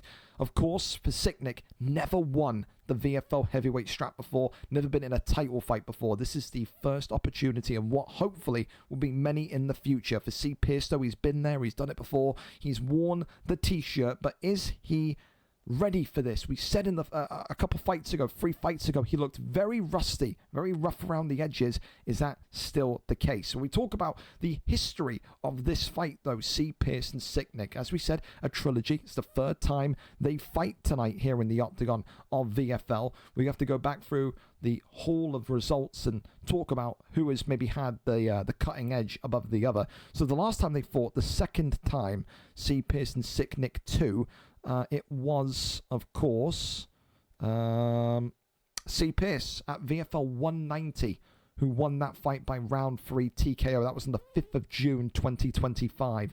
Before that, the first time they ever fought, Sicknick and C. Pierce, all the way down here at VFL 178, in which Sicknick won. That was on the 13th of March, 2025. These two are 1-1 tonight. A trilogy is settled for gold. We are there, we are set, and we are ready to go for this one here tonight. C. Pierce is our cameraman, or is he? Oh, C. Pierce has got this nonsense happening as well, so we can't use C. Pierce's link. Sicknick is going to have to stream it. It's something to do with Pierce's internet. We can't watch anything. Everything else works. Look at Hudson. Look at, well, Hudson's another one maybe. Yeah, Hudson's another one that's busted. But look at Pompey. Look at O'Shea. No! Look at Brandon. It is, well, Brandon's another one as well. I don't know, it's weird. It's got to be something to do with something there. Look at Lawbors. Lawbors getting it as well. Well, yeah, it's iffy. Twitch, maybe iffy. Certain people's Twitch streams are iffy. C. Pierce, you are iffy. So we're Sicknick. At least we have him. Fantastic. So maybe not internet's fault, maybe Twitch's fault tonight. So I appreciate you for trying, C. Pierce. But for Sicknick, God bless you. Cameraman Sicknick here tonight. He wishes it was Fall Guys, but it's heavyweight championship connotations here this evening. Alistair Overeem, jacked to the gills against C. Pierce's Derek Lewis. Do we see a fan favorite, the friendliest guy in the heavyweight division in Sicknick, finally get gold? He was so good back in his heyday of the VFL Undisputed Boxing League. He was getting wins left, right, and center. But can he tonight finally get a strap over his shoulder and become a VFL heavyweight champion for the first time inside the octagon? We are moments away from finding out. Whenever you two fellas are ready, we can go. Here we go. We're going then. All right. Get ready, get set. It's time to find out who's taking home this vacant crown in the heavyweight division. Ready and set for action. And he's gone offline. He's literally gone offline. We've been cucked. Yep. As we were getting... Oh my God. Someone get their attention. Someone get their attention somehow. His stream's literally turned off. We can see nothing. We can see absolutely nothing. Reese and also Namers, thank you for the follow as well. Yeah. We got nothing. The stream, as soon as they went into the cage, it's turned off. I don't know what has happened there, but we got no picture here. We got nothing. So yeah, I've left. Mr. Beans, thank you for the follow as well. Yeah, I don't know what happened to Sick Nick's camera there, man, but yeah, one of them. We're waiting and we're seeing. Trying to lobby, but my opponent won't respond. Well, yeah, because it's about an hour early, Josh. Why am I going to care, dude? Why are you sending me pictures of Lee not responding? I don't care. I don't care. There's like an hour still to go. He doesn't need to be here early. All right. Well, he's got the stream back on now. Hopefully, cross fingers, it stays on. As we go again. So, yeah. We're ready and set to go again. Absolutely. It was so funny. I thought you were trolling me for a minute, Sicknick, because you literally, Herb Dean was like, are you ready? Are you ready? And then the stream turned off. So, we go again, and we see. It's a shame that fucking Twitch is, like, half fucked and not letting half people stream. But, what can you do? We go again, then. Overeem. And will it be Tom Aspinall now, or will it be Derek Lewis? So I'm going to lock you in for the same picks, so you can't change your pick. Derek Lewis and Overeem. Here we go, then. Ready and set. Ready and set. Alright, alright, alright. Hey, this is why it's good to be 20 minutes ahead of schedule, boys. Stuff like this. Right. Does Herb Dean make the stream turn off again? The answer is no. Now we're in for our heavyweight championship matchup. Red trunks tonight for C. Pierce. Blue trunks, of course, for Sick Nick. These two are 1-1 against one another. Sick Nick in the blue has never won the championship before, though. C. Pierce has, and has got that experience of being in these title opportunities. Flying knee that. Whiffs. And then goes for the body shots.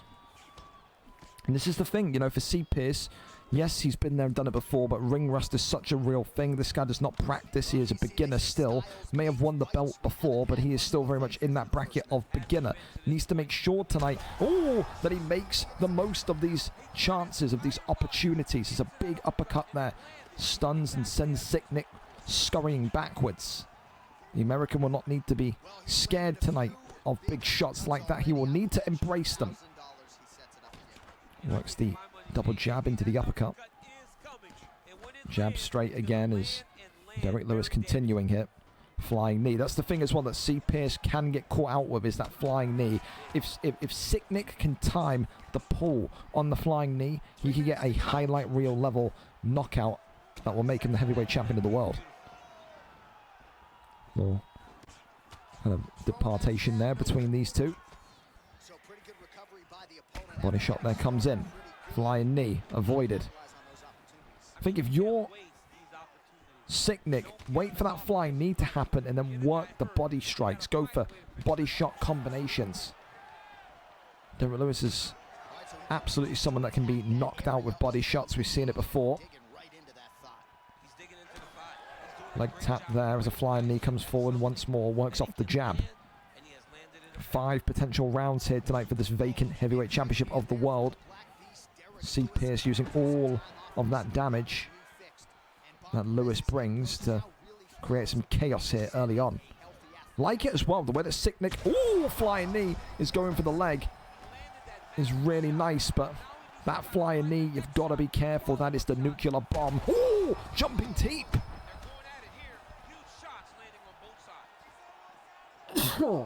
Excuse me. Jesus Christ. I feel like I've been flying teeped. Oh, big shot there again from Sicknick.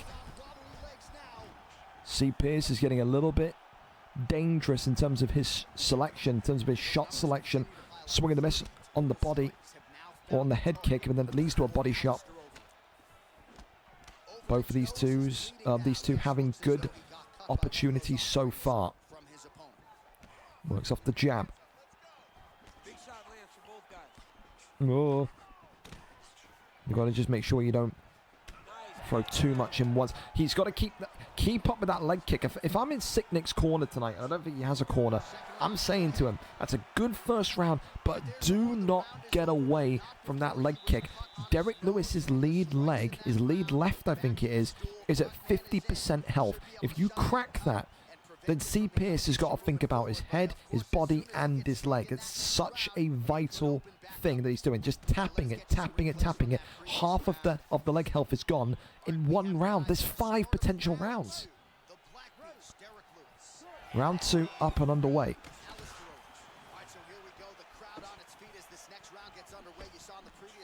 For C. Pierce, you need a strong start here. You've got to kind of take Sicknick out of his comfort zone, and you do that with a flying knee. Big uppercuts there coming forward. Sicknick not anticipating that wonder strike again. Body shot. He hasn't thrown a single leg kick yet. That's got to be one of the first things he thinks about. Big knee to the body. Oh, it's that jumping teep again. And C. Pierce here eating body shots. Good kind of distance management there to just avoid that flying knee from Sicknick that time. It's a great fight so far. Left and right, uppercut there's nice. That's the first bit of avoidance striking from C. Pierce, who's going to look to rain out some strikes here. Overeem survives it. Takes the back, pushes him away. Oh, it's another big jumping teep. Another takedown shot by Sicknick. Wow. I love it, man. He's going to get into top mount as well. No side control. And gets up. Didn't like it down there. Not one bit. Derek Lewis. Flying knee, I tell you. He's trying to catch him. He's saying, I'm going to catch you one more. Another one avoided. He's got to go for a leg kick, bro. I wish I could shake Sicknick by the shoulders and say, leg kick this guy, man. He has not thrown a single one in round 2. There it is. Get back to that. Double hooks coming up top here. For C. Pierce, he's just got to kind of stick to him. I think C. Pierce's best option here is if he kind of walks into him and does not let him kind of have any second to think here. Pressure will give you the victory. Minute and 30 left here, round number 2, a potential 5 rounds. Both of these two hesitant to make the first strike. Little pull there from C. Pierce, not met with any sort of counter though, sadly. Kicks the shin. Big knee to the body. Oh, clips him with the uppercut, drops him, and this could be it. C. Pierce, top mount. And he gets up. Why? That could have been the fight there and then. Flying knee. Somehow, Sicknick is still alive in this one here tonight. 27 seconds of round 2. Is Sicknick going to escape this round? He is in bad ways here. Oh, the uppercut could have been body shot. 1-2's down the center. Another body shot coming forward. And that one there, heading into round number 3. I don't know what C. Pierce is thinking of. when he has him in top mount, all he's got to do is throw a couple of strikes in there. I think he was a little bit nervous that Sicknick was going to maybe kind of bust out of it and then flip him. He didn't need to be.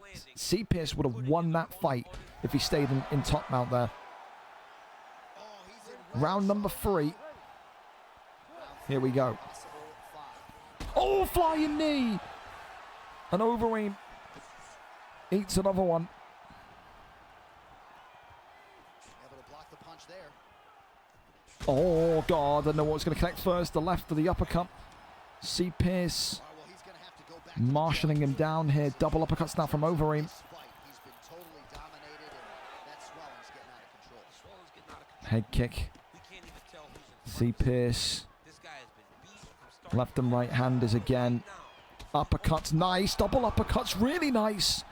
And Sicknick here And just misses with that big right hand. starting to feel like there's maybe a chance. Oh, it's a quick flurry of punches. And C. Pierce not going to get it done just yet. Drops him again.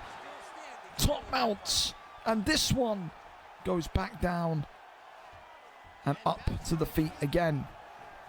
Flying knee. He maybe wants just that clean knockout on the feet tonight. Oh, just missed on the overhand left. That might have done some damage. And he's going to really hate himself if he loses this fight, because he could have finished the fight twice. He could have. Neither seems too bothered by it, but clearly Uppercut, both parties left hand, right hand, swinging for dear life here. Sicknick heart right now in this fight. with Both do an amazing a job. fraction of head health left. Done at the end of this thing. Well, MMA is a constant exercise in risk mitigation. And C. Pierce wants to keep this fight standing. He's got to actually move towards him. I don't know what the point is here. He's got him hurt. He's got him hurt multiple. Oh, if he loses this fight, he's going to think, he's going to hate himself, man. He's going to hate himself. Oh my God. Sicknick is so close. Minute and 57 left of round 3. Could the American still have his arm raised? It feels crazy to even say that, considering the position that C. Pierce has been in. He's dropped him, and this could be the end. C. Pierce in big trouble. Sicknick raining it down. Sicknick, no champion. Oh, C. Pierce, you've had a nightmare. Oh, you've had an absolute nightmare. 3 minutes and 28 seconds into round number 3. C. Pierce could have finished the fight twice. He's completely thrown it. What a way for Sicknick 1 to win the heavyweight championship of the world for the first time and win this trilogy. What a nightmare from C. Pierce. Wow. Alistair Overeem survived multiple drops, multiple top mount controls, and he walks away tonight, Sicknick the American, with the heavyweight strap, knowing that he is the name to Now beat. I'm panicking. Don't panic. No, I am, because I'm going to lose my job. I don't know what possessed C. Pierce to get up not once but twice from top mount.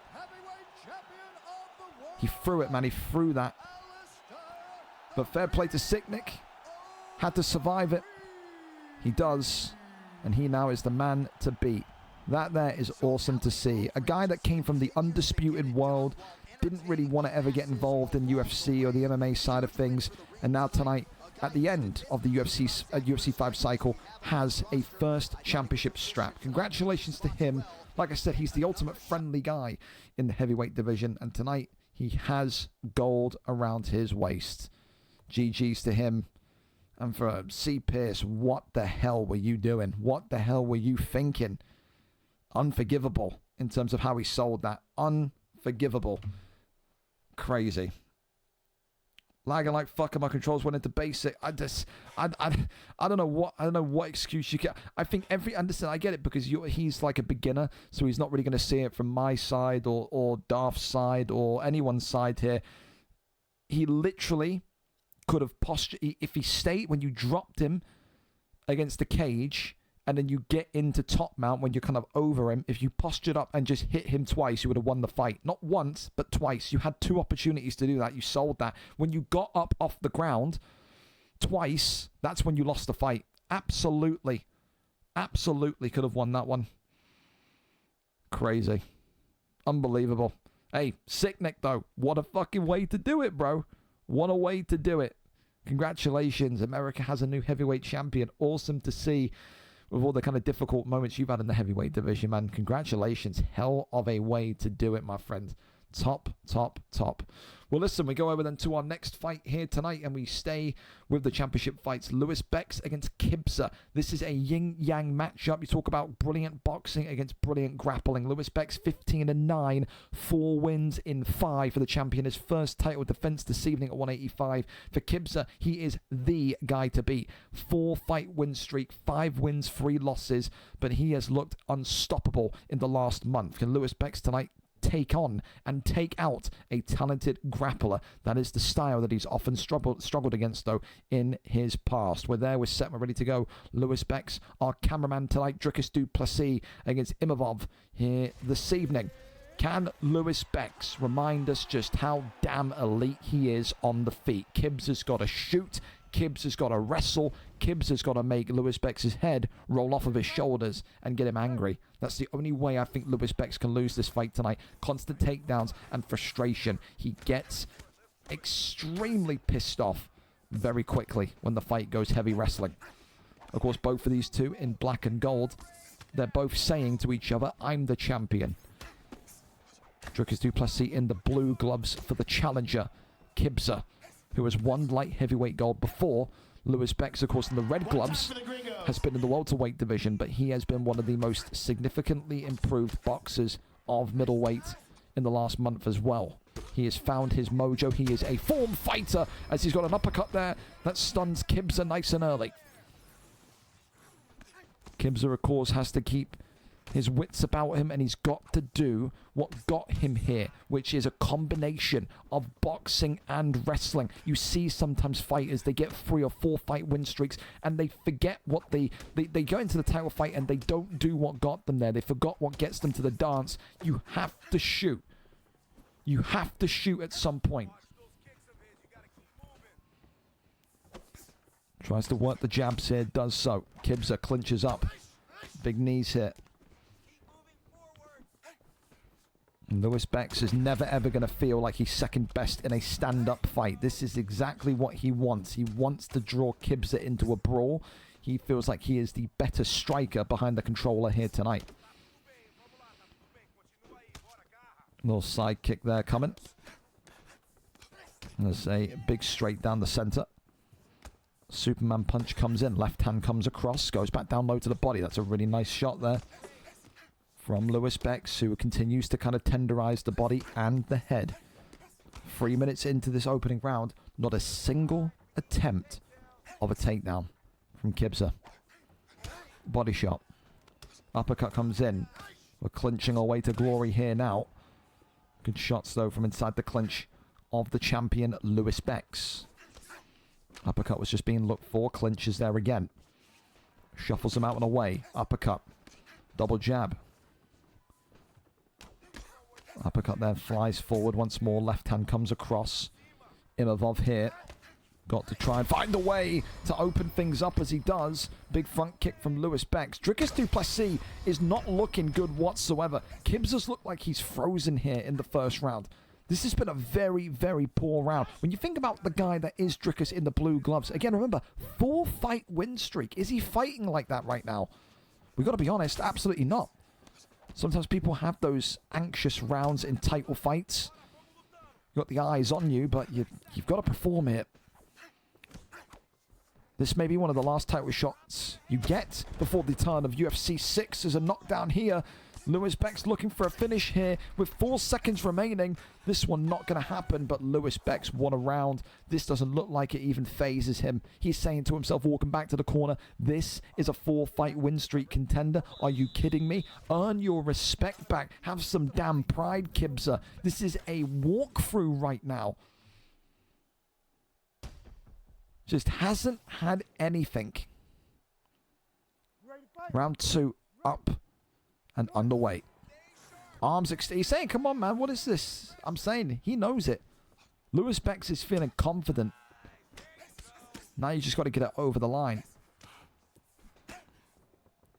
And I think for Kibza, you got to have a strong start. You ain't got to kind of you know, get a stun quickly, but you've got to make Lewis Bex respect you. You've got to make Lewis Bex remember that why you're a 4-fight win streak contender.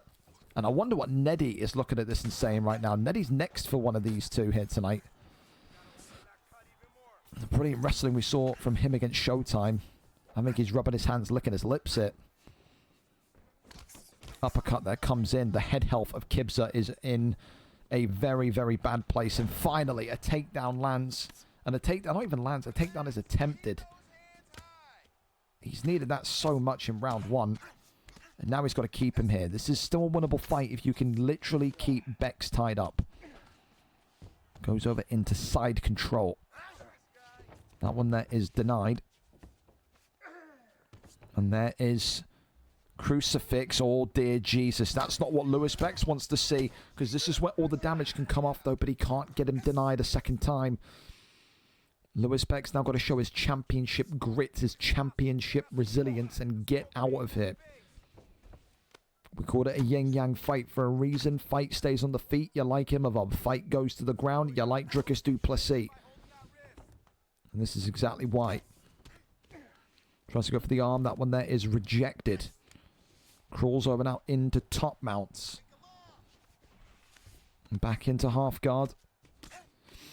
Works the body.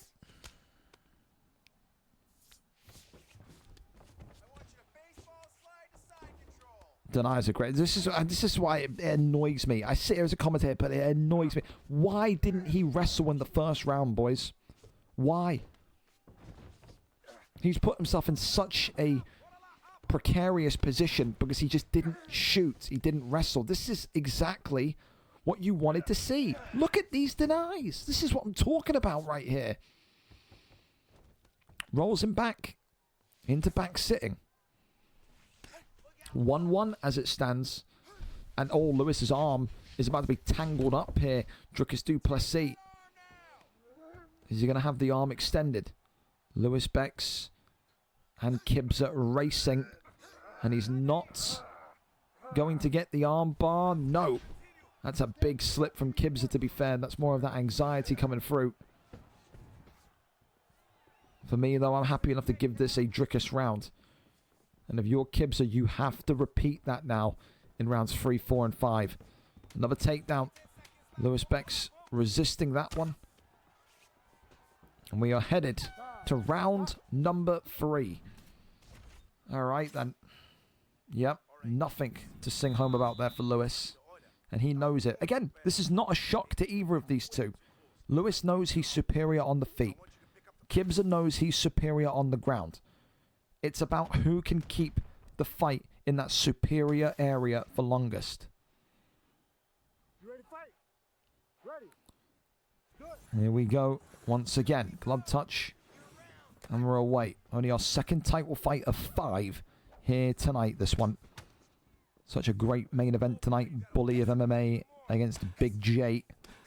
Should be incredible. Attempted takedown there. Nothing to see. Another shot there. Still whiffing. Left hand there comes across. It's really nice. As Kibza tries to shoot a takedown. Lewis Bex's takedown defense now at heightened sense. Uppercut there connects with Kibza. Head health in the top right. You can see that's not going to last too much longer. We've got another, this round of 2 more on top of it. Are you crazy? Are you dumb?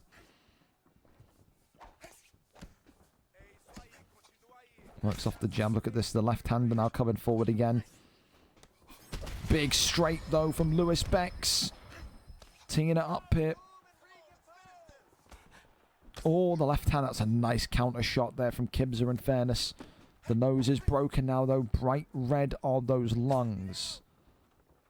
Stamina will regenerate and recover slower as the takedown lands. All right. Here we go, then. Kibza has to make sure he can keep this fight grounded and take it into championship rounds. Posture up is there. Pulls him back in. That one resisted. That one crosses over into half guard. Couple of shots in. Now goes into top mounts. This one denied. This is fantastic from Kibza now. Looking for a submission. That one also resisted by Lewis Bex. The defense of Bex here is good, but is it good enough? Big shots raining in here. Imovov's in big trouble. Kibza nearly calling himself and new. And this top control now is where Kibza will start to really take control. Posture up is there. Drickus du Plessis can only get one, but then gets shifted back again. Look at this control. Look at this control. Lewis has effectively got to kind of deny everything that comes his way. Denies the armbar. And finally gets out of top mount. That attempt to cross over into top mount doesn't work. That one also resisted from Lewis Bex. The thing is that Lewis Bex is getting the denies, but he can't move. He's stuck. He's crammed between a rock and a hard place here. He cannot move. And this, again, is going to be another Kibza round. This is going to be 2-1 now to the challenger going into round 4, unless he can finish it here. Big shots. Lewis Bex is in serious trouble now. Gets flipped and rotated, but it means nothing with 7 seconds to go.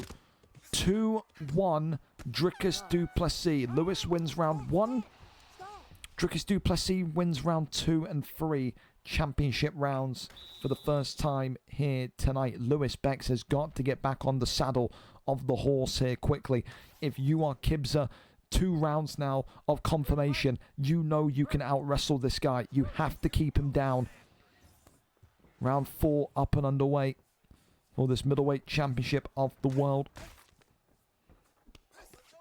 Right hand there was just being looked for. Shoots the takedown, and Lewis Bex is right down there. That is a nightmare for Lewis Bex. And this is where Lewis will start to get annoyed, frustrated, pissed off. You name it, he's feeling it. He has to find a way up. Tries to go for a Kimura, that one. Gets rotated, though. That's really good from Lewis. That's so big from Lewis. Now gets top mount. Imagine. Can he get a deny here? The answer is no. He's got to be careful. Oh, well. Kimura in. Drickus du Plessis looking to break the arm of Imovov. That one's denied. That's a great deny. And Lewis Bex here going to have his arm taken. The block now is going to be not pulverized, but on its way to being pulverized. Lewis Bex will absolutely not survive another top mount control session with that compromised block. No way.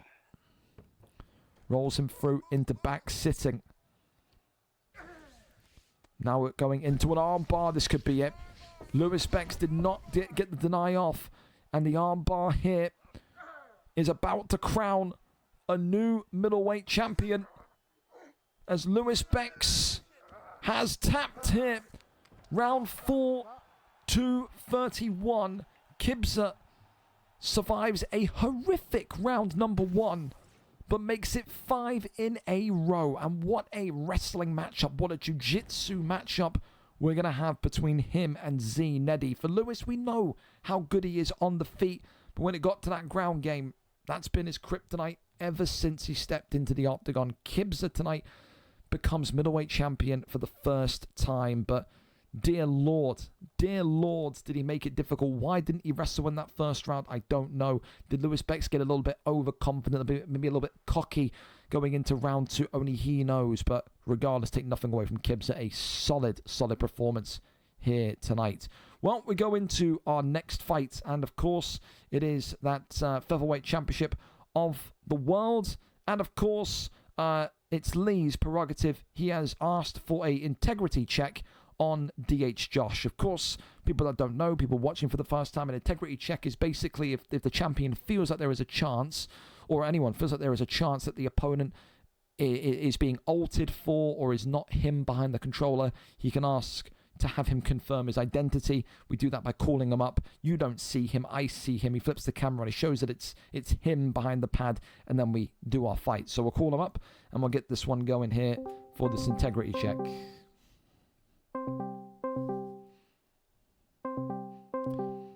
Bing. Hello, have you heard what's happening or not? No, what's up? So basically, you're quite new here, so I'll summarize it. if a champion or anyone feels like they are a little bit worried that the person that they're fighting isn't the person that's fighting, so i.e. you could have someone ult for you, they can ask for an integrity check. No one on the stream can see you. You need to basically show me, turn the camera on and show me that you're the guy behind the pad. You want me to join on my phone really quick? Yeah, go ahead. Whatever's easier for you. All right, give me 1 second, boss. No worries. Okay, so we wait for him to come back. He's on his, I don't know if he was on his Xbox or whatever. Oh, here he is again. Hello. Hello? Hello. I'm putting my camera on. There you go. No one else can see, so don't worry. We get to see how shit messy your room is. Because trust me, I've seen some fucking terrible. It's not bad. It's like a. We got no drugs on the desk, do we? I saw people have cocaine on the desk before. Trust me, it's been terrible doing these integrity checks. I just got a coffee cup in a. Is that wait? Are you missing? Are you mixing coffee and alcohol? What was that? It seems like an alcoholic beverage. You don't be doing any of that. It's terrible news. Hey. No, but there's a screen. I'm using Diego Lopez, my boy. Yep. But anything to? I mean, are you surprised Lee has said integrity check? Does that show fear for you? What does that tell you about Lee 66? It helps me grow in confidence. All right. Well, there you go. Well, best. Any final words to say to him? Anything else you want to say, Josh? Just be ready, and I'm gonna go join my boys' party and have my team. Okay. Well, best of luck. There you go. No qualms from me about whether it's him or not. 6 out of 10 for the room check. All right, he's got a couple of empty cans. He's got an empty liquor bottle here and there. Maybe a spring clean wouldn't go amiss, but not terrible. Here we go then. The featherweight championship of the world on the line against someone that people say should be a bantamweight competitor. Lee 66, 15-20, a 4-fight win streak. Looking for his first defense tonight of this new crown. DH Josh though a perfect 3-0. We see what this one brings tonight, though. Lee 66 has got wrestling background. He's got striking background. He has all the background needed to defend this strap and to derail this hype train. Let's see if he can do it tonight. Lee opting with Ilia Topuria in the red for the champion, the challenger DH Josh. Of course, as you said, opting for Diego Lopez in the black and gold. Time to see if this belt stays in Wales or if it heads to the US. I'm going to guess New York. He sounded a little bit New Yorky, didn't he? I could be wrong, but felt like it. Here we go then.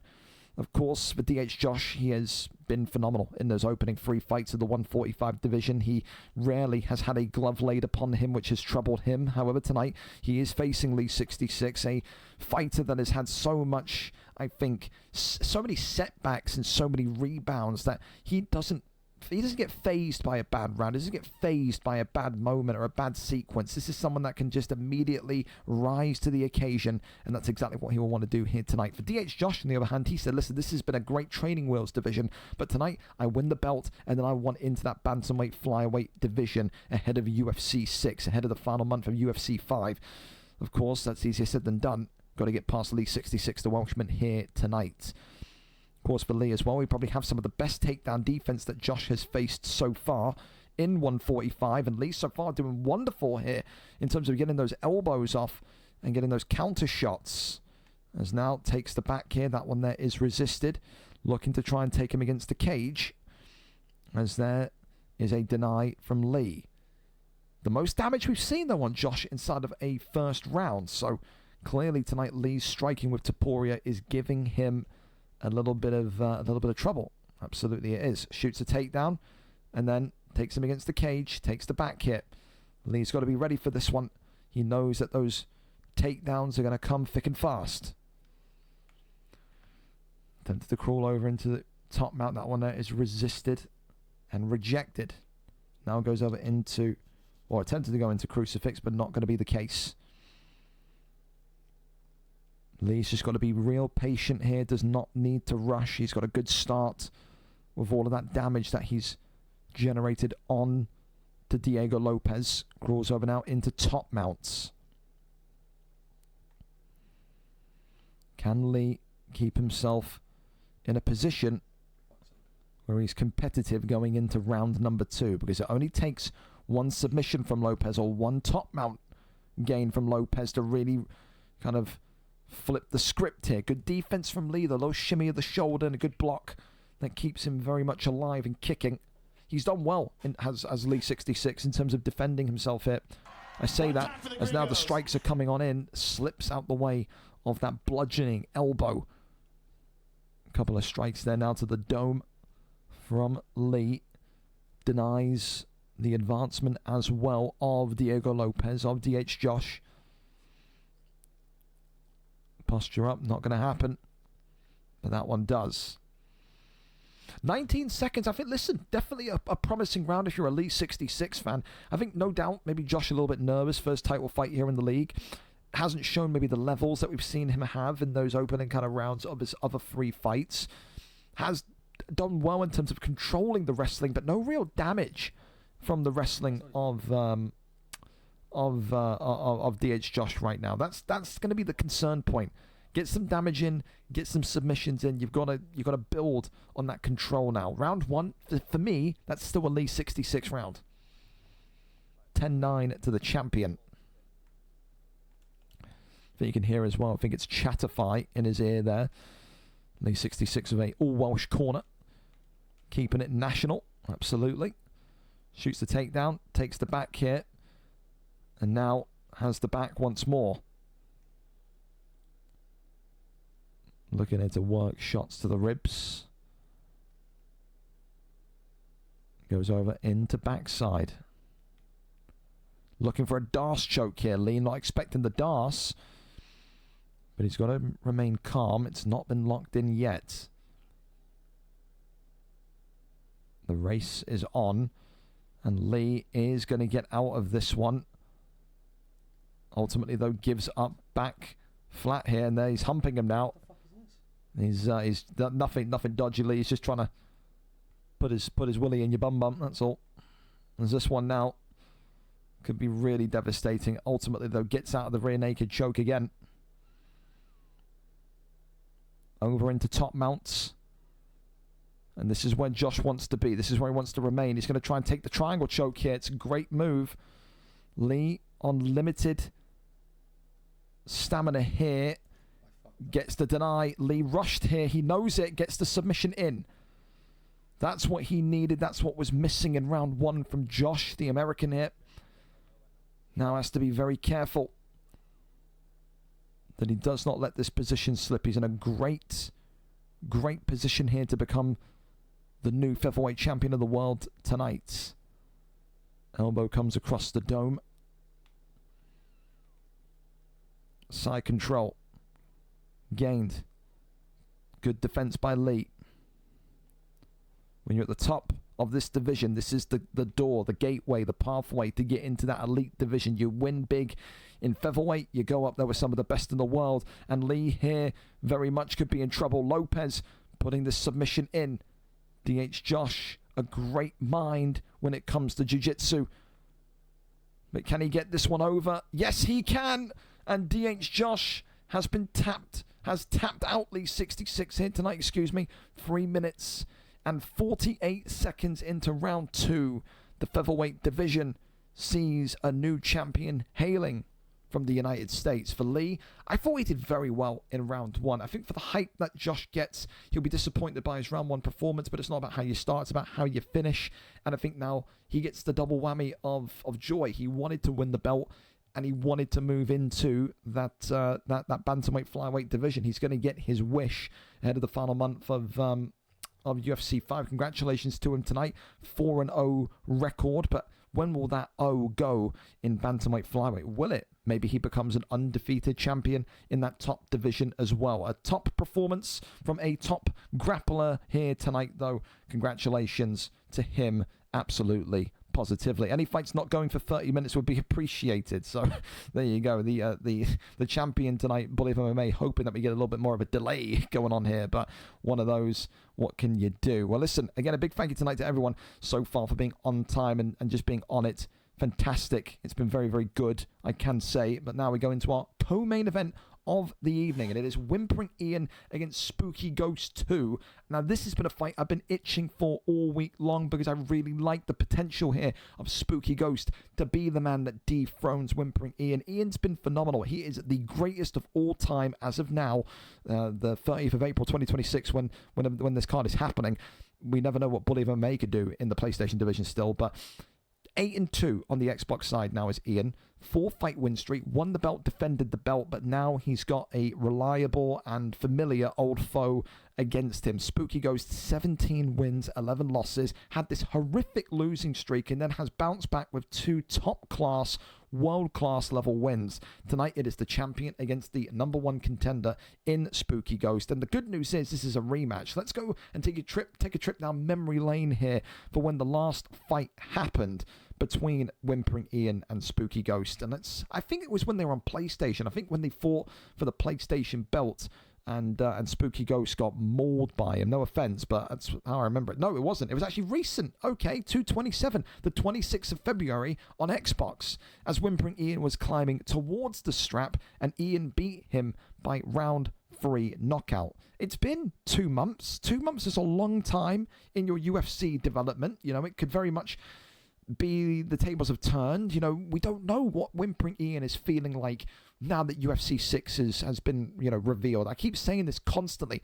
People, champions in particular, when the new game gets announced, when the new game gets teased, when the new game gets revealed, you kind of sit there and you say to yourself, well, do I really still have like a care if I win or lose this strap? I've seen it with Dirty Dave. I've seen it with Mark the Shark. I've seen it with Webbo. Is Whimpering Ian in that camp? Does he feel like he can sail in to UFC 6 as the guy on the Xbox side of things? We go over and up to it. Whimpering Ian and Spooky Ghost, your co-main event of the evening, is ready for action. Let's see who takes home this strap tonight. Best of luck to these two. Should be one hell of a matchup. What kind of performance does Ghost put in? Does he put in a wrestler's performance? Does he put in a striker's performance? Demetrius Mighty Mouse Johnson for the challenger in green. The champion, BK Ian, Whimpering Ian in the black and red with Alejandro Pantoja here tonight.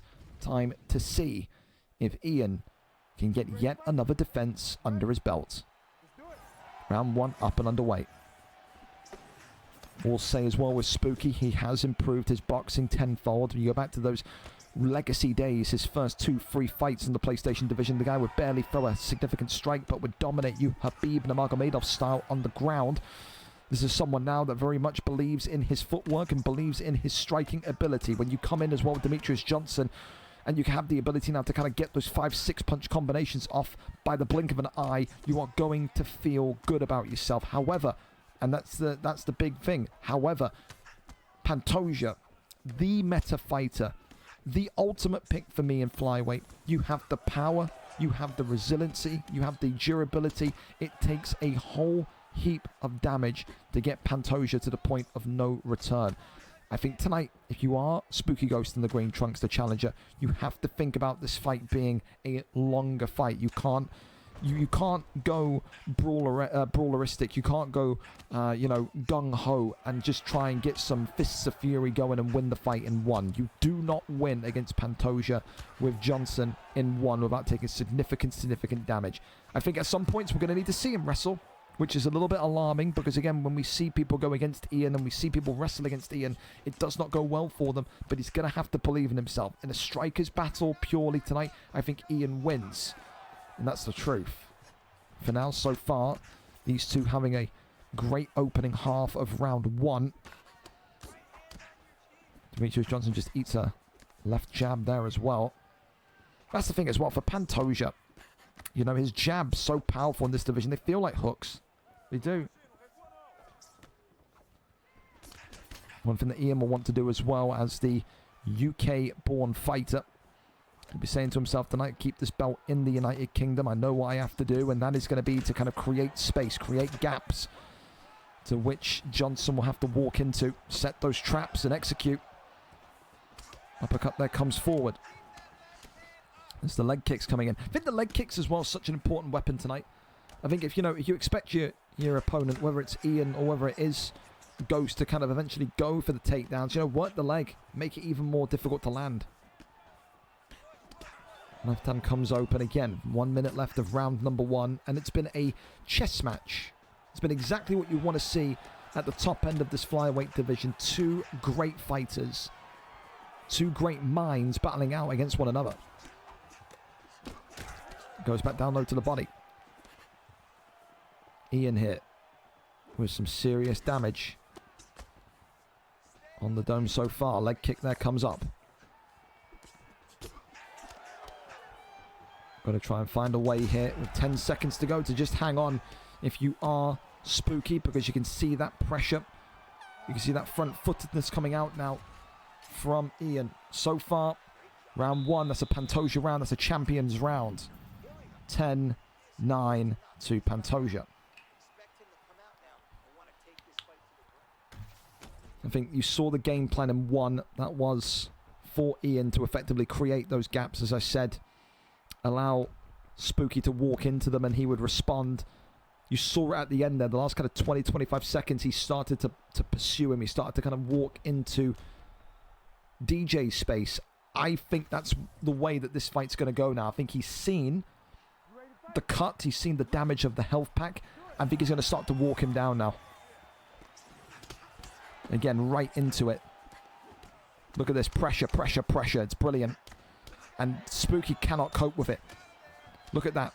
Horrific start in the opening 20 seconds. Look how much he's already adapted his fight style to the damage situation. Spooky's in big trouble here. Against the cage as well, he's being allowed to kind of marshal Demetrius Johnson whatever he wants. There's no pushback here from Spooky. This is when you need a takedown if you're in Spooky's position. He is all over him like white on rice. Right hand uppercut. Fantastic combination. Works off the double jab again. Uppercuts from Johnson now opens up a wound on Pantoja. Hang on a minute. Still don't like the head health situation, but there's the takedown. And no one that we've seen so far on the Xbox side has succeeded against whimpering Ian when it comes to the grappling. Takes the back. Drags him down. Gets right back up though. Ian wagging his finger and saying, it's not going to be me today. You ain't Habib and me.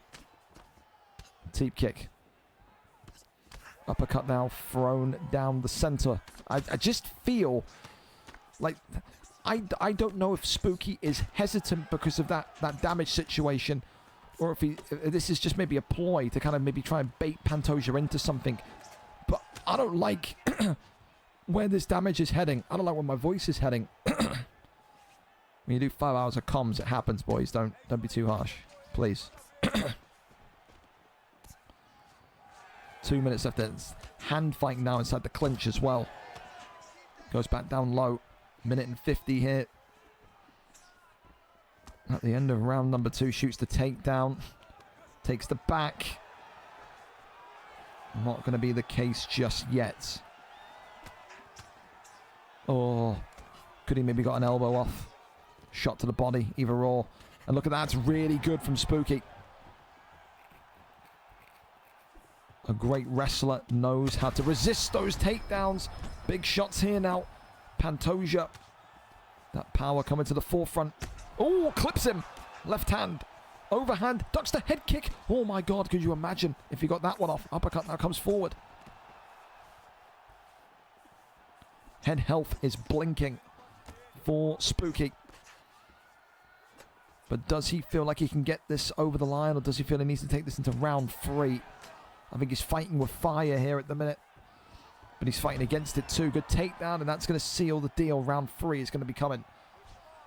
I mean, if he got that strike off the ducked head kick, oh my God, he would have been in raptures. Round 2, you still got to give it to Pantoja, but in terms of damage and in terms of opportunities, there were some for Spooky Ghost there. Round 3 on its way. I think if you're whimpering Ian, I think you're looking at this now and saying enough's enough. Time to close the book on this. I think he's going to push just like he did at the start of 2. Look at that head health already. Yikes.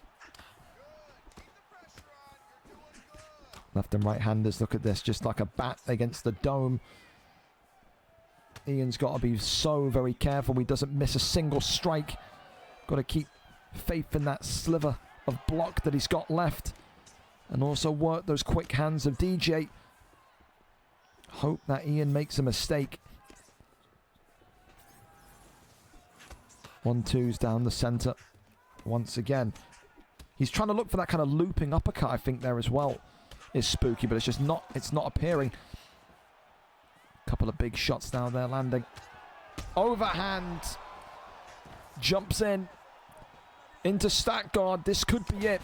Big shots. And this one is all over. Whimpering Ian. 1 minute and 31 seconds into round number 3. And the flyweight champion of the world continues to look so dominant and so confident. Who is going to stop this guy? Phenomenal performance tonight for Spooky. I just feel it was the pick. I don't know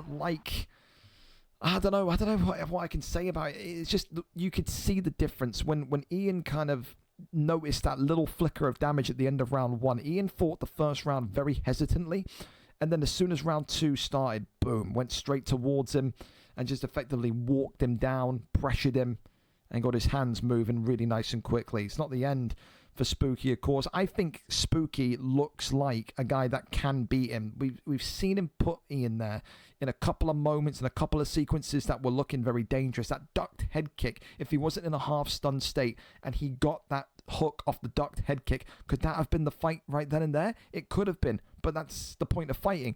Woulda, shoulda, coulda, hypotheticals, it doesn't matter. At the end of the day, Ian gets the fight done and continues that incredible streak. Now on a 5-fight win streak on the Xbox side, which includes 1 title win and 2 title defenses. Continues to be incredible. Absolutely does. Well, for now, of course, we sit back and we wait then for effectively the arrival of BigJ, Cerberus, whatever he refers to himself as. That's absolutely fine. So again, we can't make him rush. We're 23 minutes ahead of schedule. Just a note, we're ahead of schedule. So let me know when you're able to go. So for now, we just have to sit back, relax, and wait, because this is the big one. You would think that this is the guy, and this is what Top Gun said. It's what a lot of people have said, that this guy is the only person that can seriously give BullyOfMMA a go, a serious go. Of course, that's not maybe what someone like Taeon UFC wants to hear or C-Rod wants to hear, but for some reason the whispers, the murmurs have all been saying Cerberus, BigJ, he's the guy that can do it. He's the guy that can put the 1 on this undefeated record. Just comes down to the point of whether he can or not. Oh, he's here. Do you need me to stream? It's completely up to you two who does. So we shouldn't be too far away from tonight's main event of the year. Oh, okay. Goat's already streaming. Fantastic. Goat already is. Best of luck. All right, then. So we can ping the Discord and we can get going for our final fight here of VFL 235 tonight. The main event is live, and what a phenomenal event this is going to be, because this is the first time I've got a little bit of intrigue here. I've never seen BigJ fight. He's been purely doing unstreamed fights because, of course, the time difference and because of work and whatnot, but we get to see him in all of his glory tonight. It is the most informed fighter in the octagon across either console right now. BullyOfMMA, who is on the verge of making history. He is a perfect 8-0 in this division. He is consistently chasing down Whimpering Ian's record of becoming the greatest PlayStation champion. He just needs a few more defenses and he will eclipse that, something we never thought would happen. But tonight he takes on BigJ, 5-1, 5 straight wins. It is a 5-fight win streak against an 8-fight win streak. Someone's win streak has to go, and it may well happen tonight in this matchup for the ages. The first time they fought each other in a VFL octagon, but maybe they know each other from the outside. For Bully, an opportunity to go down as one of the greatest of all time. For BigJ, for Cerberus, the opportunity to close this hype train down for good. We're there, we're set, and we are ready to go for this one tonight. Main event of the evening, and it is live. Pantoja against Manel Cap is the way this one is set to go down. 29 wins for Goat of MMA, 10 wins for BigJ. Could we see number 11 over the line tonight? Pantoja for the champion, Manel Cap for the challenger. Is this finally the night that the PlayStation division sees BigJ hold a loss?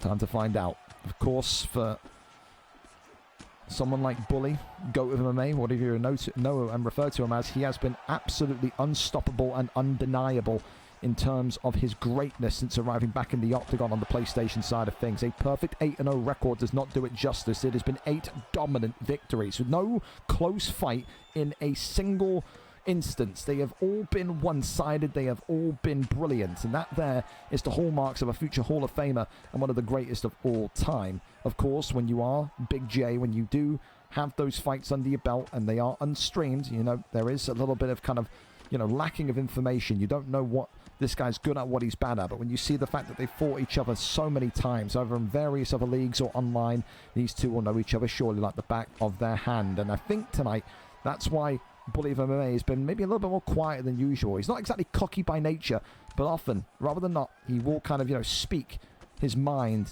in regards to this, to his fight, to his title fights, to his defenses. Tonight, though, it's been quite quiet. And maybe that's because he knows that this is a really, really dangerous fight for his legacy. 5 rounds to get it done. So if you are BigJ, if you are Manel Cap, you don't need to rush here this evening. Certainly not. Big shots here. It's the counter shot. Opens up a little bit of damage on Goat. Look at this, though. Big shots right back, though, from Pantoja. Head health already for Pantoja is not exactly in a great position either. Keep that in mind. Uppercut, left hand. Elbow there, glances across, and the damage now out there. Hang on a minute. Hang on a goddamn minute.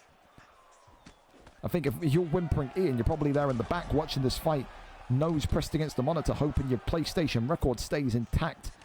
This has been the best start we've seen someone ever have since he's come back to the PlayStation side against GOAT of MMA. Wounds there opening up, though, on Manel Cap, and these two are swinging now. It's turned into a bit of a gunfight.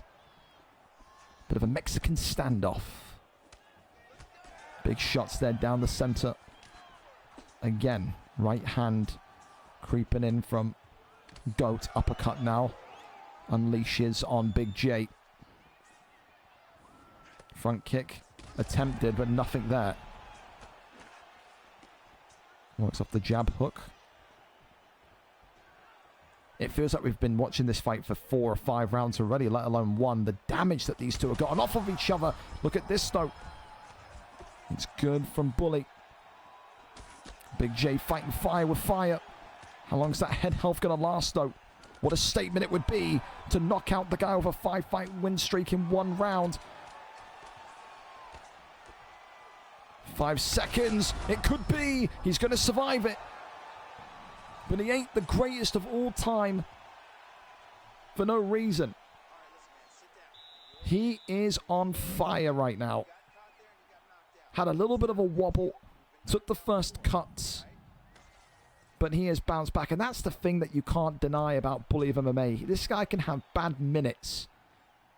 But that just propels him. That sends his ass to the moon. He is ready to fight back with tenfold desire, and that's exactly what he's done there. I thought it was a great start in the opening 2 minutes from BigJ, but now you're looking at him and saying, how much more is he going to survive? That head health is cooked, and the pressure that he now can put on him with Pantoja is going to be staggering. It's going to be frightening. Defense is your best offense here if you're BigJ. Round 2 of tonight's main event up and underway.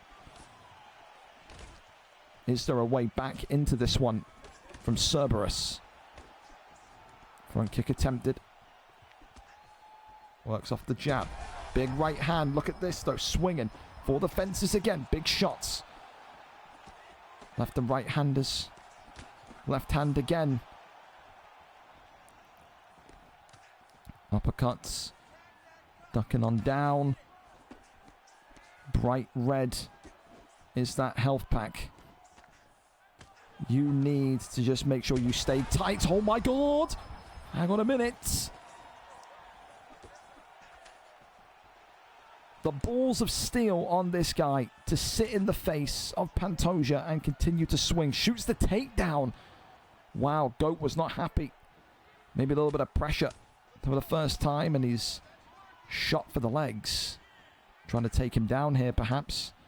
Knees into the left and right booty cheek as he survives that one. Trusting in his block, though. is BigJ. Pantoja kind of healing from that earlier damage. Oh, so the uppercut comes forward. The lag didn't help. Granted. BigJ assessing his options here.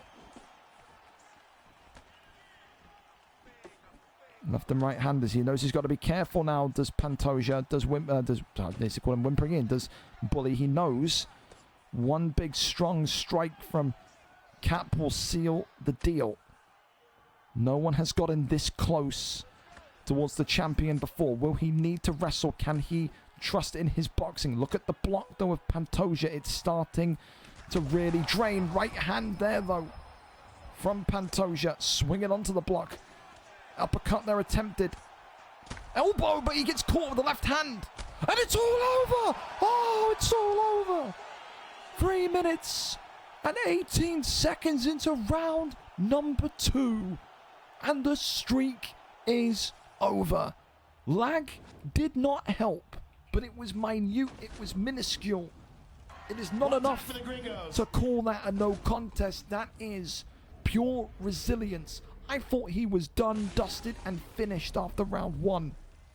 But BigJ kept firm, kept strong, and believed in Manal Cap's power, and believed, more importantly, in Manal Cap's block, and ends a huge win streak in the PlayStation division. Wow. What a way to do it. Round 2, 118, I think I said something like that. Ridiculous. I did not think we'd see that tonight, and Manal Cap gets it done. Performance of the night? I think it has to be. I apologize to Sovis, but to Daichi, excuse me, but how can you not? How can you not? That is ridiculous. That's ridiculous. No one's beating my streak, says I'm telling you, Ian's the biggest celebrator of all this tonight. 156 and 166 strikes thrown in round 1. I hate this game. There you go, Dave. He's letting himself get block broken. That's the thing, Stan. You're so right. The block was I don't think he realized how quickly the block was going in round 2. It was torched. It really was. Larry, thank you so much for the follow as well, and also Kimji and Zeus earlier on. Connection looked pretty poor, but I agree it's not enough. It definitely not enough for a no contest. I think there was little stammers, yes, but not enough for a no contest. It wasn't constant. This is the thing, maybe those two will agree to rematch it. I don't know, but I'm pretty happy with that result. We've seen what no contests look like. I don't think that was one there tonight. I got all the respect in the world for Bully, though. He is fantastic. He is phenomenal. He is no doubt a future Hall of Famer, but tonight, the night is very much Big J's night. What a way. People said he was the only hope for PlayStation.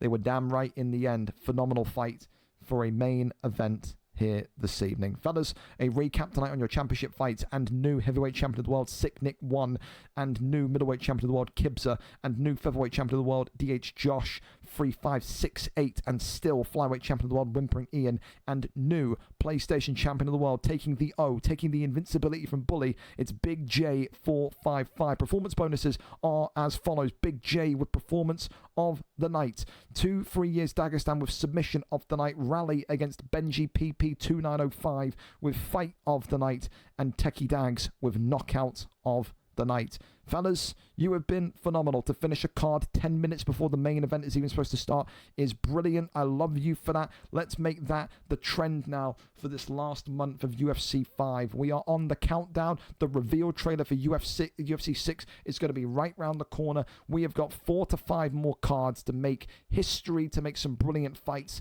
and then sail over and make this the biggest league to play. I don't care about being the best. I don't care about having the best. I care about having everyone under one roof, whether you're new, good, bad, shit, elite. I want the divisions to be so packed full of talent that we are struggling to book fights. That's what I want, and we can do that together on UFC 6. I believe in that. Fellas, have a fantastic rest of your evening. Remember, VFL 236 sign-ups are going to be out while you're asleep tonight. You'll have until Sunday to sign up, excuse me. But thank you so much again for the follows, for the subs, and for the fantastic fights. Take care, take it easy, and I'll see you next week. If you need me, shoot me a DM. Good night. We're out.